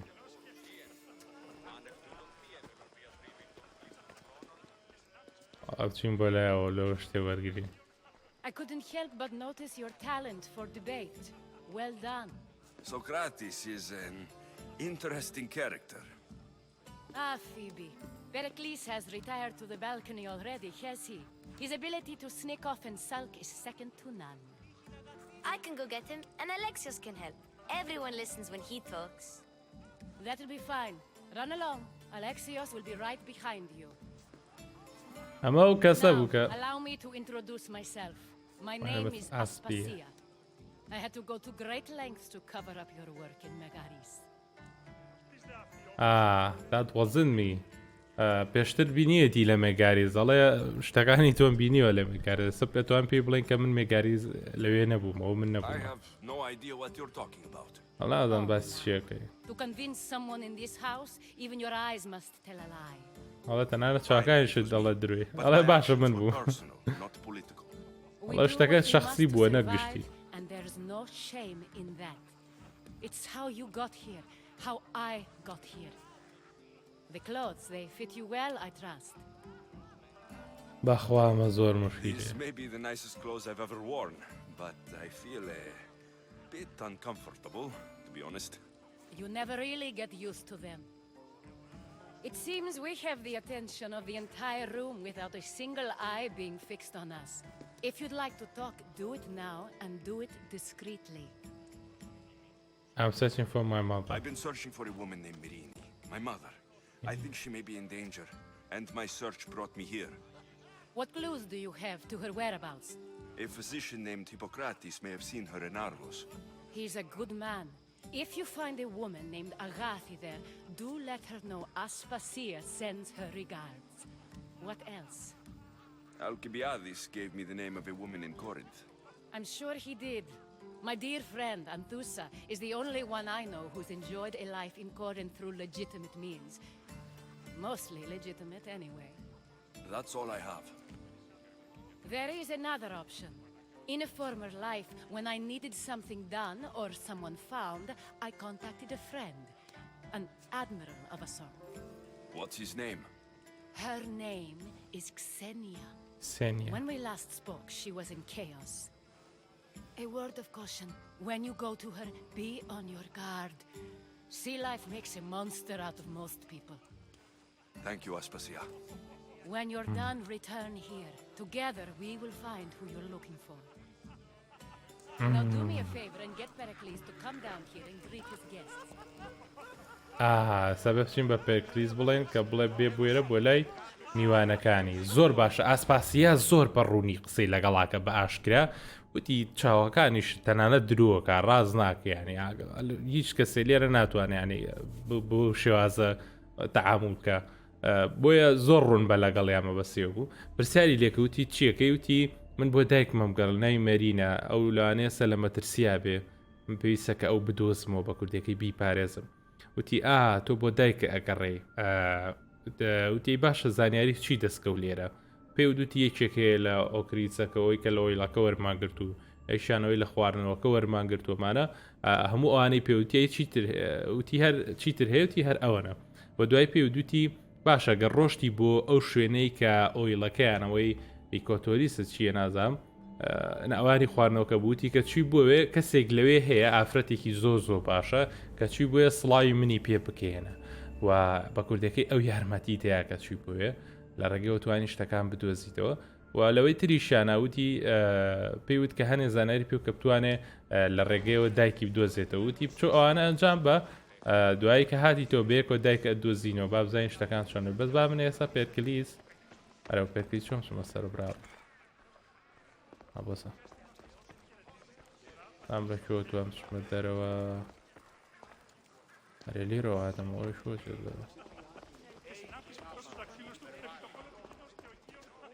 One minute. A little circle. I'm never alive. I'm the cat. أجعل ما هذا سبحان برافو. أيوة شوف ما صاروا بس. Baby. Just got here. We can't leave already. ئەوە چۆن بچمە دەرەوە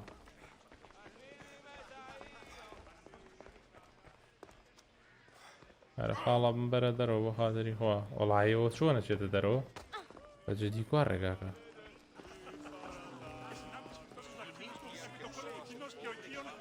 باشە چۆن گیرمان خوارد هەر بە زیو دەرگایە بێ بکرێتەوە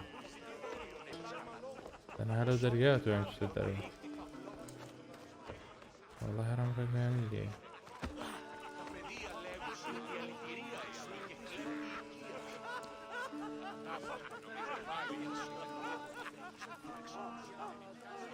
I'll help you however I can during your time.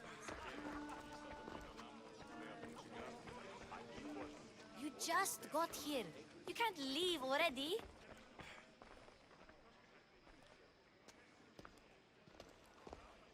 ها دەرگایە ها ئینەتکە ها بینیتەوە شتە سپی وەڵایەوە دیوێ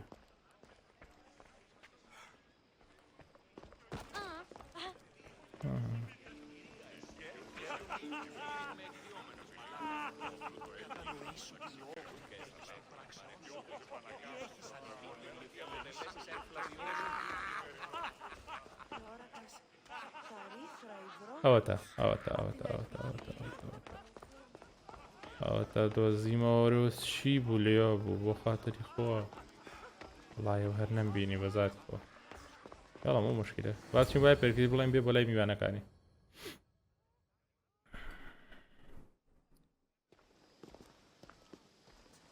فێبی جاوە سپاسیاوە بووکە فێبیە نابووە دوێنێ ئاڵقەی پێشوو باسی کرد فێبیە هاتون بێرە لێرە لەگای ئەسپاسیاوە I didn't send for you. No matter how you've dressed for my party, Phoebe shouldn't have let you in. ئەڵێ من پێم نەوتی کە بووی بێرە ینی ڕێم پێ ناوی وتی هەوازم کە پارتیەکە بەدڵ بوو بێ و چۆنڵی من ڕێگەم ناوە کە فیبی بوو بێنێ بوێرە نازم چۆنی ناوێتی بێرە ئەڵێ بۆ سەلەوەی کە خۆ شایتەوە لە میوانەکانە ئاسپاسیان منی نردو باوە بڵێ She wants you to come down to the party. She says I don't interact with our guests enough. But these parties aren't for me. Technically, you're a guest. If you join Herodotus and me, that should be enough for her, don't you think? You really don't want to go downstairs, do you? When your days are spent speaking in front of crowds, you begin to crave these moments of silence. Or as silent as I let it be, at least.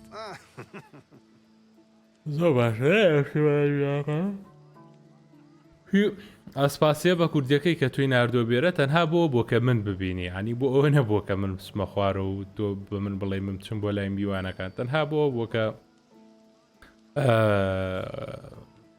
تۆ بیتە سەرەوە قسەمان لەگەڵاکەیت یعنی تۆ هەر خۆ شاری تۆ لە هەمتی بەڵێم بە شێک لە ژێگان بۆ شازێک کەمانوێ لە بەرچای ئەوهانا نەبین.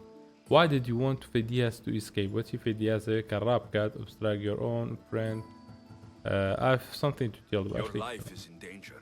Yes, Herodotus was saying. This cult doesn't worry me. I have my life threatened by far worse people every day. My true concern is Athens. I fear for her future.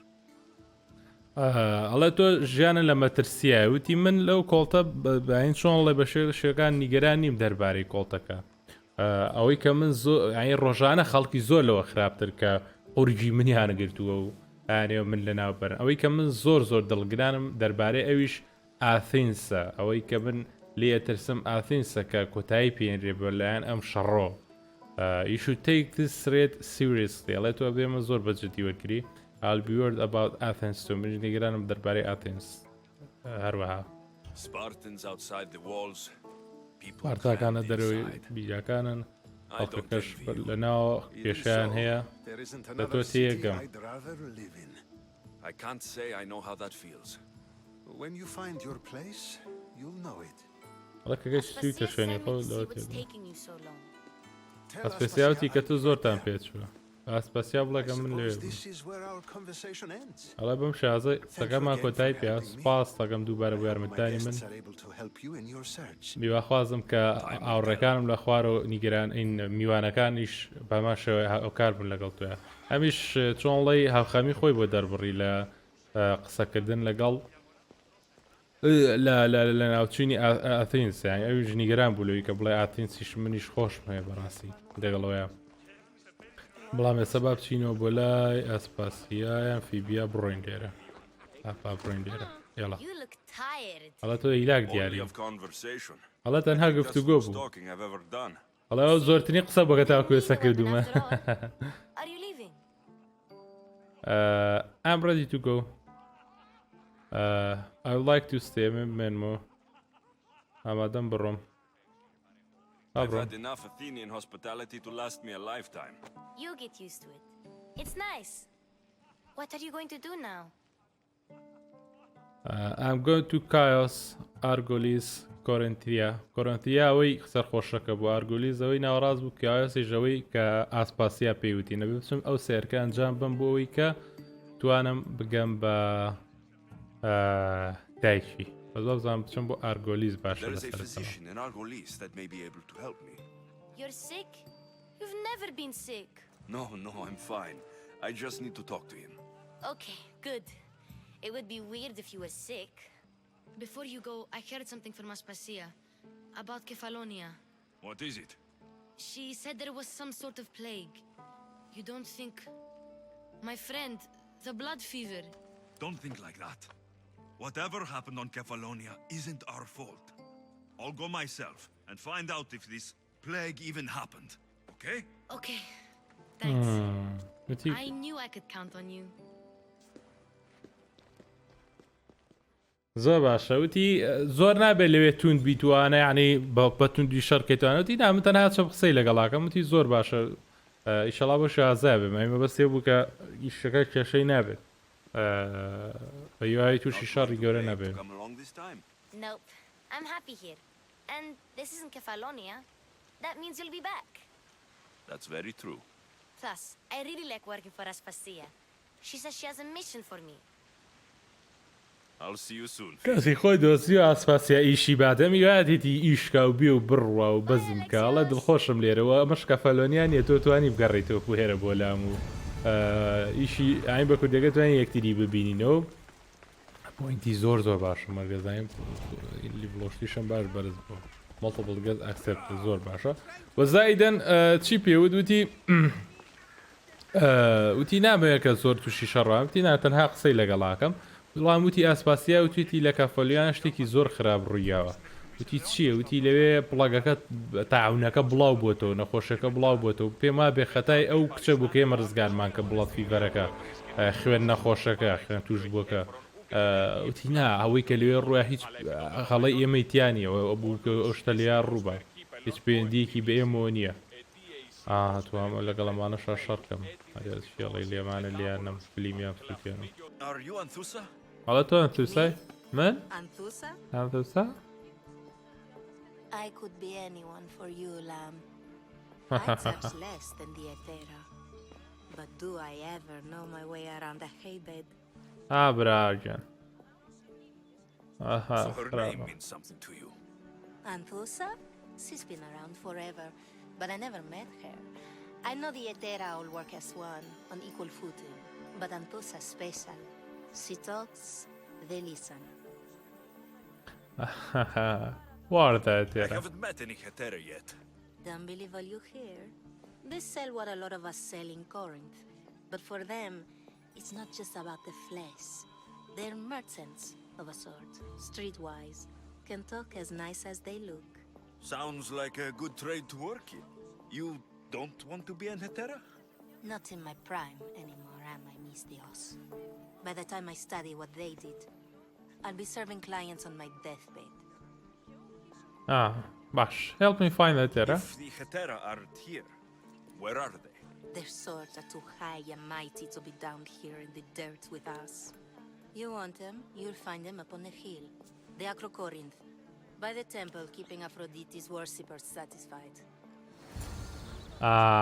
لەسەر دەڵانەکەیە زۆر باشە زۆر باشە خۆشەویستان باسی چیکی گەچوینە ئەوێ وتی تۆ ئەنتوسای وتی نا من ئەنتوسانی بەڵام ئەتوانم بم بە هەر کەسێک لەوەی کە تۆ پێویستە ئەڵڵا داری پەمەی جوانترین دارە لە جیهانە لەلام زۆر جوانە سێکم ناوچەیە زۆر جوانە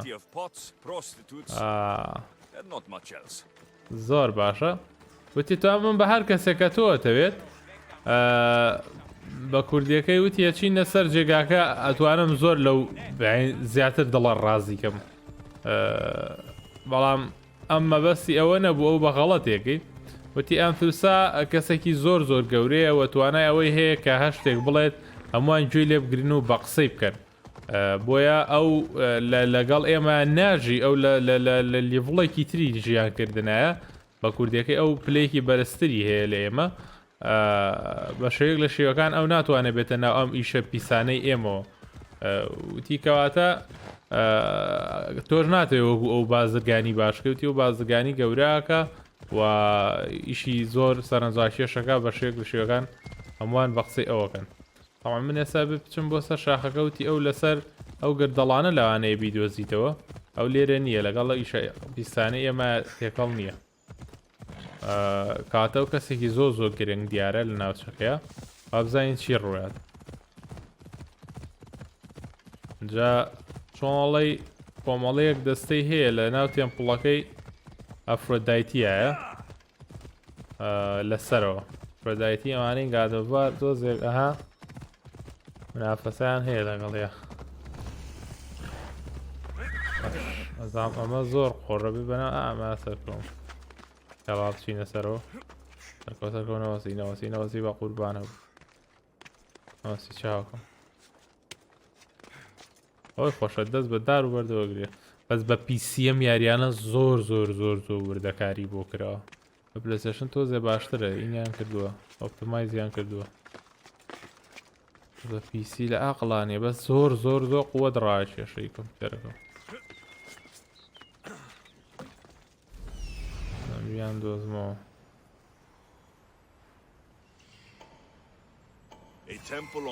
ئاکە بەراجیە لیڤڵ 19ەیە زانیاری لەسەر ئەنفوسا دۆزمەوە وەڵای ئەمە قۆڕە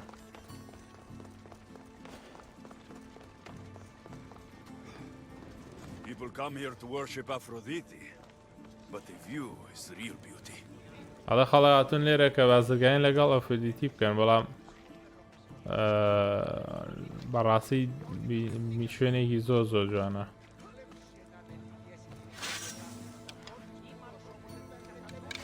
Who do they think they are? I need to stop them.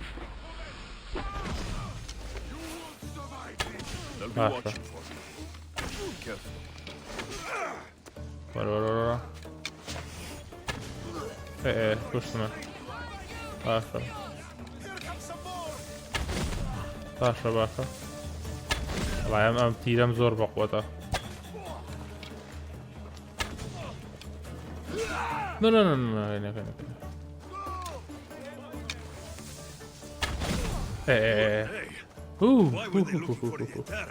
ئەڵێوانە شوێن بۆچی بۆ ئەتێرە ئەگەڕێن ئەمانە شەڕێ بوو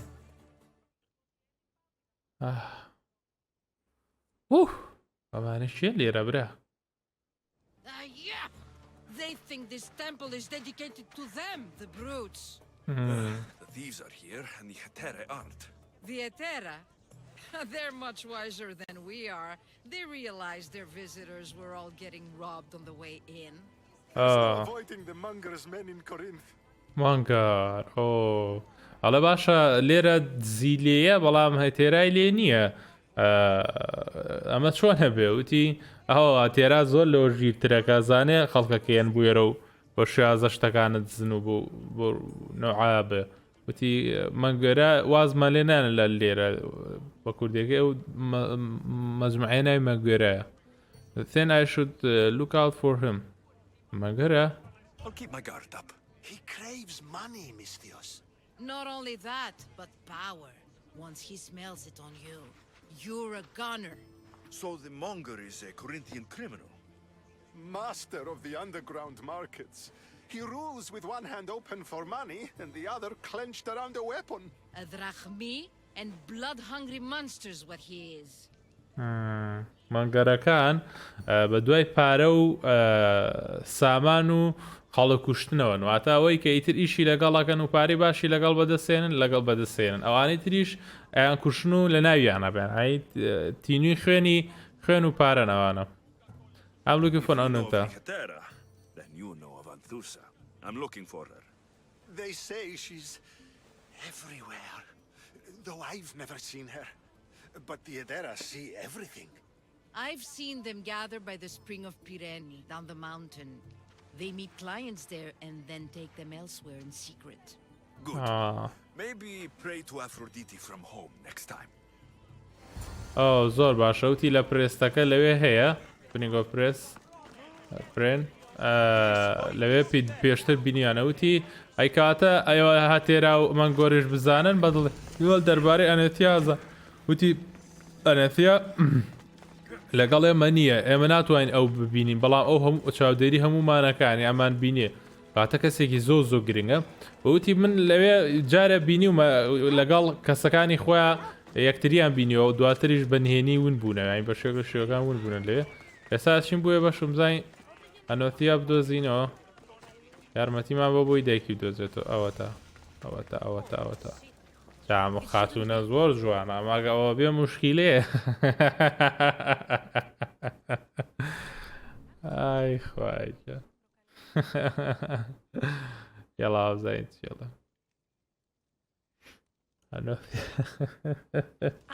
So Alexios has finally found us. Oh. You know me?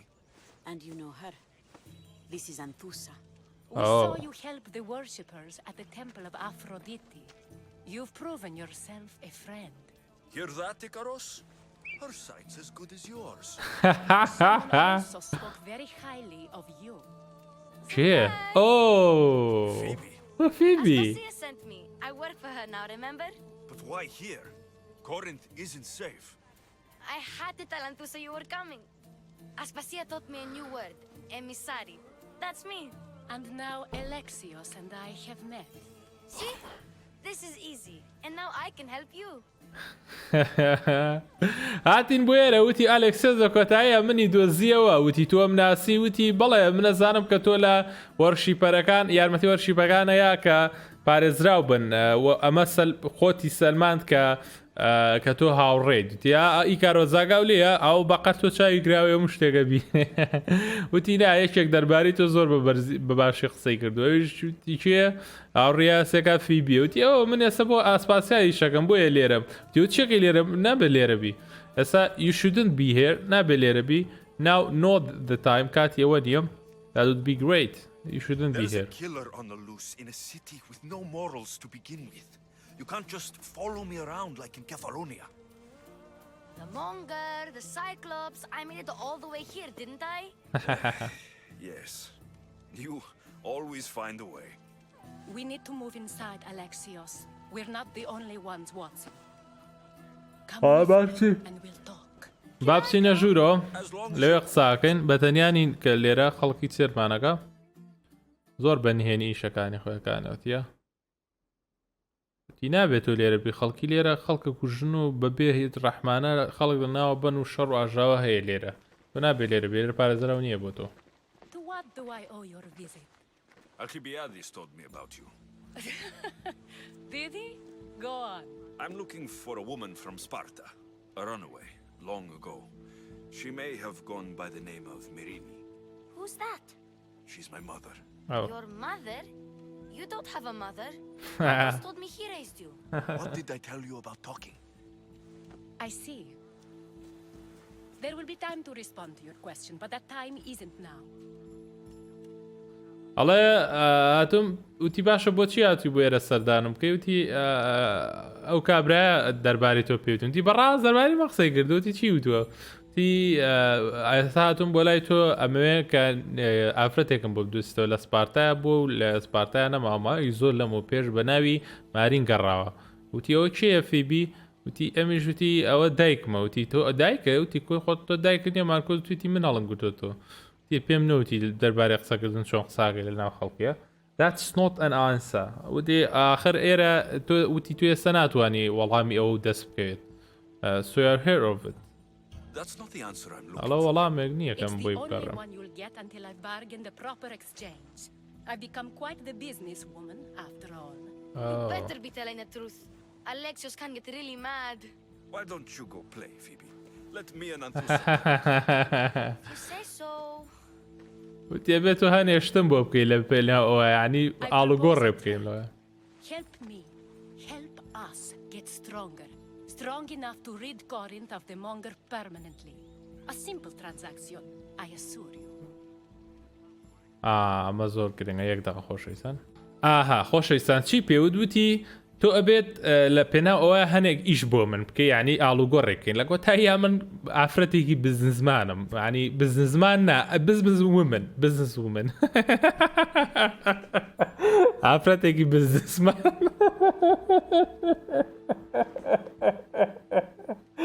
ئافرەتی بزنسمان ئەی خوای جان ئەخ وەشت و خوا پێرەگەرم دەمدانم وێشێ ئەخ ئافرەت بێ مالی چیت و خوا بە فەق بۆ حیامانە بێ یەک بخاڵە حەمە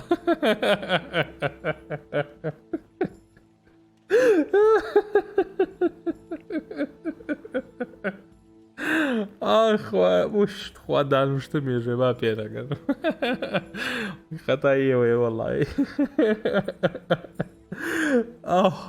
وتی بلە گۆتایە بزنزومانێکم یعنی ئافرەتێکی بازرگارم ئەبێت تۆ شتێ بۆ من بکەیت دی چیت بۆ بکەم ئەوژوتی ئەبێ هەنێک یارمەتیم بی لەو کارە بازرگانیانەیە کە ئیکەم و بەم شێوازەژە بێ ئێمە دەوڵەمەند بکەی لە ناوچەکە ینی بە کوردیەکەی دەسەڵاتمان بەرزتر کەیتەوە لە ناوچەکە It's a deal.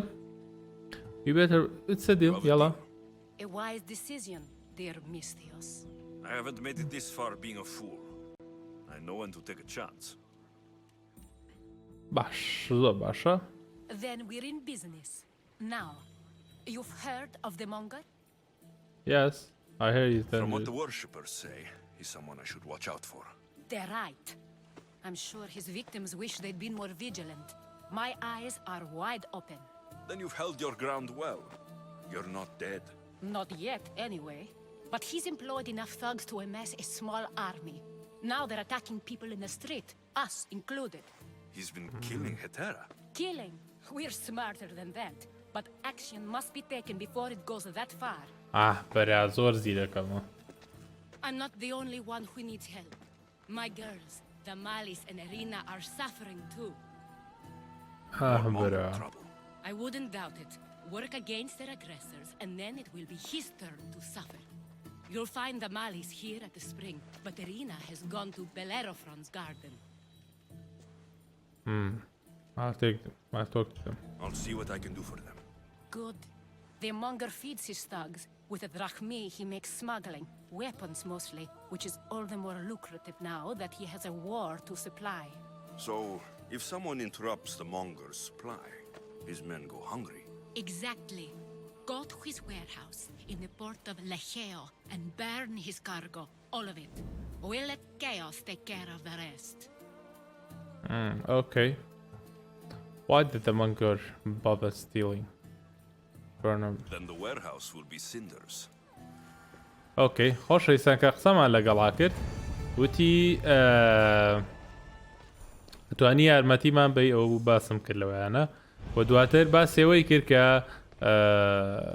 ڕێبکەوین لەگەڵیا بڕێکەوتین لەگەڵا کە و کارە ئەنجام بین وتی زۆر باشە و کارە ئەنجامین وتی بەڵام قەدەوەنە گەرمژەژ نەبووم بگەمە حاڵە بەڵام نامێ هیچ چانسی لە دەست بم چکەمە ئیشێکشمان بۆ کە دوای ئیشی تریشیە بەسەرمانە این دوو ئیشیە بەسەرمانە بەیەک و وتی ئەبێ یارمەتی کچەکەم بێ ئەویش بە هەمان شێوە لە کێشایە کە ئەبێت لە کێشەکە ڕزگاری کە تووشی کێشەیەک بووە لەگەڵ مەنگۆرەکان و زائیدەن مەنگۆرەکانیش پێویستە بچی هێرشکەیتە سەریان ئەگە بێت و ئاز و قۆشتەکانیان لە ناوبەرین موان لێکات و ڕەبن بم شازش لاوازە بن بە لاوازیشە مەتوانین زیاتر لێیان بین بە شێک لە شێوەکان ووتی ئەوان هێرشەکەنە سەر ئێوە کوژن وتی نام ئەوەنە گەمژەنین کە ئێمە بکوژن بەڵام نابێ بێڵن لەوە زیاتر بگاتە حەدێکە دوای کۆنتڕۆڵ نەکرێمە بەسی لەوە بوو ئێستا ئەمە کچەکەیەتی ئەبێ قسەی لەگەڵا بکەم تۆک تو دێمەلێت بۆی کە یارمەتیە جا کچەکەی ڕەشە برا خۆی سپیەمە زۆر مشکلە I'm more the in-your-face type. You have a monger problem, Damalis? I might. One of my regulars has changed. He was a decent man once, but now he's gone bad. Corinth seems to have a shortage of decent people. I need someone with muscle to figure out what's behind the change. Why he's different. What the man doing wrong? What was he like before? I'll see what he has to say for himself. If he's not lurking around here, he'll be at his house. I want this to end today. It will. People tend to show their true selves to my spear, whether they like it or not. زۆر باشە خۆشەویستان هاتیم بۆ لای قسەمان لەگەڵا وتی تۆ لە سیخۆڕی ماگۆرەکان ناچی وتی نام بەو شێوازەنیم وتی باشە بەڵام وتی هاتووم یارمەتیت بە وتی باشە مانگۆرەکان کەسێک هەبوو لەگەڵ منە بەڵام بە شێک لە شێوەکان خێرا گۆڕدرا لێم یعنی زۆر عکس بۆ ئیشەکەمان و بووە بە خێرایی گۆڕامێ بزانم بۆچی وا گۆڕاوە بچی سەرێکی لێبێ زانی چی ڕوویاوە ئەو پیاوە ئەستا با بچین بۆ ئەو پیاوەی کە ئیشی لەگەڵا کرد و لە پڕ بۆ شێوازە کۆڕە وی ئەلەو کێشەیە ڕزگاریکەین تەبعاً ئەمیش چەکەشی کەوت بۆ ناو ئەو کێشەیەوە بەڵام ئەبێ هەوڵێک بە ئەمە هەڵگرم چمەوە بۆ خوارەوە بۆ لای ئەو شوێنەی کە ئەو پیاوەی تیاژی ئەگەر لێرە نەبێت کاتە لە لای خانوشتەکەی خۆیەتی بە شێوەیەکی عادەتی بۆ شێوازەیە ئاوی هەڵەموو مشکلە هەرموو مشکلە تاو پێسەم مشکلە خۆمان هەڵە بێم چینە خوارەوە ئاها بزن بزن نەوت زن خێرا ڕاکە وەی لاشەوە ئەم خاو ڕۆشتنەی کاگەیتە ناو شارەکە زۆر بێمەعنایە هیچ نەبێکە گەشتە ناو شارەکە لە دوور و ئاوا خاوێکاتەوە هەتا وەزین چین بۆیە بزانین وتی جا ئەگەر بە زوریای خۆ بەیانیوان خراپەکارن ینی ئیشی خۆتان لەگەڵ کەوتی ئەگەر حەزیان پێ بیان نابمشم شێرەکەم دایم ئامادەیە لیان بم لەسە با بچین بزانین ئەمە چی پێ بۆمان دابرا ئەلەکسە زۆ منم چیە لێرەی چێک لێرە کرا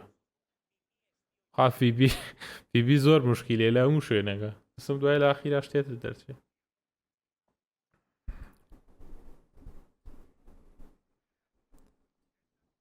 کاتوتی من سایکلۆ بمپەڕان من ئەو شەڕواژە پەڕا بە ئاسانی چم لێ نایە ڕاستەکەی تۆ بسە و مشتار ڕشتە What are you doing here? I heard the Mali's talking about her crazy client earlier. I wanted to help. ئەڵە ئەو چیەکەی لێرە وتی گوێم لە دیمالز بوو کە باسی ئەو کەسە هاوڕێیانەی خۆیە کرد کە شێت و تەواو نەبوون بۆیە مناتم بێرە باشە بەڵام پێویستە ئەوە بکەی کە مناڵم یاری نییە ئەڵێ ئازانم چکە تۆ هەرگیز نەوێش تۆ خۆشی ببین یاری بکەم I've been here, spying, and I heard him mumbling to himself. He's weird, but maybe if I tell you what he said, it could help? Let's hear it. Let me think. He said something about having to meet someone at Faye's pig farm tonight. That could help. It could? Did he mention why? To get something from them. A deed to some land, I think he said. Well, that's something. What else? Oh, he said their name. Dinomenis. Wonder who that is. Good to know. Thank you, Phoebe the spy. Phoebe Seahor. Listen closely. You sneak inside and see what you can find in his house while I distract him. Quiet like a mouse. But if you get caught, run right out the door.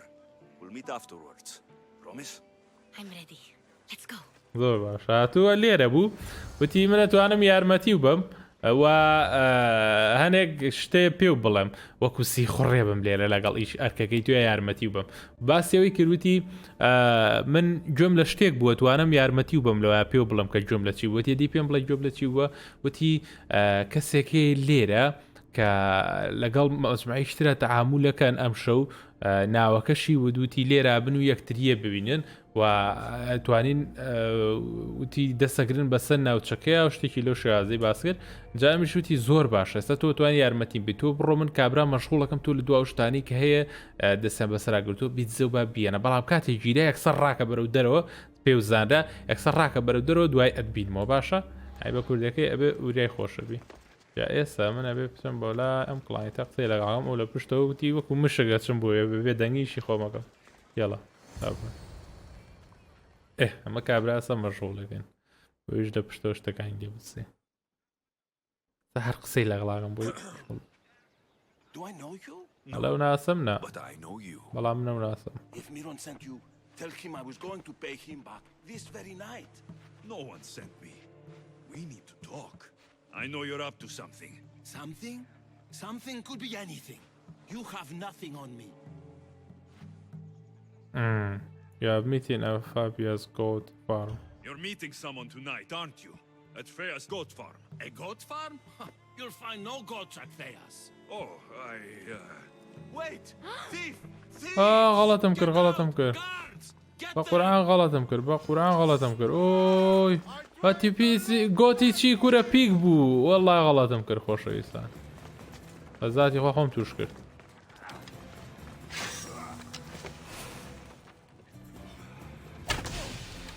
خۆم تووشی چی کرد برە وەڵا غەڵەتم کرد بەسە ئام ژنانێکیان ئەو شێخەم نامە ئەم باوکە ڕۆ زۆر من وەکتەکەواتوە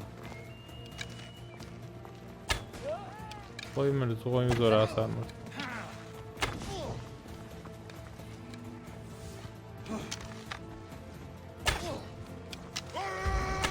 باوکە جەم وی ڕاکە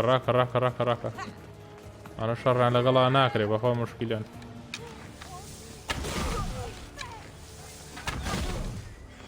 ئەبا نەجاتان بم ئەمە ماوە برایکەوە خواوە ڕاستە ئەمانم لە کۆڵ نابنەوە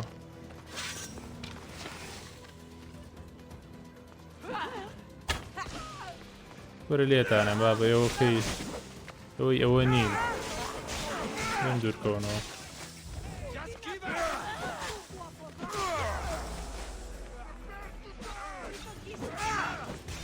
ئەی باوکە گیان لەو شەقەلووە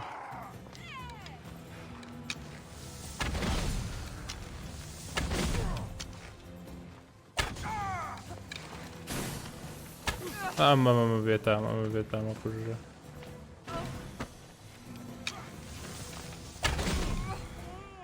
وامە ڕاستە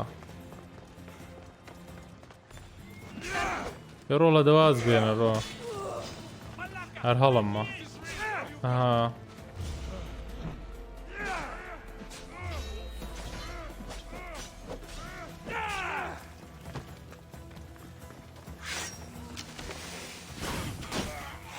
واوە ڕاستە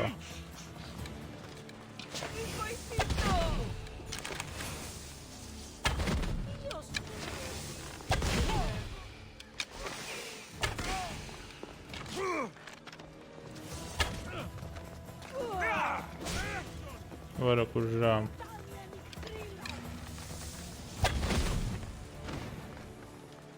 مانەوازم لێ نەیانم شێخم نەمەوە ڕاکە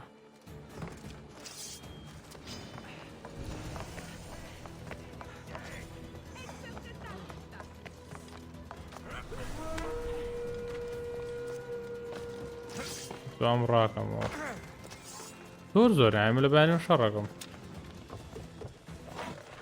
برا ڕۆپڵەنگیشم بۆ بڕۆیکەم بووە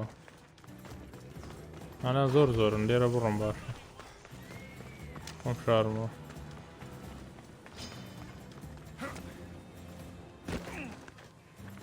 چی لێرە شەڕێکە ناوچەکە ڕاستەکە بەخوا بێیاسایە هەمووی شەڕەکە ڕاکە لەم گوزەرە نەمێنێ قوربانە ببنم شەرە نەمێن لە کۆڵم بنەوە کاکەوە چی بوو تۆک و فویبی پێم نەیت خاتە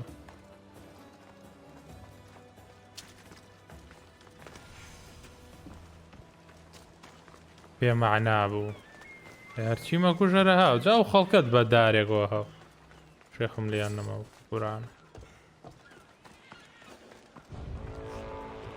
سەرکە بزۆگانە لێ ماوە نێشتایڵ با بڕۆ ئەها ئەها واز نان واز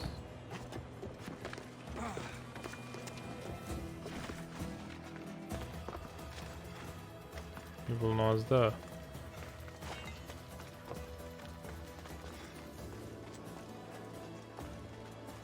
زۆر باشە فێبی وازاکە زۆر شەڕ بوو غەڵەتم کە کورە گوتی چی بەوا پیگم بوو تا وتی لەناو کێڵگەی تینگەکانی بوو That wasn't what she wanted you to do. I dealt with him, didn't I? Well, at least I could sneak in, okay? Look. What does the letter say? It's mean. It says he'll get hurt if he keeps doing things wrong. I thought as much. And it says more. That he needs to bring the Malis to a place here in Corinth. There's directions. What do you think it is? Don't know, but I'll find out. Right behind you. Not this time. Go to the Malis and wait for me there. Please. You've done enough for today. It could be dangerous. I'll come find you after. باشە سێری نام A prison? I should find out. ئەنێ دەمالیز بەرن بۆ شوێنێک وتی نامەکەی بینێ وتی چیتیان نووسرا بوو وتی ئەبوو دەمالیز بەرن بۆ شوێنێ و هەنێک کار هەیە ئەنجامی بن ئەگەر شەو شتەکە نەکەن شتەکە ئەبێ بکەن شتی مەترسیدارە بەڵام با بزانین چی ڕوویە پریا لێرە پڕە لاین What happened in this? Oh my god, it's not easy. I don't want to be spotted here. زۆر مشکلێ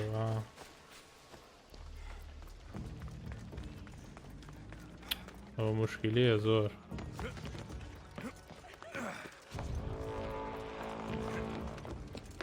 کابرایانە بۆ لێرە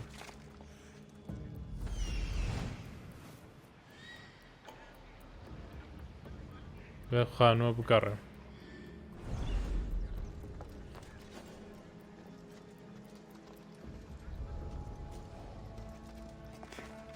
لیشان بەرزە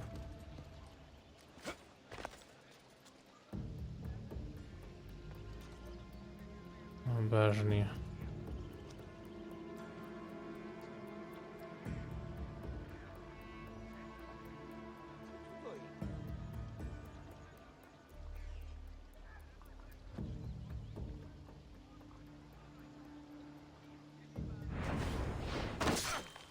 This must be the place described in the letter. Anybody home? Oh, okay. Raka, Sharnak.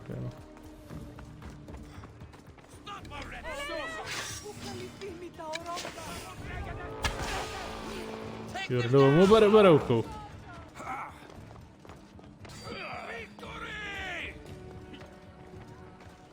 Raka. تو زور ندارو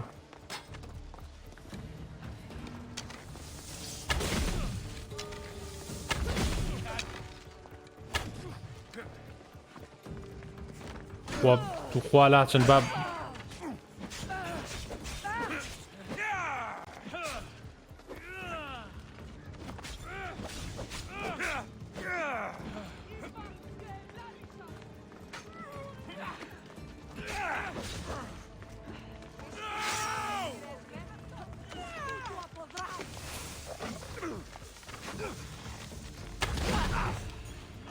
خەڵکەکە زۆر بێتە من زۆر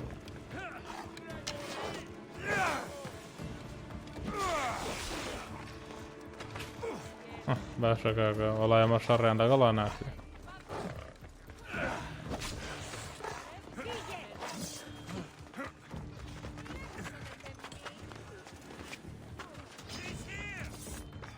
خۆمیان لێ بشارن ئەوانە لەو لە هەر ماوە ئەمە هەر کارە هیچ پێندی بۆ نییە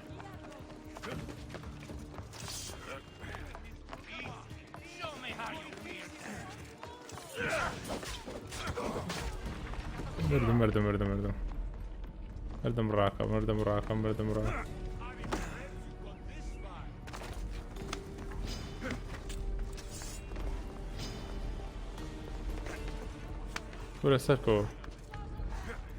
وەرە سەرکەوە چیەکەی ئەو ڕاکە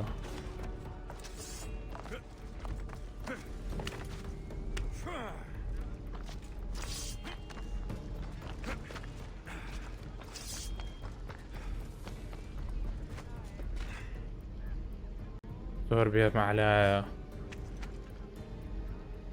ئەو خەڵکە کە لە ئەرمەتیانەیە زۆر بێمەعنایەوە چکەوە هەر خەڵکە دلی زیاکەن ئەمە بەتەنیا بۆی بچوومە زۆر چۆ بووە کەوتە خوارەوە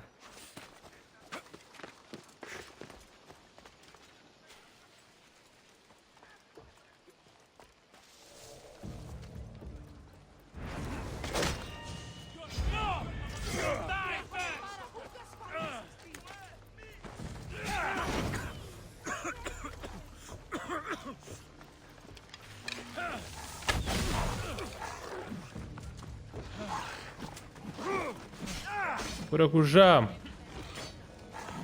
بخوا وەرە ئەمە شتە زۆر بێتە ئەمە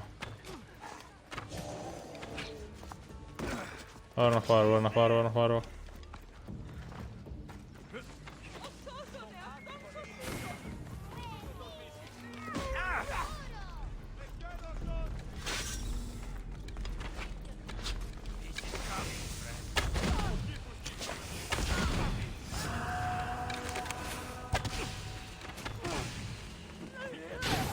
وەرە کوژام کاکە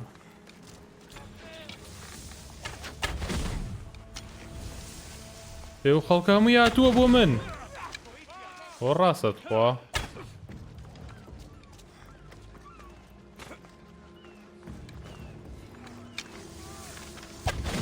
هەمووتان ئاوا کوژم هەر ڕێک سێریکە هەموو خەڵکەکە هاتووە بۆ من زۆر عەندیکە ئەو شتە چۆنە بێ ئەدە وەرە سەر نەکەوێ میش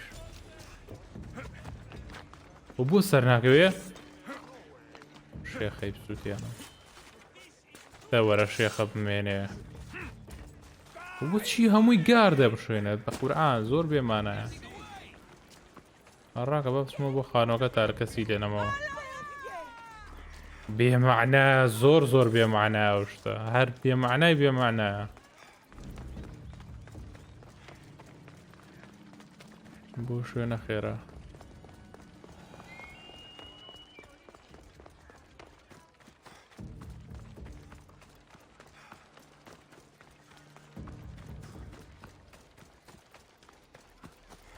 ئەسیانی لێمەوە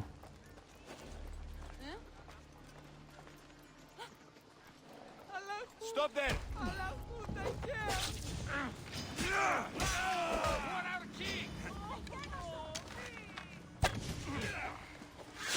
Yeah, Peter.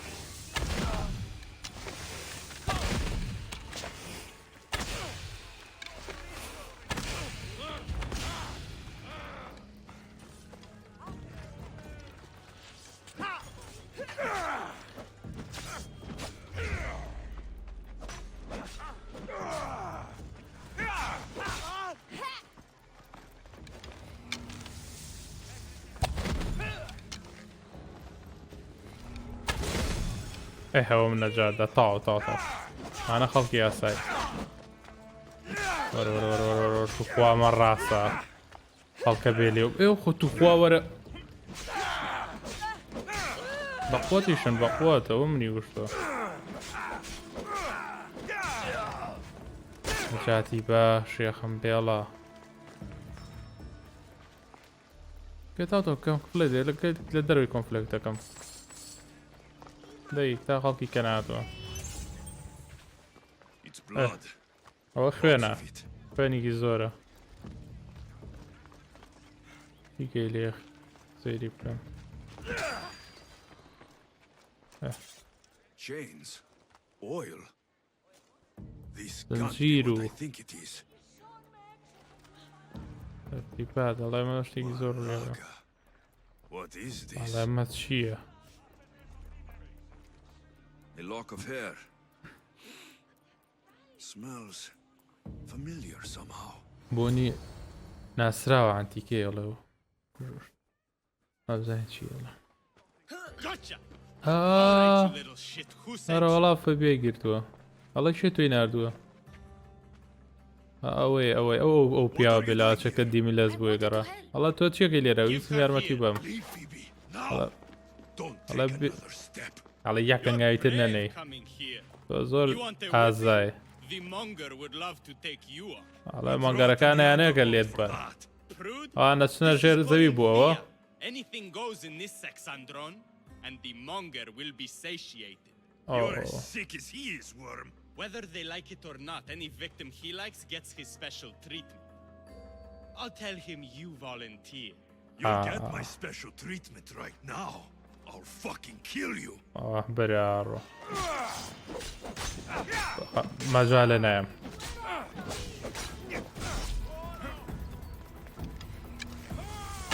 بگرە نەجاتێ بەم بکەڕێمە بۆ دیمەلەس ڕاکە کابرام گۆژە و کابرا شێتی کا لێ هەڵگەڕایەوە کە وەسفی مەگۆرەکانیە و ئەیو کەوان کەسانێکی تویان ئەوێت بیانی کە بیکوشن لە ناوی بەرن بۆ ئێستا من پێویستە بگەڕێمەوە بۆوێ بەڵام لەم دیوە بڕم بۆی تووشی شار نەبم زۆر پیاوانەترە بێ زۆر باشە خۆشەویستان نەجاتمان بوولەوە بە زودی زۆری زعاج بوو کابرایە کابرایە شێتوی زعاج بوو بچینە بۆ لای دیملاس بەڵام خۆشەویستان سێ ئەرکی تری ژێ ها و سێرکی پیان ئەمەرکاکەین ئەوانەی کە بەس باسێکم ئەوانەی کە ئەپەڕێنین باشە خۆش نییە چکە زۆر دووبارێ ئەرکەکان نێرێ بۆ ئیشێک پەیوەندی بۆ ئیشی تۆشەوە نییە بەس حەزم کە ئەمەیان بکەم لەبەرەی ئەمە تقریباً ئەپێدانێکیان هەر بکەین لانی کەم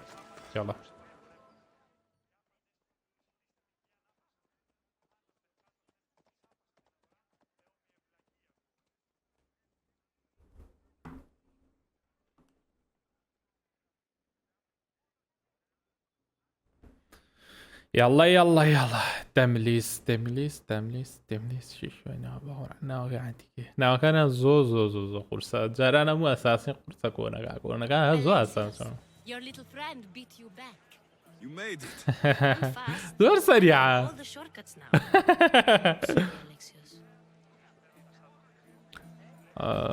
It's all right. You had good intentions. I thought I could sneak in, like before. I'm glad you didn't. Especially with what I found there. What happened to you? I just left the monger's Sexandron, if you can believe it. And it's where you were headed. No. It's true. Your client was being forced to take you there. And we found these.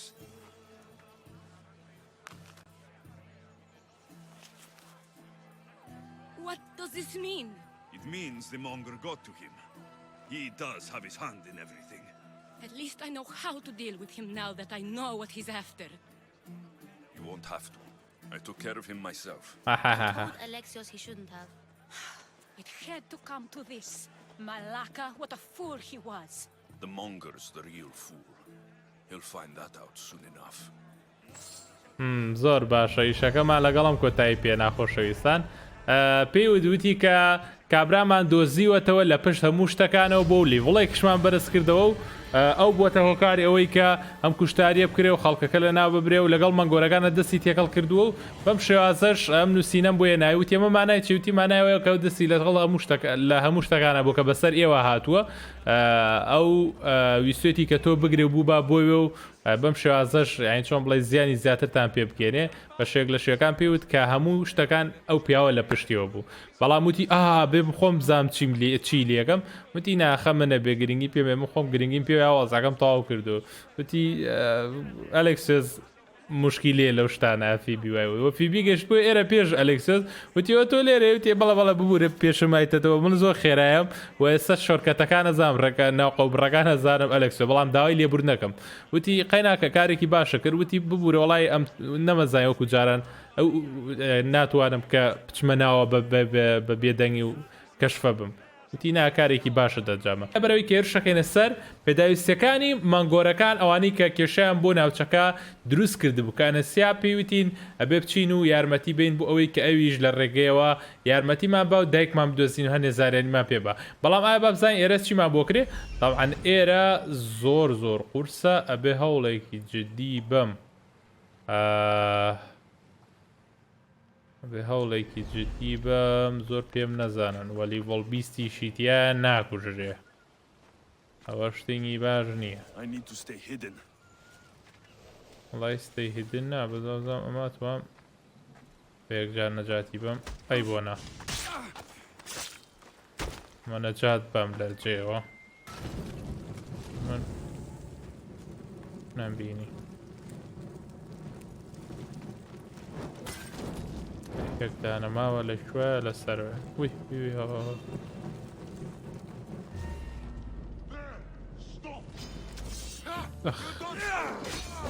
بە قورئان هاتن یەکدانە مابوو نابووە بمێشتە ئاوم بێبێ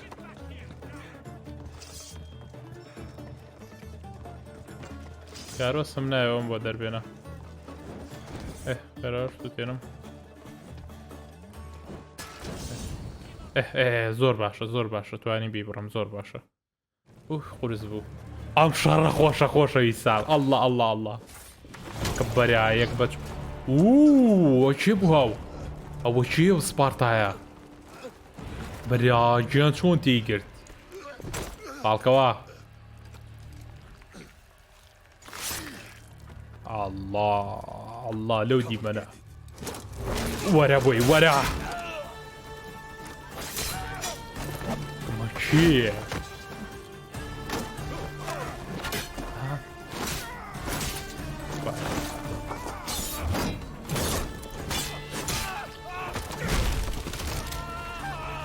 فیلیمی سووتان هەرنەک خۆی فیلیمیشی سووتان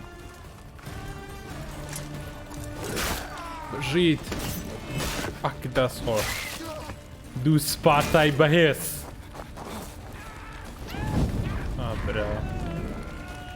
ئەوێری ئاکە بەرابەر دووکانەوە چیان لێ کرد وەڵا شێتیان کرد خوێنەکە ڕووخە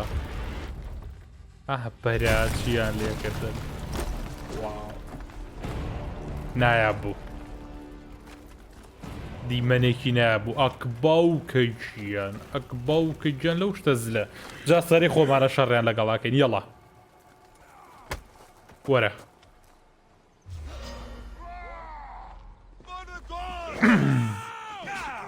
لیانە باوکە گیان ئەمە زۆر ئاسانە زین شەکەی ئاواکەی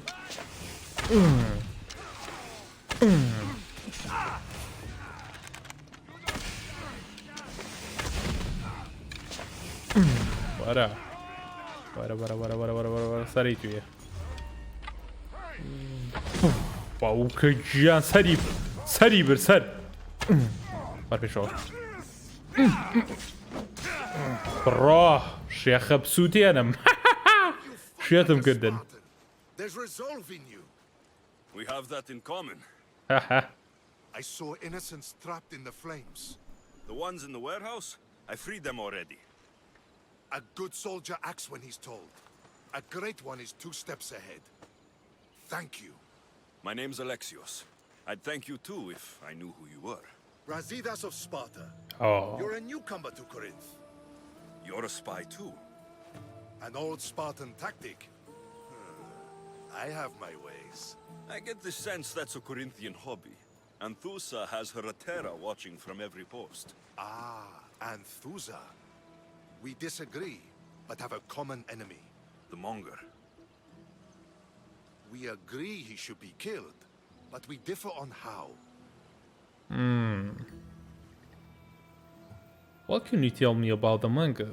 Tell me your What do plan. you want to do with him? Right now, the Mangaru's got him. I want to replace him with minimal bloodshed. It needs to die. Kill him isn't peaceful. He'll only be dethroned if he's killed. It's simple. Yes.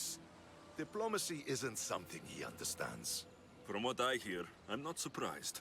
We arrested his top men, armed the citizens, tried to stir the police against him. It never came to be. The only thing left to try is a quick slice of the blade. That would do it. We'd lure him into Corinthia's sacred cave, and it'd be over. Okay, I can help you bring Monger down. I agree to help Anusa, not you.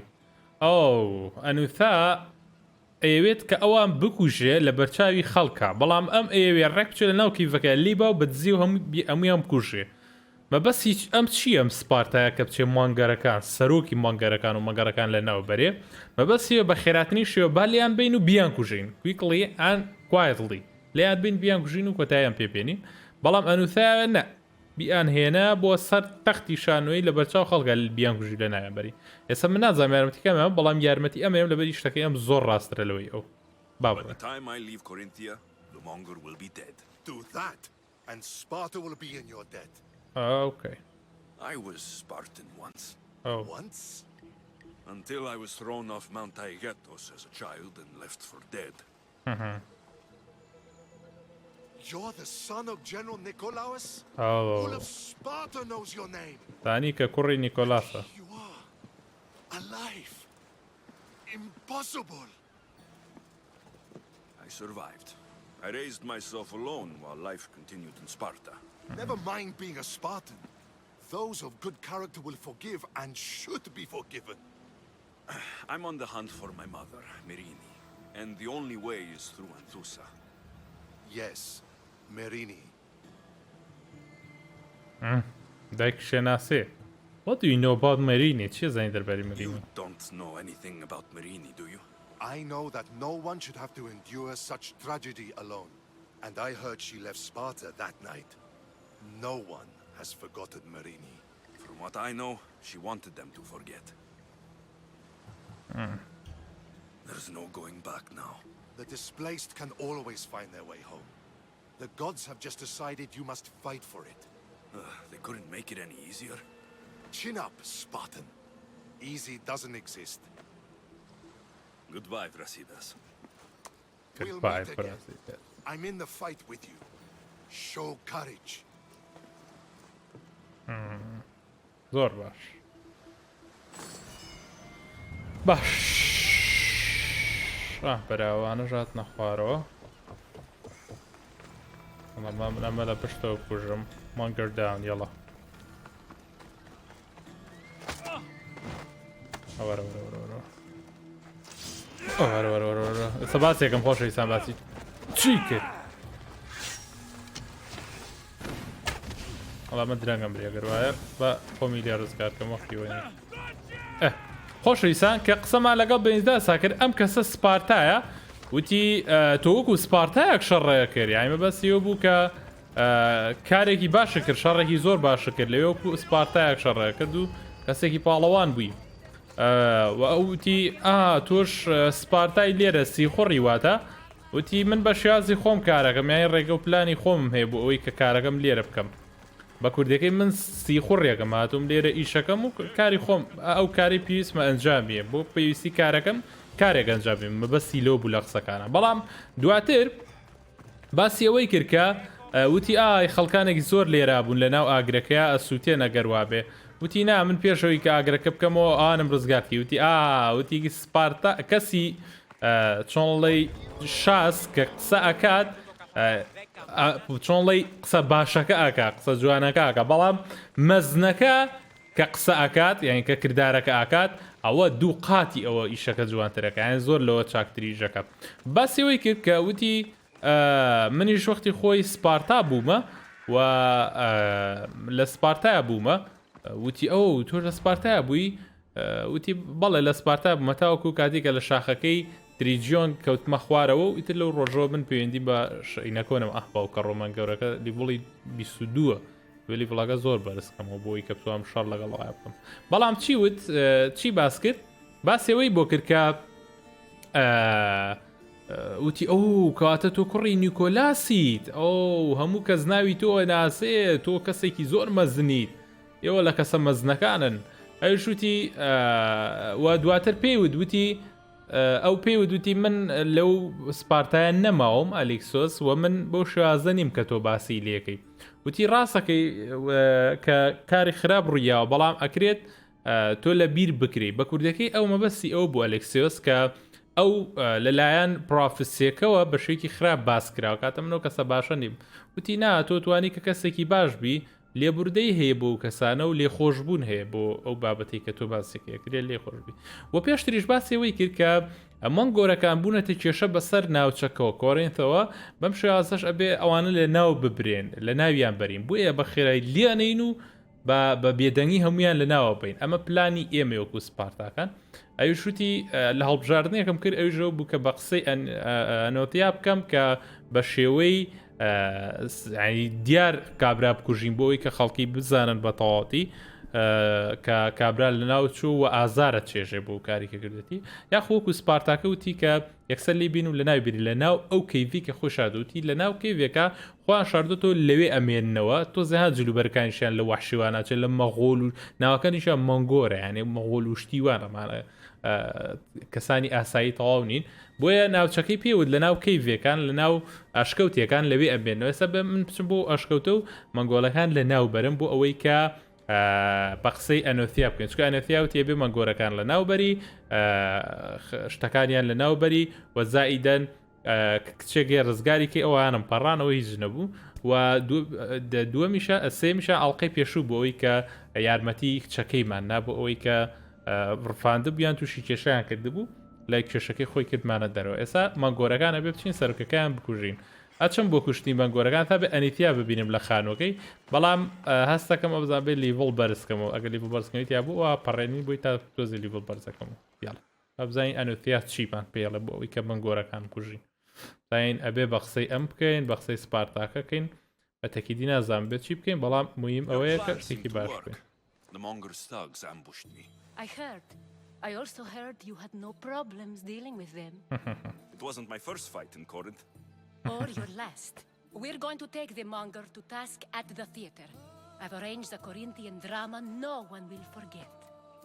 Brasidas is worried about the anarchy that could follow the monger's death. He wants him dead, but wants it done quietly. That man is a long way from Sparta. This is Corinthia, so we'll do it the Corinthian way. وتی کاتێککە من چوون بۆ ئەوانەوە ڕوبەڕووی من بوونەوە میش پێی وتی زانم کە تۆ گوێم لێ بوو کە تۆ کێشە نەبوو لە ڕوبەڕوونیوان چکە ئاگەی لە هەموو شتێکە زۆر عجیبە وەکو ئیکارۆز وایە بەردام ئاگەی لە شتەکانە ئەوە باسی ئەوەی کردوتی ئەمە یەکەم شەڕم نەبوو لە کۆرنتیا وتی کاتە لانەیە کۆتا شەڕە بێ لە کۆرنتیا بۆیە ئەم شەڕە کۆتایی پێێنین و ئەچین بۆ کوشتنی کابرای مەنگۆر بەڵام ئەیخێنە سەر تەختەی شانۆیی لەوێ بە درامایەک ئەیکوژین کە هیچ کەسێک لە کۆرنتیا بیری نەچێتەوە ئەو درامایە بەڵام وتی ئاخە بیسیدا زۆر نیگەرانە دەربارەی ئەو کوشتارە خوێناویە کە بکەوێتە بەرچاوی خەڵکی ئەمە چۆن لێ وەزەکە بەرەو خراپترە بات پێویست ناکە بۆ شێوازە ئەنجام برێ وتی نەخێرەبێت بۆ شێوازە ئەنجامی بین ئێستا من بڕیار بم کە بە چ شێوازێک ئەنجامی بم let's take him to the theater I want to take him to the cave ئەمە لە کەیڤەکە بیکوژم نەمێ لە کەیڤەکە بکوژم نامێ بەقسەم کەم هەرچەنە خراپە بەقسەم نەکەی بۆ هیچکەم ئیشم بەمە This isn't what we planned. The monger needs to be erased from existence.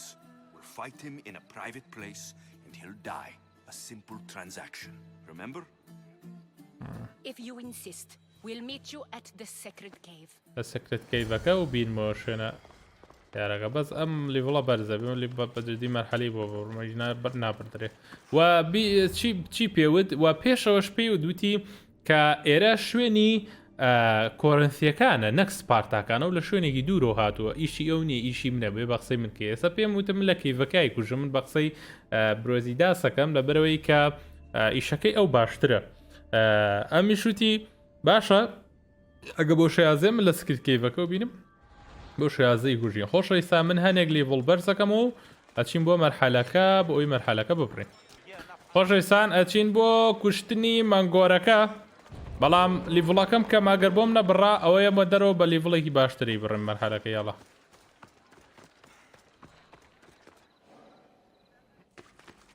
چییە لێرە باڵی گرم ئەوەتە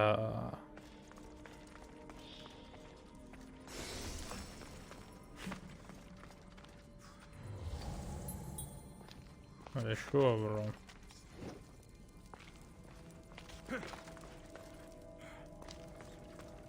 هەلێرە بڕۆم برایجان ئەمانە خەتەریشنە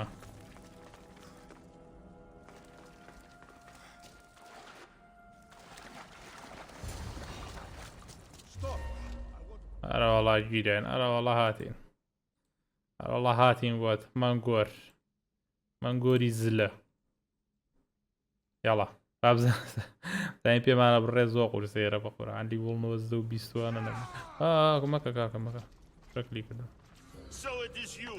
ئەوە تۆی killing my men, helping those fucking parasites? That's me. Just like your mother. Just like your mother, وەکو دایکە ئەو دایکێ ناسێ بە بزانین چۆن دایکێ ناسێ ئێستا بۆی جارەتەوە کە چۆن دایکێ ناسێ هەڵامەی باشە بە دیمەنیش پێمانەڵێ هەڵە تۆ دیمیگادەی کە لەسەر شەقامەکان وەکو کەسێکی خراپەکە پیاوەکانی منە کوژی یارمەتی و مشە خۆرانایی دێمیگاد واتە نیوەی خواوەند و نیوەندی مۆرتاڵە Pretty face, I will. Get your filthy hands! And when I do, I'll rip your fucking head right off and send it to the cult as proof. براڵێ سەر لێەکەمەوەی نێرم بۆ کەڵتەکانم مێریم پێی و دوتی تۆ ناتوانانی قەت سەرپەرشتی ئەم شەقامانە بکەیت ئەوان ویستیانە سەرپەرشتی شەقامەکانی کۆرینت بکەن بۆ لێی تووڕەبووە بەڵام وتی سەر لێەکەمەوەی نێرم بۆ کەڵتەکە کاتە لەگە کەڵتەکانەیە نێرم بۆ کەڵتەکان وەکو چۆڵی شتێکە بزاننەوە توی هەڵە چیەی ناسی؟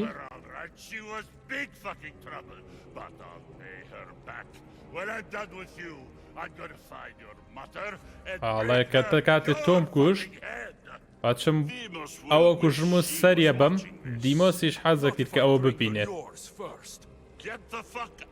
هەڵە من یەکەم جا سەری تۆ لێکەمەوە چۆ دەرەوە لە شارەکەم هەڵە ئیتر هی تۆ نییە باوکەیە ئەو مژێکی کە لە کاڵتەکان لیڤڵ 22 باوکەیانەوە بە جدیەتی ئارمۆری 224 بێ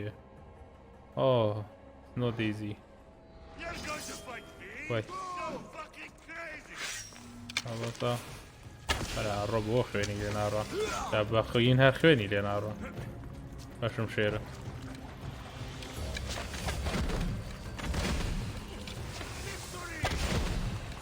بەنە باشە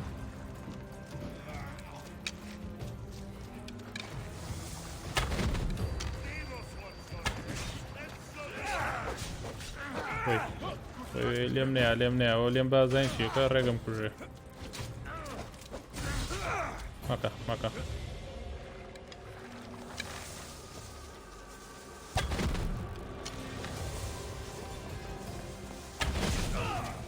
باش باشە باشە باشە باشە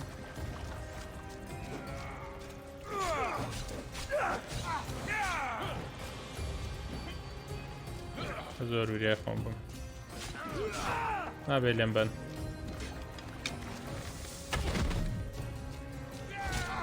قورعان توو ڕەبوو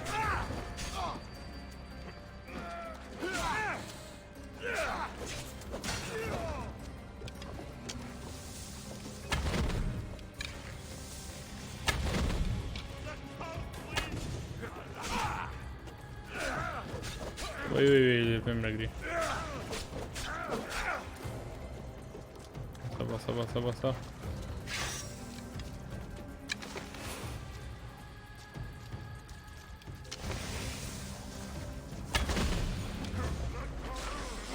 با کوژم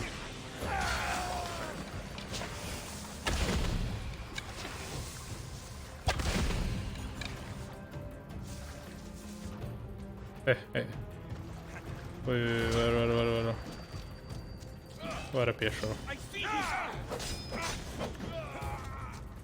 پێ هەو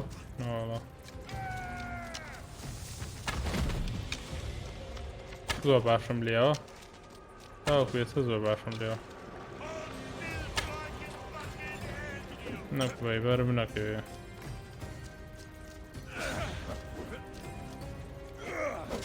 وای باوکە گیانەوانەی بەر پێ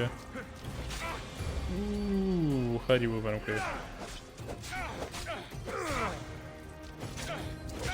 وای وای وای نەکەی نەکەی نەکەی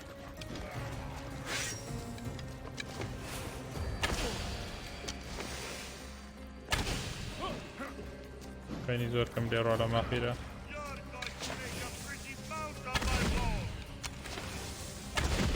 باشە باشە باشە باشە بمرە بمرە بمرە بمرە بمرە بمرە بمرە باشی منەی کوورە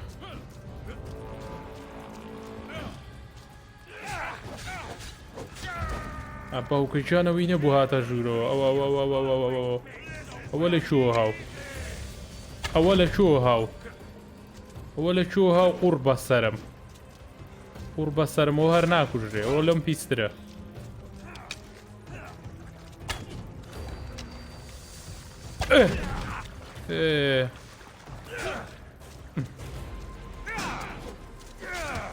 برەوە چیەوە چیەوە چیە دێمەش کوژم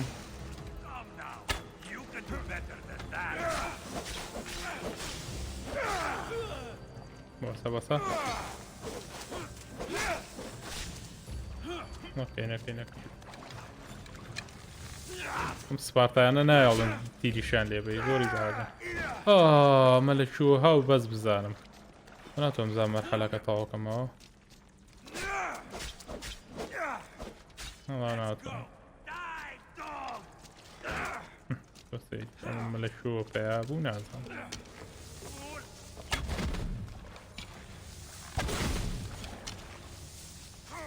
ئەگەر بەری پێ ئەوەنەی تێ ناچێ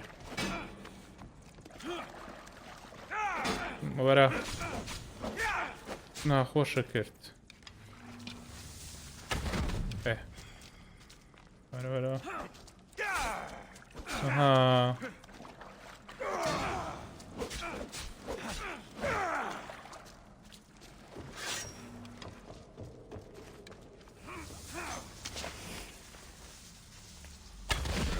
هەر هەڵم واسی هەڵم واسی ڕێک هەڵم واسی تاو تاو شەڕێ بوو خۆشەویستان ئەو تیرە زۆر زۆر باشە شەڕێ زۆر قورسمان کرد ئاوا دەیەکەین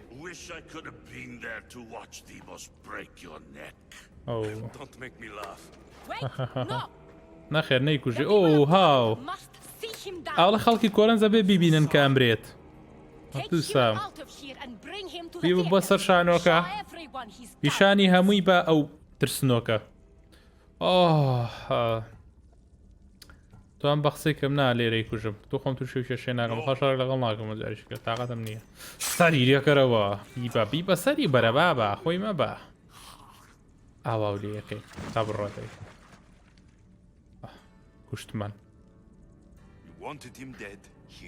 تۆ ویستت بمری ئەوە مرد شەرمەزاریە کە خەڵکی نەیان بینی کە خوێنی لێ ڕات ئەبووە کە هاواری بکردا لە تەواوی شارەکە ئەوە مرد ئەوەی کە ویستە کرا سەرەی توێ بەڵێ ڕاستەکەیت ئەو مردووە لاشەکەی بەرە بۆوێ با خەڵکی بۆکە تا جار سەیری بکەن هەیبن بۆ شوێنی خوێن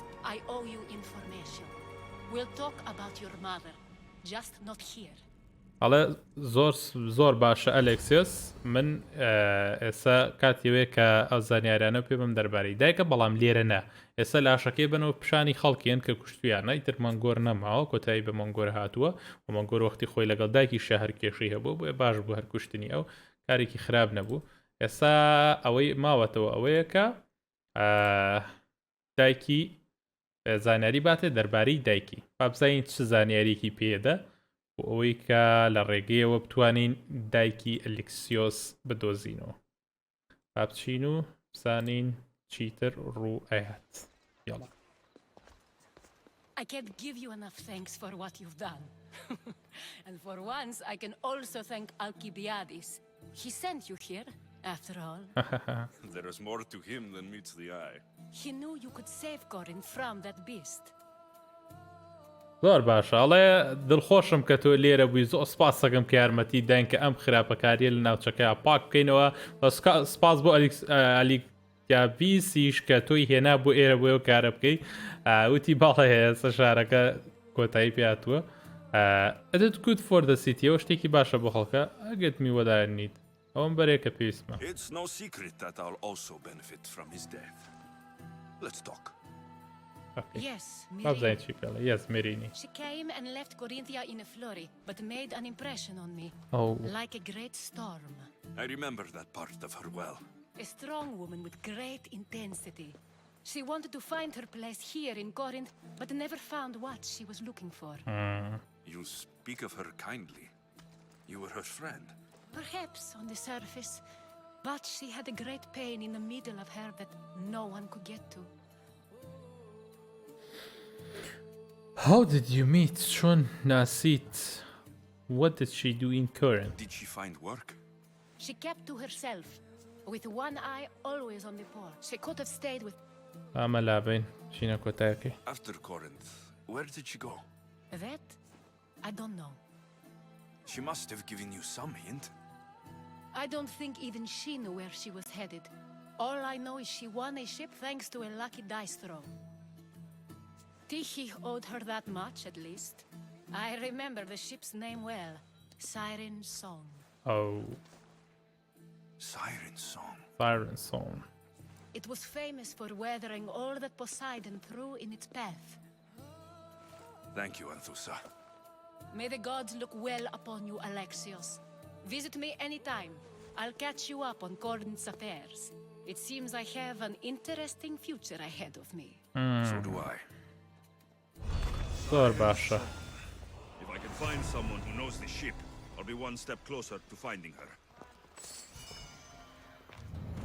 زۆر باشە پیاوانی مۆنگۆر داون کە پێمان وتی ئێستا کاتێوێت کە تۆ زانیاری پێبووتی باشە وتی من مارین سەناسەمە و هاتوو بێرە لە هاو بێرە و ئێری بەجێژ لە زریانێکی زۆرە وەختەکەی زۆر خراپبوو بەڵام من ئەو وەکو زریان و ڕەشەپاک بینیم کە کەسێک بەلامەوە کەسایەتێکی جوان بوو کەسایەتێکی بەقوت بوو و باسی ئەوەی کرد کە هاتووە بێرە لە کەناراوەکان ماوەتەوە لەسەر عرزەکە بۆ ئەم یارمەتیاوە و لەگەڵی بوونە و بەیەکەوە بوونە لەسەر زەویەکە لە ناو کۆرنتا بەڵام دوایەوە کۆرنتی بەجێشتووە لەبەرەوەی خۆشی نێزانانی چی بکاو بۆ چۆ بچێت و پێی وتی ئەی ئەو بۆ شۆ چووە ئەبێ شتێک بزانی دەربارەوە وتی ئەوەی من ئەوەنەی بزانم ئەو هیچی بۆ بەجێ نێشتین کە بزانین بەرەو چۆڕە بەڵام لەبەر ئەوەی کە خۆشی نێزانی بۆ چۆڕە بۆیە منیش نازانم کە ئەو بەرەو چۆڕ ڕۆیوە بەڵام ئەو نازانم لەگەڵ کەشتیوانێکە ڕۆشتن بە بەلەم بە ئاوەکەیە کە ناوی سایرن سۆنگ بووە واتە گۆرانی سایرن چۆنڵی فیکە و وریاکردنەوەیەک سایرنەکان لە یۆنانەکانە بەناوبانگن ڕەحەچل دەمی پێڵێن خۆم هەر لە یاریگاد و وارە بۆ شێازە لەگەڵ ئەو سایرن سۆنگەیە ڕۆیوە بەڵام ئێسێمە پێویستە سایرن سۆنگەکە بدۆزینەوە کە بەلەمی و کەشتیکێکی گەورەیە لە ڕێگەی ئەوە شۆ بزانین کە ئایا دایکی بەرەو چۆڕۆیوە خۆشەویستان من هەنێ بریت و خۆم بە قوترێکم ئێستا دەست پێەکەینەوە بە مەرحەلەکان یاڵا خۆشەویستان ئێستا بێ بگەڕێنەوە بۆ ئاثنس هەموو ئەو شتانێک کە ئاسپاسیا پێی وتین کە بیکەین ئەڵقەی پێشوو کە پێی وتبووین هەموویمان ئەنجام ماوە ئێستا گەڕێنەوە بۆ ئاثنس بەڵام ئاثنس ڕنگ و بۆکەی گۆڕا شتێک ڕوویاوە با بزانین چی ڕوویاوە لە ئاثنس لە شوێنەکەی پێرکلیس با بزانین چی ڕوویاوە یاڵا ئێرە زۆر گرنگە ئەمە چیرۆکێکە لە هەرە سەرێکیەکانە یاڵا شوێنەکە چۆن وڵی زۆر تاریکین ئەو دەنگە چییە ئەوە چی بوو شتێک ڕوویاوە لە ناوچەکە بە بزانین بۆچی دنیاکە بۆ شێوازە ڕەنگەکەی تاریک بووە وە چی ڕوویە ئەوە چییە ئەڵی نەخۆشی بڵاوەتە لەو ناوچەیە یارمەتیم بە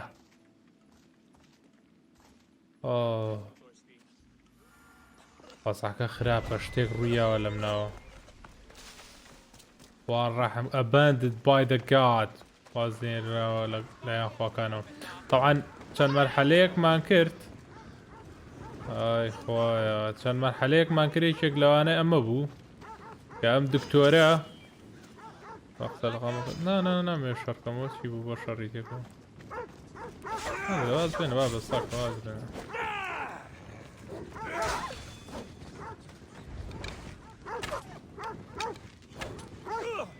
دور الصق في وانا ورا ما شاء الله يلا ام دكتوره مع الناسي هیپۆکراتیس دکتۆرێکی زۆر باشەڵی دکتۆر چوونە خەڵک زۆر چاکاتەوە ئەڵە سێری دەوروبەرێکە سینس تیا چووە What's happening here? چی ڕوویە لێرە؟ مە دکتۆرێکی زۆر زیرەکە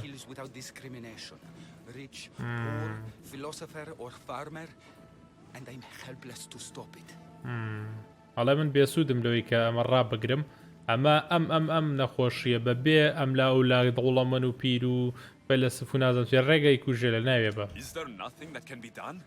I try and ease the suffering where I can. The plague is spreading through the victims' excretions. I'm sure of it. The bodies must be burned. طبعا ئەلەم نەخۆشیەکێک لە وینەکانی نیشانەکانی وەیە پیسایەکی زۆرەکە ئەو کەسە کە ئیتر دوای یەکسەر ئەمرێت تەنان لە پیسای خۆیان نوقمە بێەوەنە پیسایی زۆرەکەیت دەستەی شتیان نامێنێ و ئەمرێ و کاتێک ئەمرێ بەهۆی ئەو پیسایە و جستەکەیەوە بڵاو بێتەوە نەخۆشیەکە جابێ ئەم ئێستا چی بکە هەمووی نەخۆشەکان پسووتێنێ یعنی حلەکەیەوەیە کە پسووتێنرێ نەخۆشەکە با بزانین چی Unfortunately, compassion is all I have to give. The gods have shown me how arrogant I had become. We're only mortal, and the gods like to remind us whenever they can. I need help burning the bodies, Alex. ساب داوای یارمەتیەکە کە جستەکان بسووتێنین ئۆ شەقاوەشە لەسەر شەقامەکە نایاڵن Superstitious fools. They believe burning the dead is sacrilege and attacked me. Can you believe it? ئێوێ کە بەدیەکان پسووتێنێوانەی کە تووشی ئەو نەخۆشییا بن بەڵام کۆمەڵێک شەقاوە لە ناو شەقامەکەیان نایاڵن کە ئەو کارە ئەنجام باب کاوانە فۆلۆوەرسەکانی ئاریسن واتە شوێنکەوتوەکانی ئێریسن خواوەند ئێریس خواوەندی شەڕ لە یۆنانە جا بۆچی ئەوان دوای ئەم کەوتون بۆی کە ئاوای لێنەکەن ئەویش لەبەرەوەی کە پێیان وایە کاتێککە لاشەکان ئەسووتێنرێن ئەوە کارێکی دشی پیرۆزی جەماعەتی ئێریسە کە پێیان وایە شتێکی زۆر خراپە باشەمە لەبەر نەخۆشەکە واگە بۆی نەخۆشەکە لە ناوبەرێ بەڵام ئەوان دیارە تێناگەلەوە من شارمەتیم لەوەی کە جستەکان بسووتێنێڵە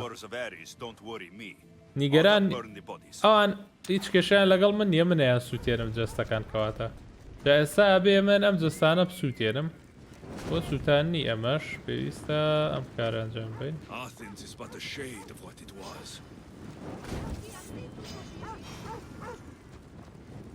دەواز بێنە ئەوت بنە با باز بنە وەرە سەگ وازە لێ نایانێ لەم نەخۆشیمە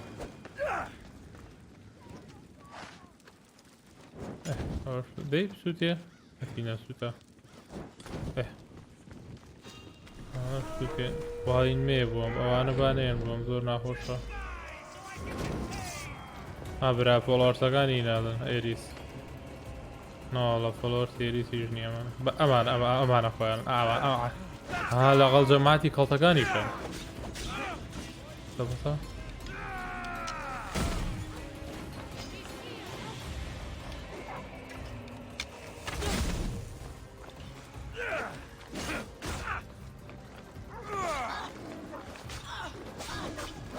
برا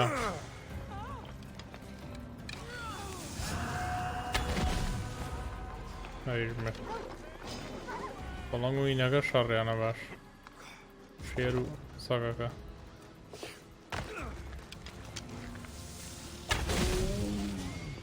سەبێتامەکە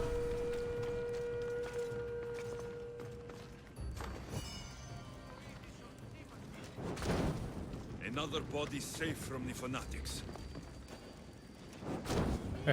I hope this is the worst of it.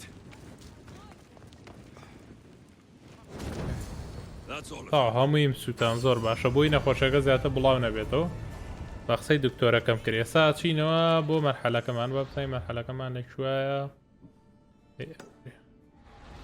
باش با چیم بزین پێرکلیس و ئەوان چی ڕوویەوە با بزین چی ڕوویەوە یاڵە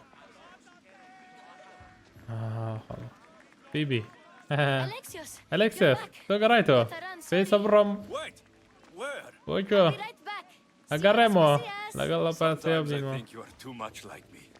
ئەڵێ نێجا بیرەکەمەکەەوە زۆر لە منەسێ سەرەوەزعەکە شەڕە تۆڵکو ئەسپەسیە کلیۆن خەڵکەکە هەڵە گێڕێتەوە ئەڵێن پێرکلیس تووشی نەخۆشی بووە و پیاەکی نەخۆشە و ناتوانێت پارێزگاریتان لێکا و من نەبم بەدەست فەڕانڕایەکی باش و دایم و دوانە دژ یەک بوونە توێتی دەسەڵاتەکەی لێ وەرگرێ کلیۆن هەڵەما بزانیت چی ڕیاوە یاڵە بزانیت چی ڕیاوە ئەسپاسیە پێرکلیس تووشی نەخۆشیەکە بووە پێرکلیس سەرۆکی ئاتێنسە ئەسپاسیە ئەلێکسیۆس گەڕایتەوە بۆ ئاتێنس چی لە ئەفسنس ماوەتەوە هەموو شتەکان کەوتنە ژێر پێماتیا چوین It's not looking good. You have to hold it together. It's bleak, but it hasn't killed you. You're right. But everything Pericles has built is being destroyed. Oh. It's chaos outside these walls. People have forgotten how to be people. I came to talk to you. I found out some things about my mother, her name, her ship. Alexios, it's not the time. Pericles is dying. He won't see me. He won't let Hippocrates in his room. He only babbles about going to his precious Parthenon. Pericles is a strong man. I'm sure he can fight this sickness. You heard the mob. He can't defend himself. He'll die with no glory. Athens has known him a lot longer than they've known this plague. He gave them a voice. His accomplishments will speak for him. Pericles needs treatment, and the gods know he won't let me in. He respects you. Could you go to him? I could try. If you do, I will make the time to talk about your mother. For now, he needs your help. It's worth a shot. زۆر باشە وتی پێرکلیس ئێستا تووشی نەخۆشەکە بووە و ناوچەکە خۆ جۆ لێ بووە زۆر نەخۆشەکە زۆر بە خراپی بڵاو بووەتەوە بەڵام ئیشەکان زۆر خراپن لێرە ئەوە چیە بچمە سەرەوە بۆ سەرێرەوە بەڵام وتی پێرکلیس پێویستی بە یارمەتیە بۆەوەی کە یارمەتی بیت بۆ ئەوەی کە خوارینەکەی وەرگێت چارە سەرگرەکە بەڵام ماڵی وەری ناگرم تەنها ئەوەی کە و بیری لێکاتەوە ئەوەیە کە بچێ بۆ پینسیۆن بۆ شوێنێ مەزارگە گەورەکەی کە لەسەر شاخەکەی ئەو شوێنە بەرزەی ئەولاوە بەڵام ئەو نێڵێ دکتۆرەکە بێ بۆ لای نە هیچ شتێکی ژوەرەگرێ و زایدەن سێ قەڵباڵخەی دەریشەوەکە کە ئاژاوێکی زۆرە ئیسبم شازست ناتوانێت چاک ببێتەوە و ئەمەش خاڵێکی خراپە و لاانەی ئاتنز لە دەست بین بۆهۆی ئەو کارەوە ئێستا باچم عینەکەی پێیان دەرمانەکە با بێم بۆ لای دیێو ناڵێ من بێمەوە لایەوە چکە ناوێت ئەسپاسیاش توش بێ ئەسپاسیا ڕووناکیم پێم وتی ئەلێکسیۆسم بەڵێ وەرە ژوورەوە هەڵە شتێکی سەیرەکە کەسێکی بێزیۆک و تۆ بەم شازە بمبینێ وەزی بۆ شازە خراپە You look fine تۆ باش دیاری You don't look fine You good وەڵا تۆ باش دیار نیت Don't quite look yourself. I don't feel like myself either. I brought your drugs. وە دەرمانەکەم بۆ ناوی Yes. It's usually Phoebe who هەڵەوە does the delivery. بەردەوام فیبی بۆ مێنێت At least I'm alive. لانی کەم منەژیم Say the same for my city. بەڵام ناتوانم کە ماشت بڵێم بۆ Well, it will belong to شارەکەم Cleon now. He will have to lift it out of its sorry state. I wish to see it with my own eyes. Come to the balcony. هەڵە بێ بە چاوەکانی خۆم ببینم وەرە بۆ باڵکۆنیەکە I can't even stand up straight to look death in the eye. You'll recover sooner if you let Hippocrates see you. It's my time. The plague chooses no favorites. I fear I've failed Athens. Its people, Aspasia. No, you haven't. You're kind, but I've lost. Aspasia needs protection, as does Athens. I thought I gave enough to Athena, but it seems it isn't so.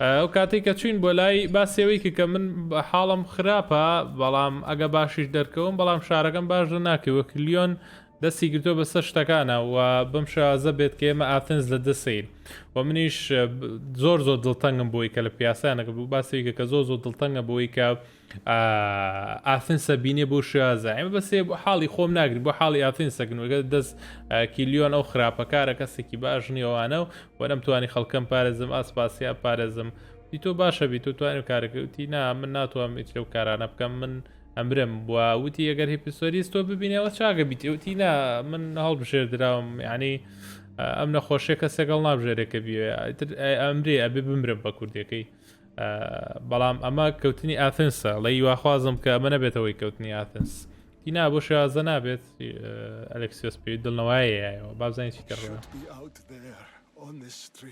بە پێی سەوسمە دەرەوە لە بۆ سەر شەقامەکە Thank the gods, Cleon won't see me like this. But that's all I can thank the gods for. They've turned on me.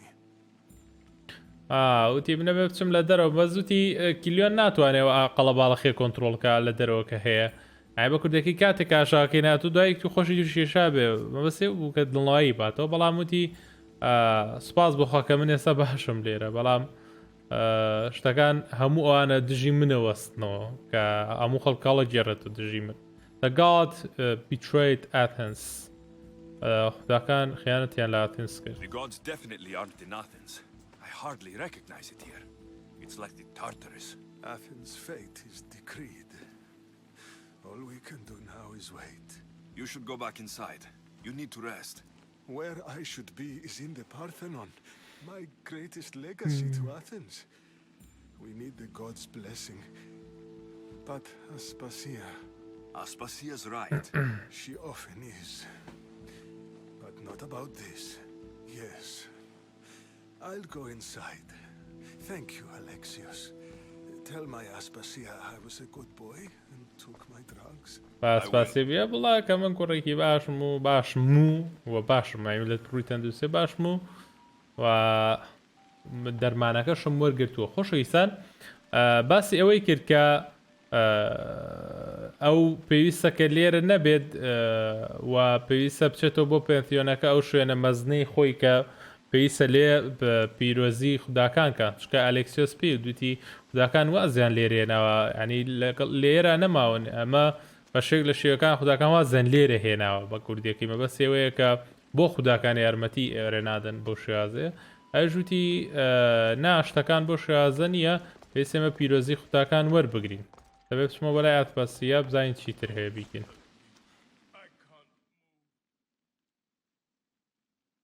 بزانین چی ڕوویەوە لێرەش تی زۆر بەخۆ He took his drugs without complaint.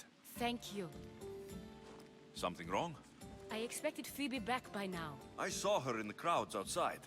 Did you send her somewhere? I had her go to Anastasios to see about a ferry. As soon as Pericles is strong enough, we're leaving Athens. We have to. But now she's missing. I'm sure she's all right. You shouldn't have sent her. Aspasia, there's a plague. You've seen the streets. She's just a child. Give her the credit she deserves. She's more of a fighter than I was at her age. I told Pericles the cult is in Athens. It's too dangerous. The cult? I thought it was the sickness talking. I'm going to look for her. Where is Anastasios' house? It's across from the Odeon of Pericles. Here. برا فێبێ وتی فێبێ وتیەوە چی ترێ وتی دەرمان شتەکەم بردبووە وتی سپاس بۆ خواوتی چییە بوو بۆ شازە وتی باشە من فێبێم نرد بۆ کارێک ئەنجام بە وتی بۆ کۆت نردووە وتی نردوومە بۆ ئەوەی کە بچێ بۆ خانوو یەک لەو خانووە لەوێ بەلەمێک هەیە کە ئامادەی بکەن بۆمان و کە بە سووترین کات کە پێرکلیس هەڵسایە سەر پێ بچین لێرە بچینە دەرەوە لە بەرێ خەڵکەکە دشیە وەستانەوە نەخۆشەکە لێرێ بۆی ڕزگاریان بێ لێرە بە کوردەکە دەستگیرا بەسەر ئاتنسا بەڵام وتی ئەی باشە تو ئەو بردەدۆ دەرەوە بەم نەخۆشی وینە لە سە شەقامەکان فیبی نردوتە بۆ شتێکی ئەوە و تەنها مناڵێکە چۆن شتی واکەی وتی نا ئەو لە مناڵێک زیاترە من لە تەمەنیەوە زۆر باش بووم وتی تۆ باسی چیەکەی و پێم وتی کە کۆڵتەکان لێرن کۆڵتەکان دەنجرسن ینی مەترسیدارن و ئاسان نییە لاانە تووشی کێشەی بوو بووی نەگەڕاوەت و تا ئێستا وتی خانۆکە لەکوێیە پێیوت ناوشەکەی پێوت خانۆکە سەبێت چین بوو خانۆی کە ئەوی نردووە بابزان هین چی لێهاتووە بەڕاستی ڕقم لەو باوەنتیانەیە زۆر بێ مەعنان ئەمە ئەو شوێنەیە کە فیبی لێ بووە بابزانین ئەتوانین فیبی بدۆزینەوە فیبی بدۆزینەوە لەگەڵ بگەڕێنەوە بەلای ئاسپاسیە یاڵە با بڕێن بەلەو لای بەرەو لای فیبی ڕوویاوە لێرە What happened here? ئەو خانووەکە وینە چی ڕوویاوە برایکە Limos must be carrying through on her threat. براپە This was savage. Done to send a message. ئەڵامە سەیرە ئەنێ پێدان نامە بەدەوە Phoebe wasn't here. یا حازم کە فیبی لێرە نەبوو بێ یا حازم کە ئەو پارێزراو بێت شەیەک لە شێوەکان وەک بڵێ شتێک لێرە ڕوویەوە ئەوەیەکی زۆریان دوازدان چی ڕوویەوە Protect Phoebe from the cult guard cult guardەکان لێن Phoebe بوریا هەی باسە باوکەکەم توانی بیکوژم بۆ ئەم کرد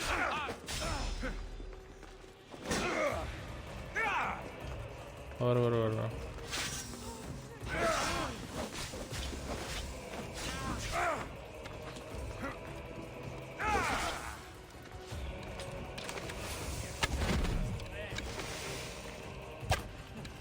بەری نەکەوت خواوەرە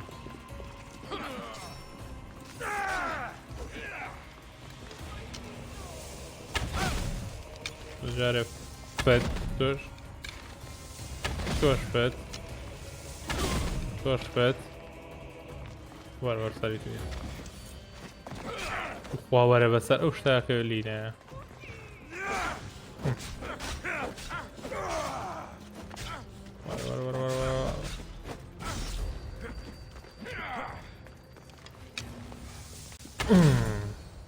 نەچاتەمە وش فیبی بزانین چی لاتۆ فیبی ئوف توانینیان ئاسانتر بکوشم بازم بۆ ئەم کرد بەڵام فیبی بزانین چی بەسەراتەوە بەخوا جەماعەتی کاڵ دێرن کوشراوە بەشکم نەمردبێ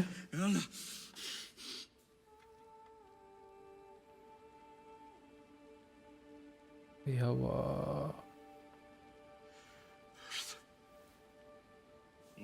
سەوی دایکی هەمووان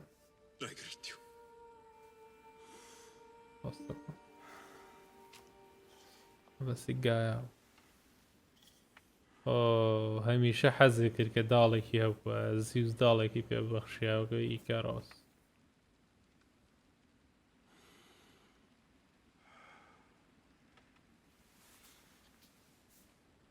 ناحا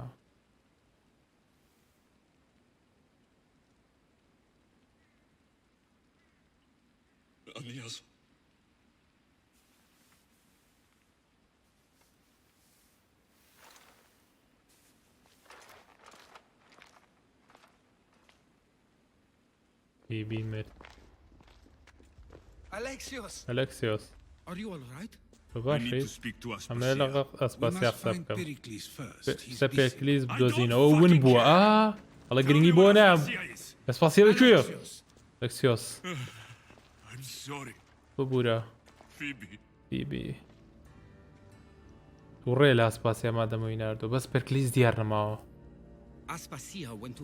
ئەسپاسیا چوو بووی پێکلیز دۆزیتۆ لە پاتیۆن هەڵە لەوانەیە لەوێ بێ هەڵە باشترەکە پێما بێ باشترەکە لەگەڵ یا بڕین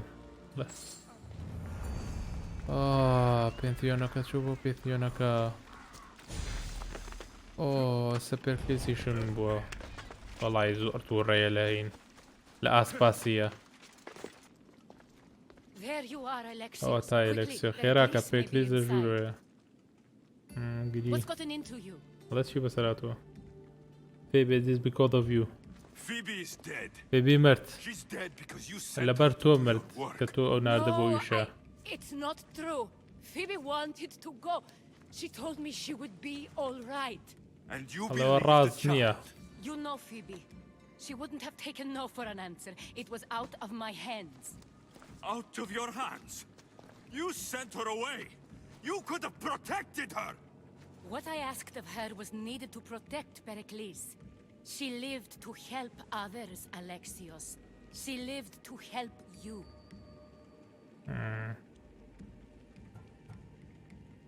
It's a tragedy.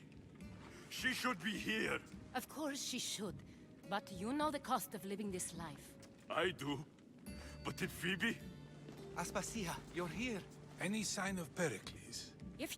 وتی فیبی مرد بەهۆی تۆ کە ناردە بۆ ئەوی شەوتی نەخێر بۆی منەوە نەمردو ئەو خۆی ویستی کە ئەو کارە بکە ویستی کە کارێک ئەنجام بە بە منیش ناردم بۆ شوێن ئەوە هیچ دەسەڵاتیم نەبوو لە دەستی منە نەبوو نەخێر وتی خەتای تۆ بوو ئەوە ئەسا و نەمردایە ئەوە بەهۆی تۆ مردکەوە بۆ شێوازە ناردە بۆ ئیشێ وتی ئەخە و خۆی وتی کە ئەوێ بچێ ئەو کارەکە وتی جا تۆش بڕا بە قسەی ئەو کرد وتی ئەوە لە دەسەڵاتی منە نەبوو لە دەستی منە نەبوو کە ئەو مرد ئیتر هاو بێرەوتی و لێرە هەڵەو لە ژوورەوەیە نوێژەکات هەڵە شتەکان خراپتر بووە لە گۆرا بوو شێتانەیە دواتە قسە بکە ئێستا هەڵسو کەوت کە ئیشەکە بکە پێرکرد پێرکرد ئەوە چییە ئێوێ لێرە دوعا بکە بۆی ئاتینز بپارێزرێ بەڵام شتێک ڕوویە لە ناوە پێرکرێت بزانین چی ڕوویە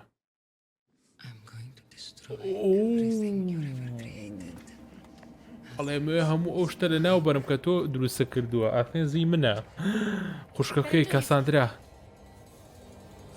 مۆس وەڵا پێرکلیسی کوشت وەڵا پێرکلیسی کوشت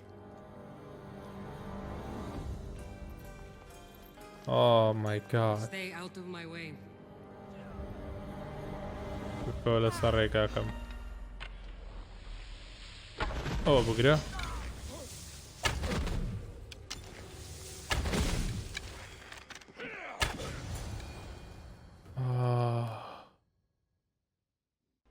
وەڵا پێرکلیسی کوشت وەڵا پێرکلیز مرد هەموو شتێک لە دەست چوو ئێستا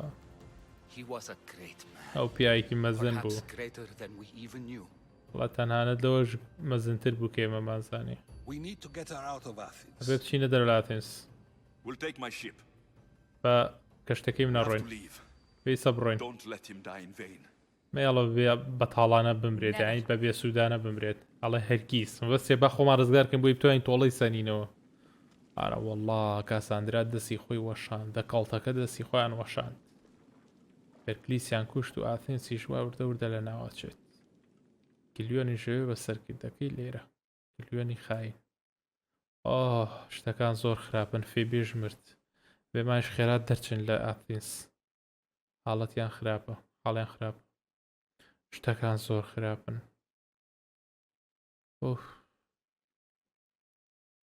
ئێستا پێویستە ڕابکەین لە ئاتینز لە بەرێ ئاتینز هەمووی داگیر کراوە بۆ ئەوە چییە وەرە توو شێوانە مەکە بەراوەرە لە ملاوە وەرە لێرە ڕێن برا خۆم توو شێوە ناکەمە لێرە ڕم بۆ چی بوو لێ خۆی لیوها برا ڕووباوتیانە زۆر بێت هەموو بێ لە زەتن ئەو بە جدیانە زۆر بێتم هەلە خوارە خۆرەکە برا شەڕی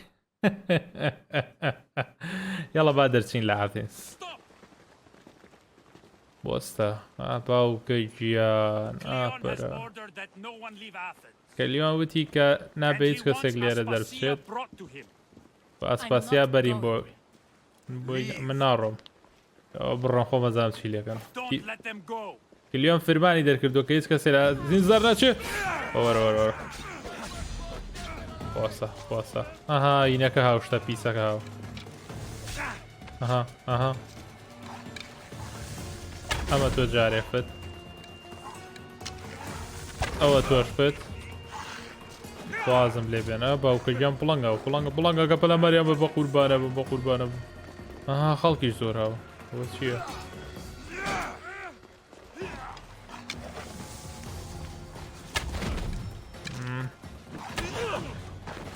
نابێ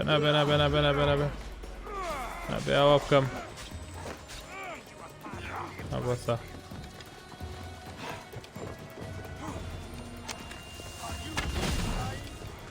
بەسە گرەکەم کوژم جارێت تۆ زیوریان دابەزێنم باونتی لی تێگەم ها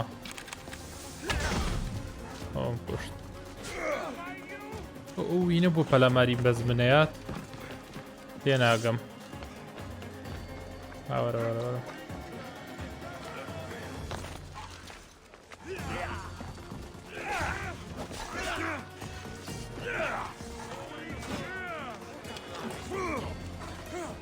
فڵەنگە بەس بۆ پەلاماری منەیە نابە وەرە وا لێ مای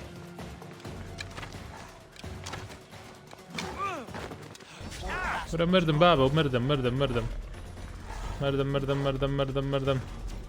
ورە ڕاکە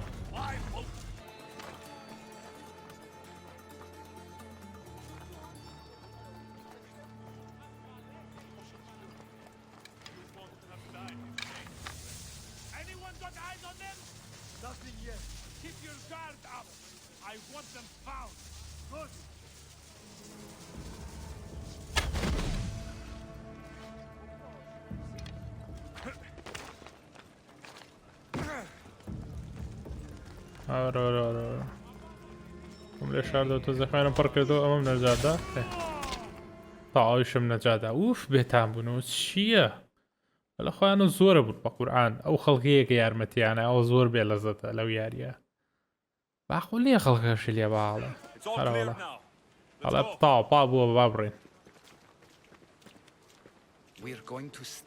ئێمە بەنیازیم بمێنین ئەلێکسیۆس بۆچی ئیشەکەم لێرەیە ناتوانم ماسینیا بەجێ بێڵم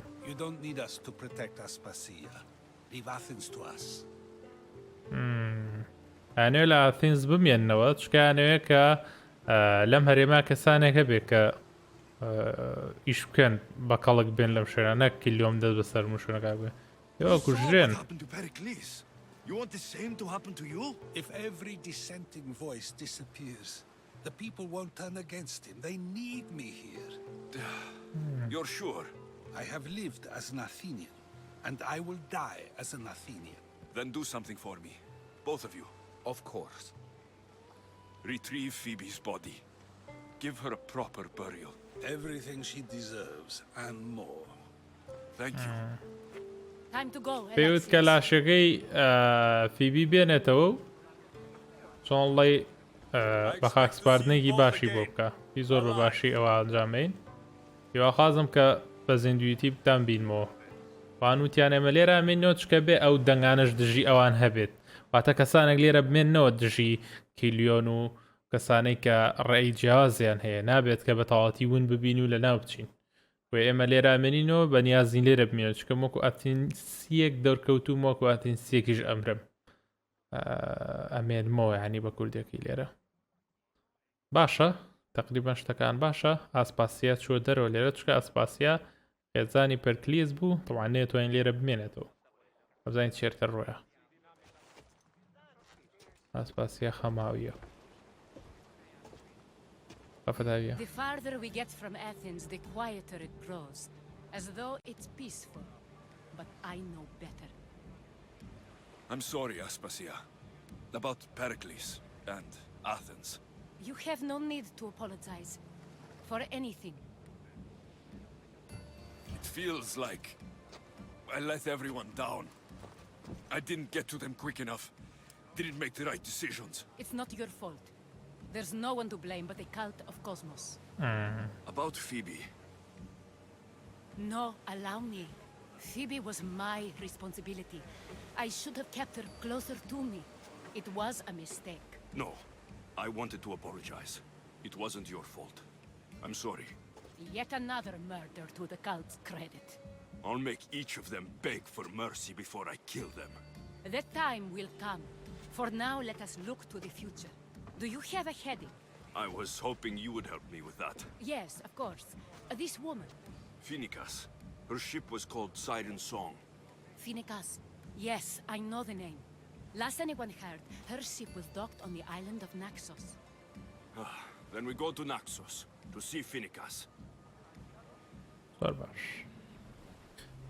هەرچەندێکە لە ئەثێنس دوورەکەوینەوە ئاسپاسیا پێیوت ئەوەندە منترە بێ و هەز بە ئاشتی ترەکەی بەڵام ئەمە بە شێوازدنێ منشتی زیاترە زارم کوردەکەی وازیان لێ نایەنم بۆ شێوازە بەویش پێی و دوتی من زۆر داوای لێبوردنەکەم کە نەمتوانی زۆر هاوکار بم کە نێڵم ئەمە ڕووبا وتی تۆ نابێت داوای لێبوردن کەی ئەوە بێ جەماعەتی کۆڵد ئۆف کۆزمۆز بن کە داوای لێبوردن بکەن و پێم وتم من ئەوە خێراتر بوومە لەو کارێکە کردم زیاتر پارێزگاری مێ کورداوتی ناخەتای کۆڵ ئۆف کۆزمۆز بووە و ئەلێکسیۆسیش پێی دوتی من بە شێوەیەک لە شێوەکان وایان لێکەم کە لە پێشمردنیان هاوار بۆ ڕەحم بکەن بۆی کە ڕەحمیان پێ بکەین جا خۆشەویستان جا باسی چی کرا باسی چی تێگە باسی وتی فێبی وتی زۆر داوای لێبوردنەکەم ڕاستەکەی نابووە بمێشتایەکەوە بڕوا ئەبووە لە نزیک خۆما بمێشتاتەوە خەتای من بوو کەوم مرد وتی نا وتی مناڵام بۆ ئەوەی فیوی زۆر داوای لێبوردنەکەم کە نیگەرانم کردی لەبەرەوەی کە ئەوە خەتای تۆ نەبوو ئەوە هەڵەی تۆ نەبوو ویستم ئەوت پێ بڵم و پێوی دوتی ئێمە دژی ئەوان ئەوە سینۆ لایەنە بن وتی باشە بەرەوچووە ڕێی وتی منەچم بۆ ئەوەی فینیکاز بدۆزمەوە کە بە فۆنێکس من ناوێ بم نازم بۆ ئەڵێ فینیکاز زۆر عجیبە دەنگ قسەکردنەکە وتی فینیکاز لە نیوکسۆنە لە چین بۆیە لەوێ توانی بیدۆزیتە وتی و کەسێک کە شیپێکی هەیە چۆنڵی کەشتێکی بەناو سایرن ئۆف سۆنگ چۆنڵی گۆرانی سایرنەکە ئێستا چین بەرەو ئەوێ بۆ ئەوەی کە فینیکاز دۆزینەوە ئەو فینیکازی ئەو کەسەیە دایکێتی مێرینینەوە با بچین و بیدۆزینەوە لەوێ دۆزین باسە بڕۆین بەرەو ئەوێ ما پەڕێنین تاوەکو ئەوێ خۆشەویستان ئەوە گەشتینە ناوچەکە ئێستا بێ بچین مێرین ببینین بزانین ئەتوانێت دایکی ببینێت لە کۆتاییە گەشتینە لای دایکی بزانین چی ڕوویات یاڵە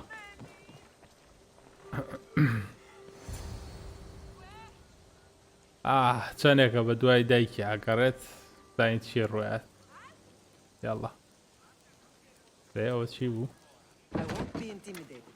Stock the barracks and double the patrols. If Paros is sending them, I want to know the moment they make landfall. Yes, Archon. But Archon, please, the merchants have... I understand your concerns. But protecting the town and the quarries is what's most important. You may all go. No, daykéti.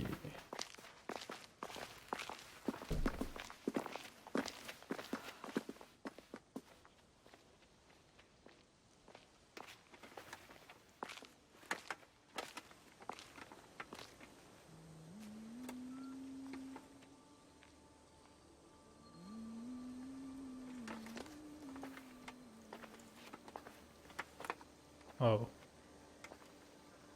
The meeting is over. Termina que coisa aí já. Oh.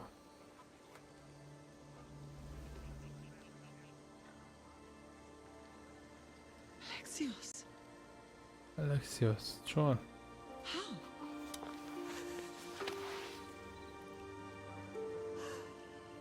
When I closed my eyes, I could still see you fall. I thought I had lost you.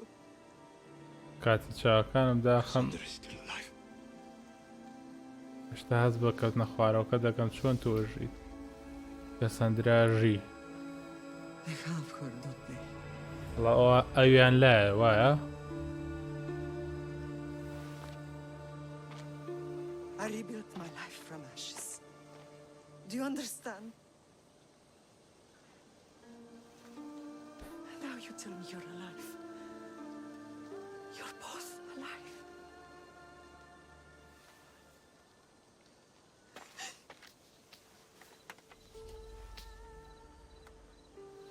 It's really you. It's not some trick of the gods. I found you. والله توي فيلي خواندا كان نيا. Your sister. We have to get her back. She's too far gone. I gave up on you both once. Never again. يوم لا تنسى جاري شكل دستان نامو. I have a lot of questions. I think we both do. But ask. I'll answer what I can.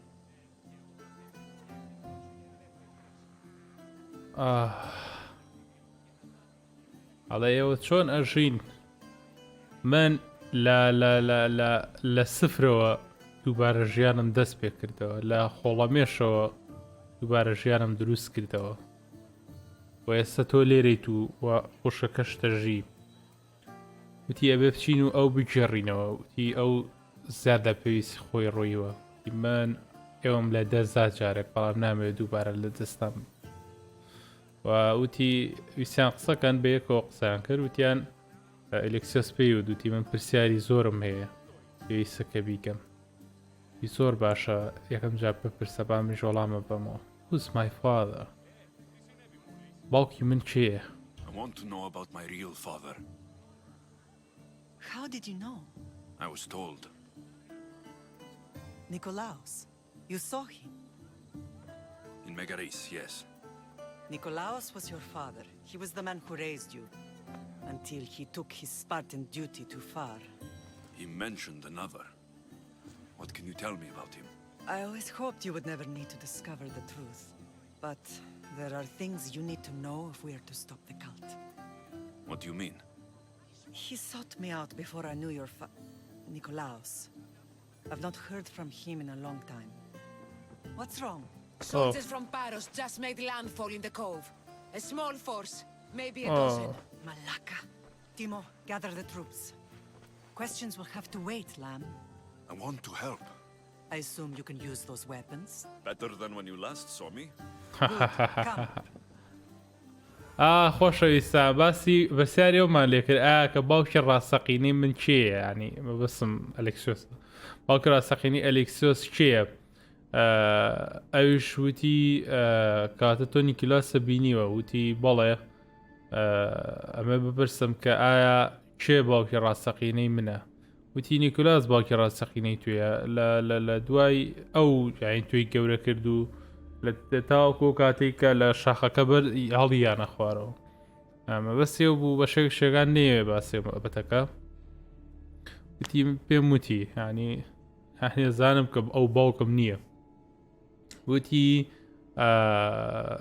ئەو پێویستە من ئەوە بۆ باسکەم بە تەواتی شتەکان بزانیتی لەو کاتای کچاتە ژوورەوە وتی خێراکە جەماعەتێک هاتوون هێرشیان کردوتە سەر شوێنەکە گروپێکی بچووکن بەڵام پێویستە کە گرنگیان پێ بین ئیتر ئەوە بوو وتی باشە پرسیارەکان بۆستێنین کاتی پرسیار نییە با بچین بۆوێ وتی منیشەمە یارمەتیتان بەم ئەلێکسیۆس پێوت وتی جا تۆ توانیت کە شەوشم شێرە بە باشی بەکاربن وتی لەو کاتی کە تۆ ئاخیر جار منە بینی و زۆر باشتر بەکارێنم ئێستا با بڕۆین بۆیە هەڵە کێ هێرشەکە پارۆس Why now? We've always had problems with Paros. I expected an attack, just not so soon. I guess the time for talking is over. Allies often forget their allegiances when opportunity beckons. پیچێت هێرشەکاتی پارۆس کەیانەوێ بەخوان بەشکەن لە شوێنەکە لە ناوچەکەیە لە ناو نزیک کەنە دەریاکەیە ئەوان خۆیان جێگیر کردووە و زایدەن وتی کەواتە باسی پرسیارکردن نەماوە You needed support. A rivalry with Paros is one thing, but they turned it into a war. Their partnership with Athens was too much to weather for Naxos alone. کێشیان هەیە لەگەڵ ئەمانەوە لەگەڵ ئاتینسەکانە دەستیان تێکەڵە بۆیە ئەمە هەڵبژاردنێکە بۆ ئەوان کە ڕوبەڕوویان ببنەوە عاتی پارۆنسەکان ئەبزانین چی ڕۆیات کێڵ دە پارۆزین بریابە ئەمەم کڕیوە ئاوا ئاوا ئاوا ئاوا لیانەیە زۆر مویمەوە گرم خوشم خوشم ئارە ئەوە چییە کورە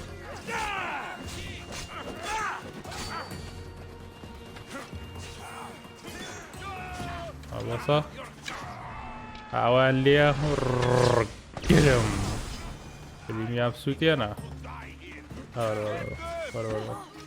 نەزۆی زەحەزە قەرامە نەزاب ئەوەی ئەوش لەوەی منی بێ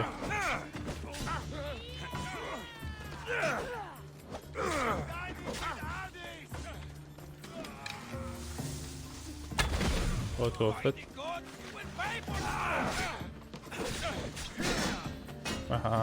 هار بوو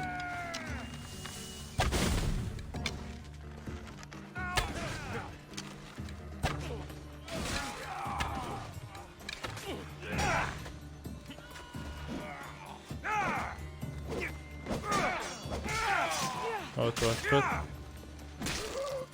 باشە هێکدانەمەوە وەرە خوارە بود بۆ سەر ئەڵی قەلە باچکەی وەرە وەرە چۆم هەمووی بۆ خۆی گیرە شێتە یەکەم ها دایکی بەڵا گەولێ و بەسییان لە سییانەیە ئەو منێ بە سیارا ڕووی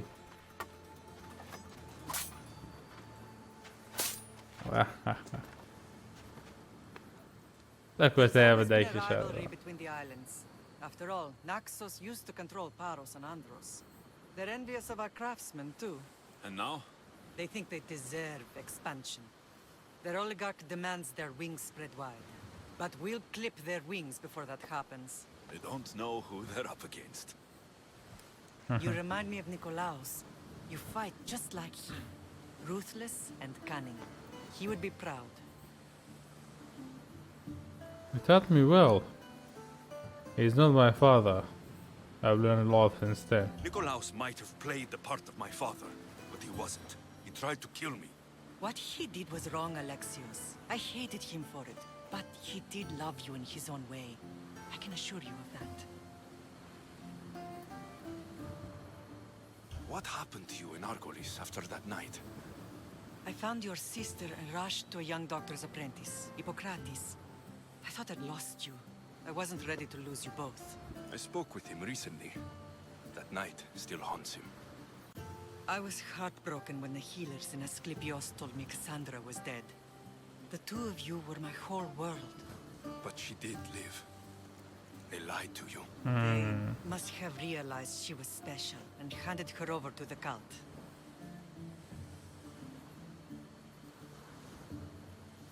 We'll save her from the cult matter. We'll get her back. The cult is insidious. Once they have their claws in, they don't let go. I fear she is beyond saving.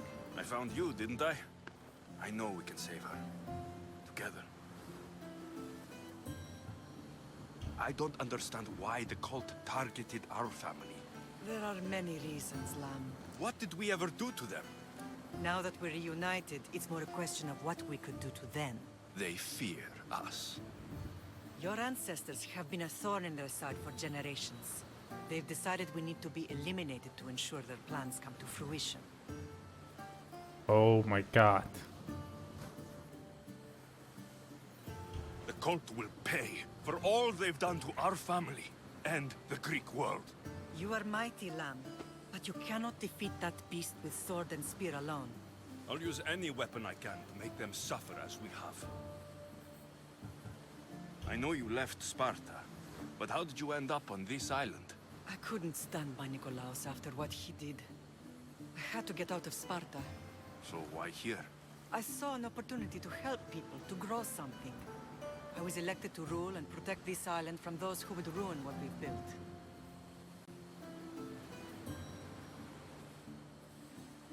You've done some incredible things. Naxos is lucky to have you as its leader. It's not been without its difficulties, but I'm proud of what we've achieved. It's a pity there aren't more leaders like you.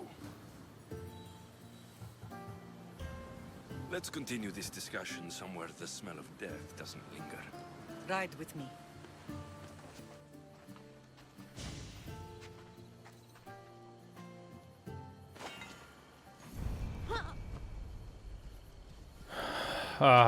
خۆشەویستان باسی ئەوەی کرد کە وتی بە شێک لە شێوەکان ئەو جەماعەتیانەوە دەست بە سەرێرا بگرنەوە دەستەسەڵاتی خۆیان فراوانکردنەوە چەکە بەڵامیان بە ڕوبەڕوویانە بینەوە شتێکی جوانتە دروستەکەی ناوچەکە دواتر لێم پرسی کە چیت بەسەر هاوتی ئەو شەوە من کەساندرام دۆزیەوە ینی لە دوایەوەی کە لە شاخەکە کەوتە خوارەوە هەردووشیان ئەم کەساندرای دۆزیوەتەوە بردوێتی بۆ لای شێ بۆ لای دکتۆرێکی ئاڵقی پێشوو بینمان دکتۆرە زیرەکەکە لەوێ بردوێتی و کە لەوێ چاکی بکاتەوە بەڵام دواتر بە شێوەیەک لە شێوەکان کەسێک لەوێ پێی وتووە کە ئەو مردووە ئیتر بە شێوەیەک ئەمیان هەڵخەڵەتان و درویان لەگەڵا کرد کە وتیا کەساندرا مردووە ئاشی ئەمەی کرد کاڵدۆف کۆزمۆز ئەمەی کردو بەڵام بۆ ئەمەیان کردبوو ئێستا باسی ئەوەی کرد کە بۆچی ئەو کاریان ئەنجام مابوو وتی ئەوان درویان لەگەڵ تۆ کردبوو کە ئەو مردووە کە ئینا ئەو زیندوو بووە وتی بۆچی ئەو درویان لەگەڵ کردبووی کۆڵف کۆزمۆز چیانەوێت وتی ئەوان ئێستا لە ئێمە ئەترسن کە یەکتری بگرینەوە وتی بۆچی بە دوایانمەوە وتی ئەوان ئێستا لەوا ترسن یەکتری بگرینەوە ئەم شێوازەشەوە مەترسیە بۆ ئەوان وتی باو باپیرانی ئێمە نەوە لە دوای نەوە لە وەستاندنی ئەو کەسانەیە بوونە واتە ئەمە عنی چی ئەمە ڕێک ئەساسی نیەتەوە بەرچاو ئەستا زۆر کە زەڵێ یاریە و چییە زوو لە ئەساسی ناچێت بەڵام چیرۆکەکە هەمان شتە بۆ لە بەرەی کۆڵف کۆزمۆز ئەردەرۆفان شنتەکانن ئەو کەسانن کە بڕیاردەری دێرین و کەسە تێمپڵەرەکانن ویستیانە کە جیهان داگیرکاری لە جیهانە بکەن و بۆ سوود و قازانجی خۆیان بەکاری بێنن بۆ مەجموعەیەکی شێت دژیانەوەستنەوە بە ناوی ئەساسینەکان ئەمان باو باپیرانیان ئەوەکو ئەساسینێک بوو دەهمیشە دژی ئەو کۆمەڵە بووە بۆیە ئەوان ئەیانەوێت کە ئەو خێزانە بگرن دەستی خۆیان خێرا ئەوە شێنن کۆڵف کۆزمۆز بۆ ئەوەی کا خێرا لە ناویان بەرن و کۆتاییان پێبێنن نەوەیان بۆ نێڵەوە بەم شێوازەیە بۆیە بە دوای ئەمانەوەن بۆی کە بەیەکجاری کۆتاییان پێبێنن وەزایدن هەنێشتی تر بەڵام جارێوانە بە تەواتی نازانێت و باسی چی تری کرد باسی ئەوەی کرد کە باسی ئەوەی کرد کە ئێستا پێویستە بچن لە شوێنێکی تر باسی ئەم قسانە بکەن و ئەتوانن ڕوبەڕووی ئەوان ببنەوە کە ئەو کارانەی ئەوان ڕابگرن نێڵن بۆ شێازە بێ کە ڕووی داوە ئێستا ئێماچین و لە شوێنێکی تر بەردەوامی بە قسەکانمانەوتی لە شوێنێکیکە قسەکانمانەکەین کە دوور بێ لە بۆنی مەرگ و کوشتن و بڕین ڕۆژە ڕێک بڕاتیایە ئەوێ لێرە نایرە شەڕیتیاڕێە بە بڕین لە ڕێگە باسی شتەکانی ترەکەن ئێستا لەگەڵ دایکیاڕیم زین چیتر باسەکەن لە ڕێگە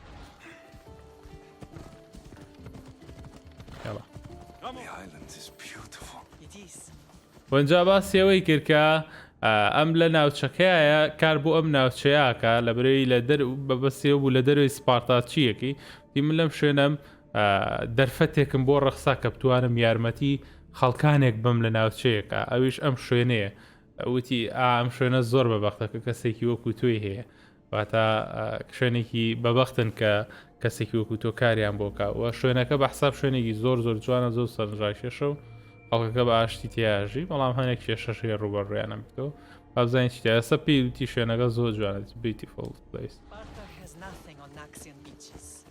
Sparta. All I remember is the bottom of Mount Taygetos. When I brought you to the Pythia as a baby, she never said we would live a nightmare. She said you had such promise. The Pythia can't predict everything. باشە ئێستا با بڕێن بزانین چیتە ڕۆیان خۆشەویستە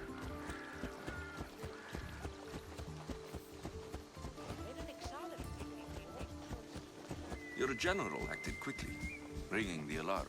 Timo knows Paris is a threat. They make their business clear. They can't be more clear than sending soldiers. There's no treaty? Maybe there was, but it's long over. Now there's no mistaking them for anything but the enemy. An enemy I could help you defeat. We'll discuss that later. But I think you're right. وتی زۆر بە خێرایی کە ئاکتی کە جەنەڕاڵەکە پێویستین کە هێرش کراوەتە سەر شوێنەکە وتی بەڵێ ویشەکانی خۆی بە جوانیە کە لە شوێک لە شوێکان خێرا کاردانەوەی خۆی ئەبێت بابزان ئێستا چیتین دیوە منیش یارمەتیتانێم لە کوشتنی دوژمنەکانتان ی بەڵێ بۆ شێوازابێ ئەو کارە ئەنجامە درێ ئینشەڵڵا ئێستا بابزانین چی ڕۆیات The temple's coming along, Evandros. It will stay in ruins if we don't secure more donations. Soldiers can't get all the funds. They can if you don't want the temple destroyed by our enemy. But I'll see what I can do. It's a good deed restarting construction. Ligdamis was a great man who deserves reverence. His battles against corruption and oligarchy are lessons we all should remember. I do intend to finish the temple. Thank you, Phoenix. Thank you, Phoenix. وتی ئەمە سەبازەکان ناتوان پارێزگای لە شوێنەکە بکەن لە بەرەی پارەی باشیان دەست ناکەوێت بەردەوام لە دۆنیشنەکە یعنی ئەو پارەی کە بۆیانێت بە کوردەکەی پێویستیان پارەی زیاترە بۆی شوێنەکە دروستکەنەوە و پارێزگاری لە ناوچەکە بکەن و ئەمیش وتی ئێمە ئەو کارە ئەنجامین کە یارمەتیتان پێین لەوەی کە ئەو شتانێتانێ بەدەستی بهێنن ئەوش سپاسی کرێ سەبا بزانین چی ڕوویا لە ناوچەکە و بزانین چیتر ئەتوانین بکەین یاڵڵا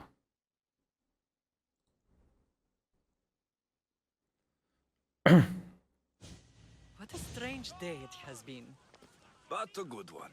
I've certainly had worse. Me too.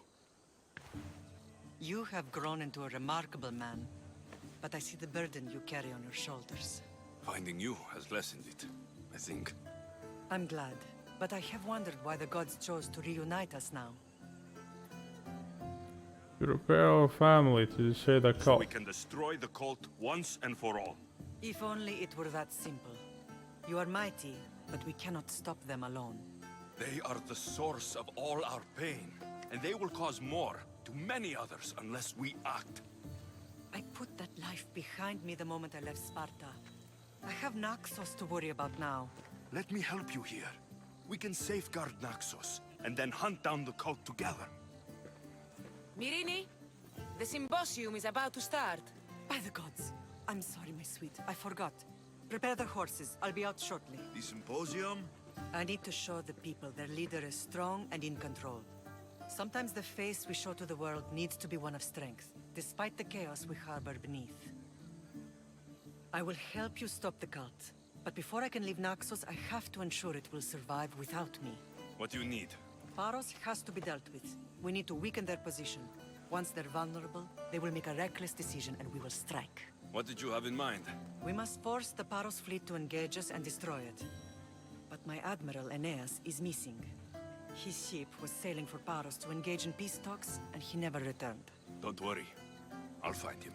If you need me, I'll be at the symposium. Although, try to look less intimidating should you choose to pay me a visit. Oh, چییە؟ بردەوەرە تۆ سێسیمە چییەکا لێرە؟ تو خواوەرە ئاخەمر شێخە بمێنێ ئایەک دانیاوای لێ بە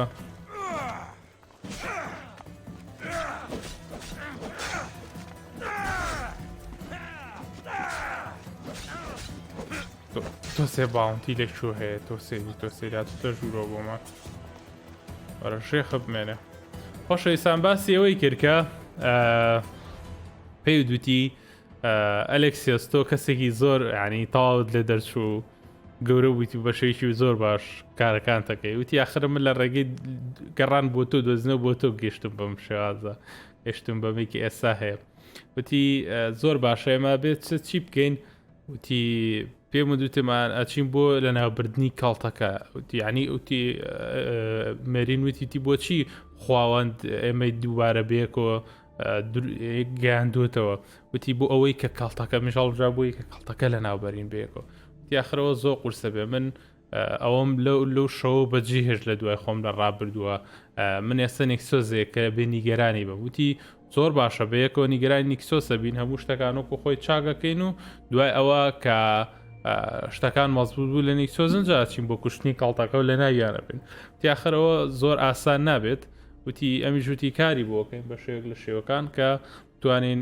ئەو کارە ئەنجام بین ئیتر لەو کاتە کچەکە هاو بۆ لای وتی سیمپیۆزیۆمەکە تاخیر بووی باچین بۆیە وتی وەڵای باش بوو بیرم چوو بووە پێویستە بچم بۆ سیمپۆزە بوو وەکو سیمینارێکی بچووگەوەی هاوی پێکلیس کردی لاڵقەکانی پێشوە شتێکی لەو شێوازێ بەڵام وتی پێشەوە بێ هەنێک کار ئەنجام بین وتی بۆ چێکی بۆ سیمپۆزیۆمە وتی بێ هەنێک جار فێسی خۆتیان پیشان بی بۆ ئەوەی کە هەز بە بوونیەتە بکەن لە شتەکە هەز بۆ بکەن کە کەسانەگەی بەرگریان لەکە و بە شێوێک لە شێوەکان پیشانیان بن کە ئێمە بەرگری لەوانەکەین و خەڵکەکە بە کوردەکەی وا لەوانە بکەین کە زۆر گرنگن لە ناوچەکەیە کە کاریان بۆ بکەین بەڵام پێشەوەی کە نیکسۆس بەجێ بێڵە بێ زۆر لەوە دڵنیا بمەوە کە ناوچەکە سەلامەتە و خۆیان نەتوانن خۆیان بەڕێوە بەرە بەڵام جەماعەتی پارۆس هەنجار ئەمانە بێزارەکەن پێویستە بەتەواتی لە ناویان بەری بۆیە پێویستە ئێمە لێرە زەعیفیان بکەین هێرشکەین سەر ناوچەکانیان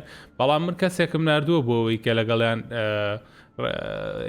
هەنێک زانیاریم بۆ بێنێ بەڵام لە دوای ئەوە نەمبینیوەتەوە کە نردومە بۆیە بێ چاودێری وشکنجا ساچینەوەڕەکانی کە ئەوڵە ئێمە ئەنجام بدەین بەڵام وتی هیچ نیگەران مەبە لەوەی هەر کاتێکەویستە سەردانم بکەیت لە شوێنەکە ئێستا چین بۆ هەنێک لەو مەرحەلانەی کە هەیە بابزانین چه مەرحەلەیەکی تیا زەرور بێت و بیان ببڕین بیان بڕین ئەوە چی لیڤڵ 23 زۆر لیڤڵم زۆر بەرزکردەوە ئەمە 114 دوورە هاتچین بۆ تۆک دوو مەرین ئین دە پارتی هاتنە قسەراکە مەرینکەم لە پارتیەکە لە حەفلەکە یاڵا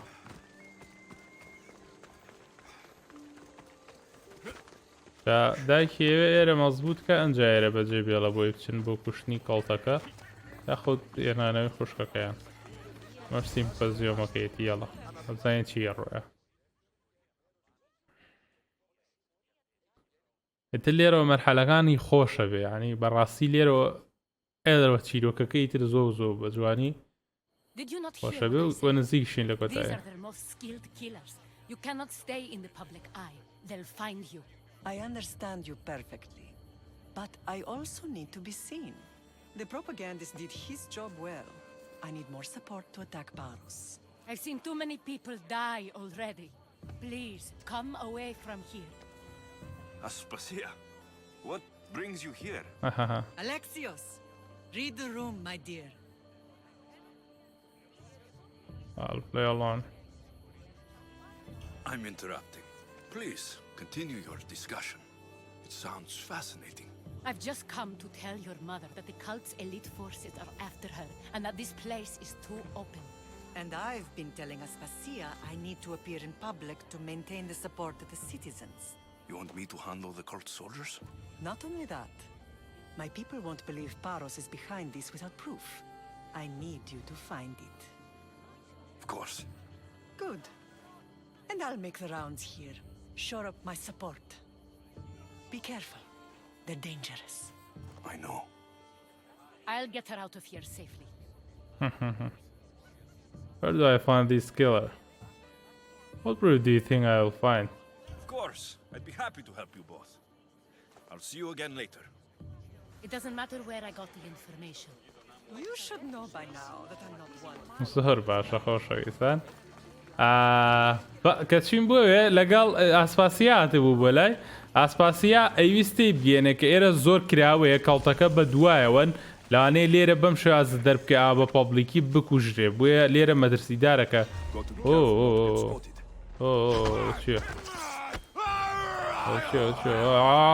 کورە لە خۆ لاس ڕۆ لاس هەر نەیتو بم لاش وەی خوانە وازم دەبێنە بالێتان نێمە وازم دەبێنن ئەجا ئەویش پێی وتی نا من ئەمەوێت لە لێرە دەربکەوم بۆ ئەوەی کە هاوکاری زیاتر بوو کۆ بکەمەوە لە ناوچەکە چۆنەڵی بە شێوەیەک لە شێوەکان متمانی زیاتر بەدەستبێن و لەلایەن ئەو کابرانە دەخەنی کرد بە کابرا بۆی کە پانی زیاتر بەدەست بێنە و خەڵکی ناوچەکە لە خۆی کوی بکاتەوە وەرمونە ئەو کەسانەی دەستڕۆشتون و کاری باشەکەن توانە بێنێتە بەرەی خۆی بۆی کە دژی پارۆنس و ئام بوەستێتەوە و باسی ئەوەی کرد کە ئەمانم لە کۆڵ بێتەوە زۆر باش و باسی ئەوەشی کرد کە پێویستە کە بیسەلمێنێ لە بەرچاو خەڵکیە کە پارۆسوان هۆکاری ئەم خراپەکاریان لە ناوچەکە بۆ سەلماندنیەوە ئێستا ببن بێن بۆ ئێرە هەنێک لەو کەسان لەو بەڵگانە دروست بکەم کە پێویستەکە بۆ ئەوەی کە بیسەلمێنە پارۆسوان خراپەکارن ئێستا با ئەو ئەرکانە تاواکەم ئەرێوە چی ئەوڕێ شوێە ئەو کەیڤە ئەلێرە بە ئاسا فاین ئانکیڵ دە ئەساسنس با بچین و کوژەکان کوژین چین بۆ کوشتنی بکوژەکان تۆ سێ قسێ چین بیگوژین بکوژەکان و ئەوەی کوشتاری نەمێنێ لە کوشتاری ناوچەکە یاڵا ئەمە چوونە ناوەیە بەناو ئەو شوێنە تەوان لە هەندێک پرسیارە توانین لی بکردە بەڵام با زۆر دوورودرێژ نین بە پرسیار و ئەوە چیم کرد ئەوە چیم کرد ئەوە چی بوو وەڵای بە بازنە قەدەوە ناکات بۆ وای کرد یاڵە مە مشکلە سەر فەرەغنا بچین و پیان کوشت بەڵام وتی زۆر وریا بەوانە زۆر مەترسیدار دوێژارم چیان کوش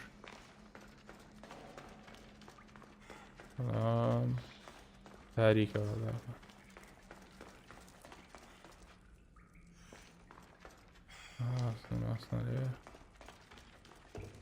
This area will be well defended. لە ئێرە بە تەواتی بەرگری لێکرێ بێ بوریە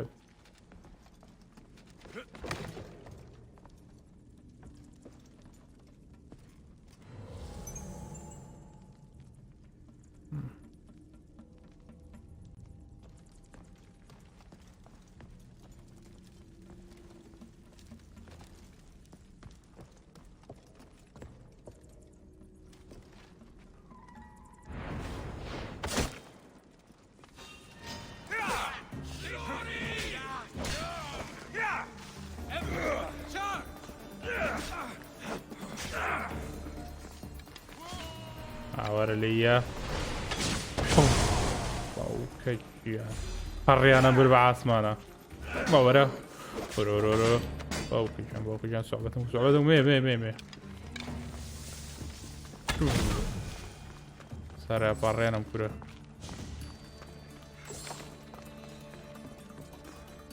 زۆر بریام ناوم چی ئەست بە قوربانە چی ئەست یەک نیشمان هەیە یەک نووسراویشمانەیە بێ ئەوش بدۆزینەوە باش نووسراوە لە شووە بێت ئەها Cave of Mountain Zas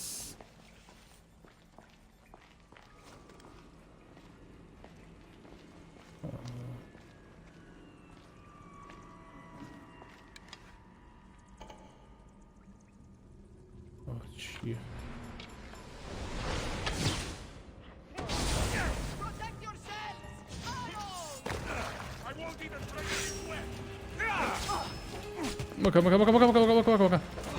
مەکە باوکەی گیان زۆر بەقوەتن هەشتا پیسەکانە نەمانە باوکەی گیان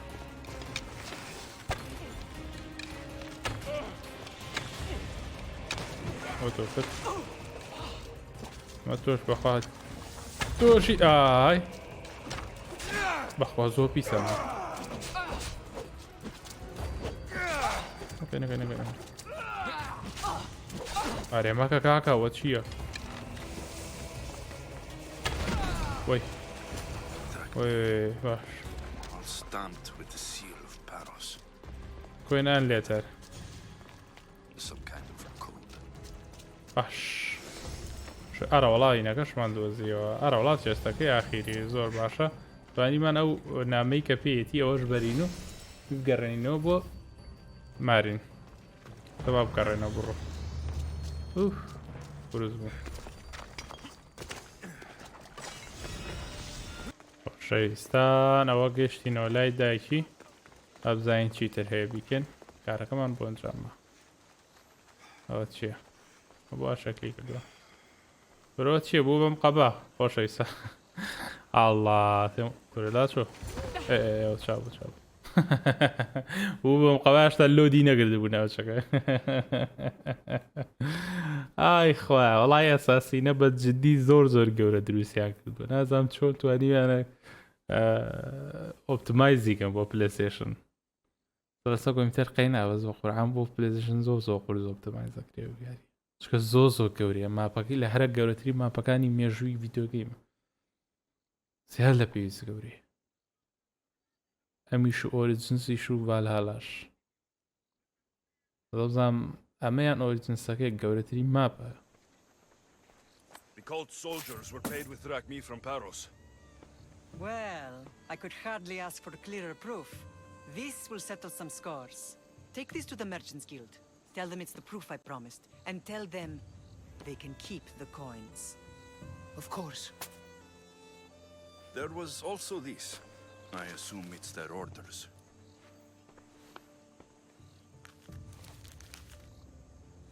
I recognize this. It's an old dialect. The cult must use it to communicate with one another. You can read it? This money isn't from Silanos. It's from someone in Sparta. Oh. That's not possible.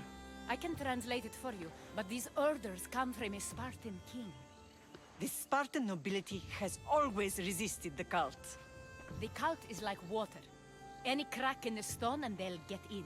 Sparta stands against corruption. Oh. How can you say that after all Sparta has done to you? They tore apart our family. They welcomed the cult with open arms. Why do you keep saying they? I am still Spartan. And so are you. Are you really? I have responsibilities here. Paros needs to be stopped. But then, yes, I will go back. Oh my god. Oh my god. خۆشەویستان. ئەزای وتی چی کاتیم بێرە ئەو تیەوە پارەیەکە ئەیسەلمێنێ کە چۆنڵی کە ئەوان پارەیان کەڵتەکە پارەیان ناوە بە پارۆسەکان بۆ ئەوەی کە ئەو کارە ئەنجام بن لێرە وتی زۆر باشە پارەکە بەرە بۆ ئەو بازرگانانەی کە لەوێ ئینمان پێکرد بۆ سەربازەکانی کە وتمان پارەیان بۆ بین تی با پارەکە لای خۆیان بێت و بۆشیانە سەلمێت کە خەتای پارۆسەکان بووە بۆ وتی ئەم نووسراوەشم پێیە ئەمەش فرمانەکەیانە کە بۆیان هاتووە وتی ئەمە دیالێکتێکی کۆنە ئەم شێوازی پەیوەندی کە کاڵتەکە بەکارێنێ لە پێشوو تا کوێسە بەکارێنێ بۆ ئەوەی کە پەیوەندی دروستکانیان کەسەکانایی بە زمانێکی جیاز نووسراوتی تۆ توانین بخوێنیتەوەتی بەڵەکەمە خوێندیوتی ئەوە هەمووی سەرۆکی سپارتاکانە کە دەستی لەگەڵ ئەوان تێکەڵ ئەم کاراکەوتی چیست سپارتاکان و کارە ناکەن وتی چۆن ئەو کارە ناکەن لی تو ڕەبووتی یاین تو تا ئەو هەموو شتەی بەسەر خەزانەکەمان خەزانەکەمانیان ئاوا هەڵوەشان تۆ هێشتا ئاڵی کە سپارتاکان شتێکی لە شێوازان جام دایان وتی ئاگدار بەلێک سوێت من هێشتا سپارتام تۆش بە هەمان شێوە هەر سپارتای ئەنێ ئێمە هێشتا سپارتاینە بێ وریای ئەوە بین ئەسپاسیەش پێ وتی تۆ دڵنیایی لەوە تی بەڵێ لە نێ سپارتاکان بە شێوک لە شێوەکان گۆڕانکاری ڕوویا بێ بەڵام نابێ بڵێن دێ ئەوان نابێ بۆ شێوازە قسەیان لەگەڵا بکەین بۆیە سپارتاکان لە پشتی ئەو کەڵتەوەن کە بەو شێوازی با بزانین چی ڕیا لەنێوان ئەوەیە وردە و دەشتەکانی لەوێ ئەزانین ئازان خۆشویستان لێرەینە کۆتای مەڵقەی هیوادارم بەڵتان بێت چێشتان لە بینی بێ ئینشاءالله ئەڵقەی داهاتوو زۆر بەقوتە بەشتی زۆر تایبەتمان بۆ ئاشکرا بێ بە ئیزنی خۆی گەورە بۆیە هیوادارم بەڵتان بێت چێشتان لێ بینی بێ بیرتان نەچێت توانن لە یوتیوبی ئەیز گەیمینیش لەگەڵما بن سەبسکرایب یوتیوبەکە بکەن و ئەگەر لە یوتیوبی شۆ بینری لایکی ڤیدیۆکە بکە زۆر سپاسانەکەین بۆ پشتگیریتان هەتاوەکو کاتێکی تر و بینینەوەیەکی تر و ئەڵقەیەکی تر بەخوای گەورەتانە سپێرم خواتان لەگەڵ Za uwe fruik ni maya nifta banting nikunting nari tumpaya katos ake akatos ekon talana weruta yasi Za uwe fruik ni maya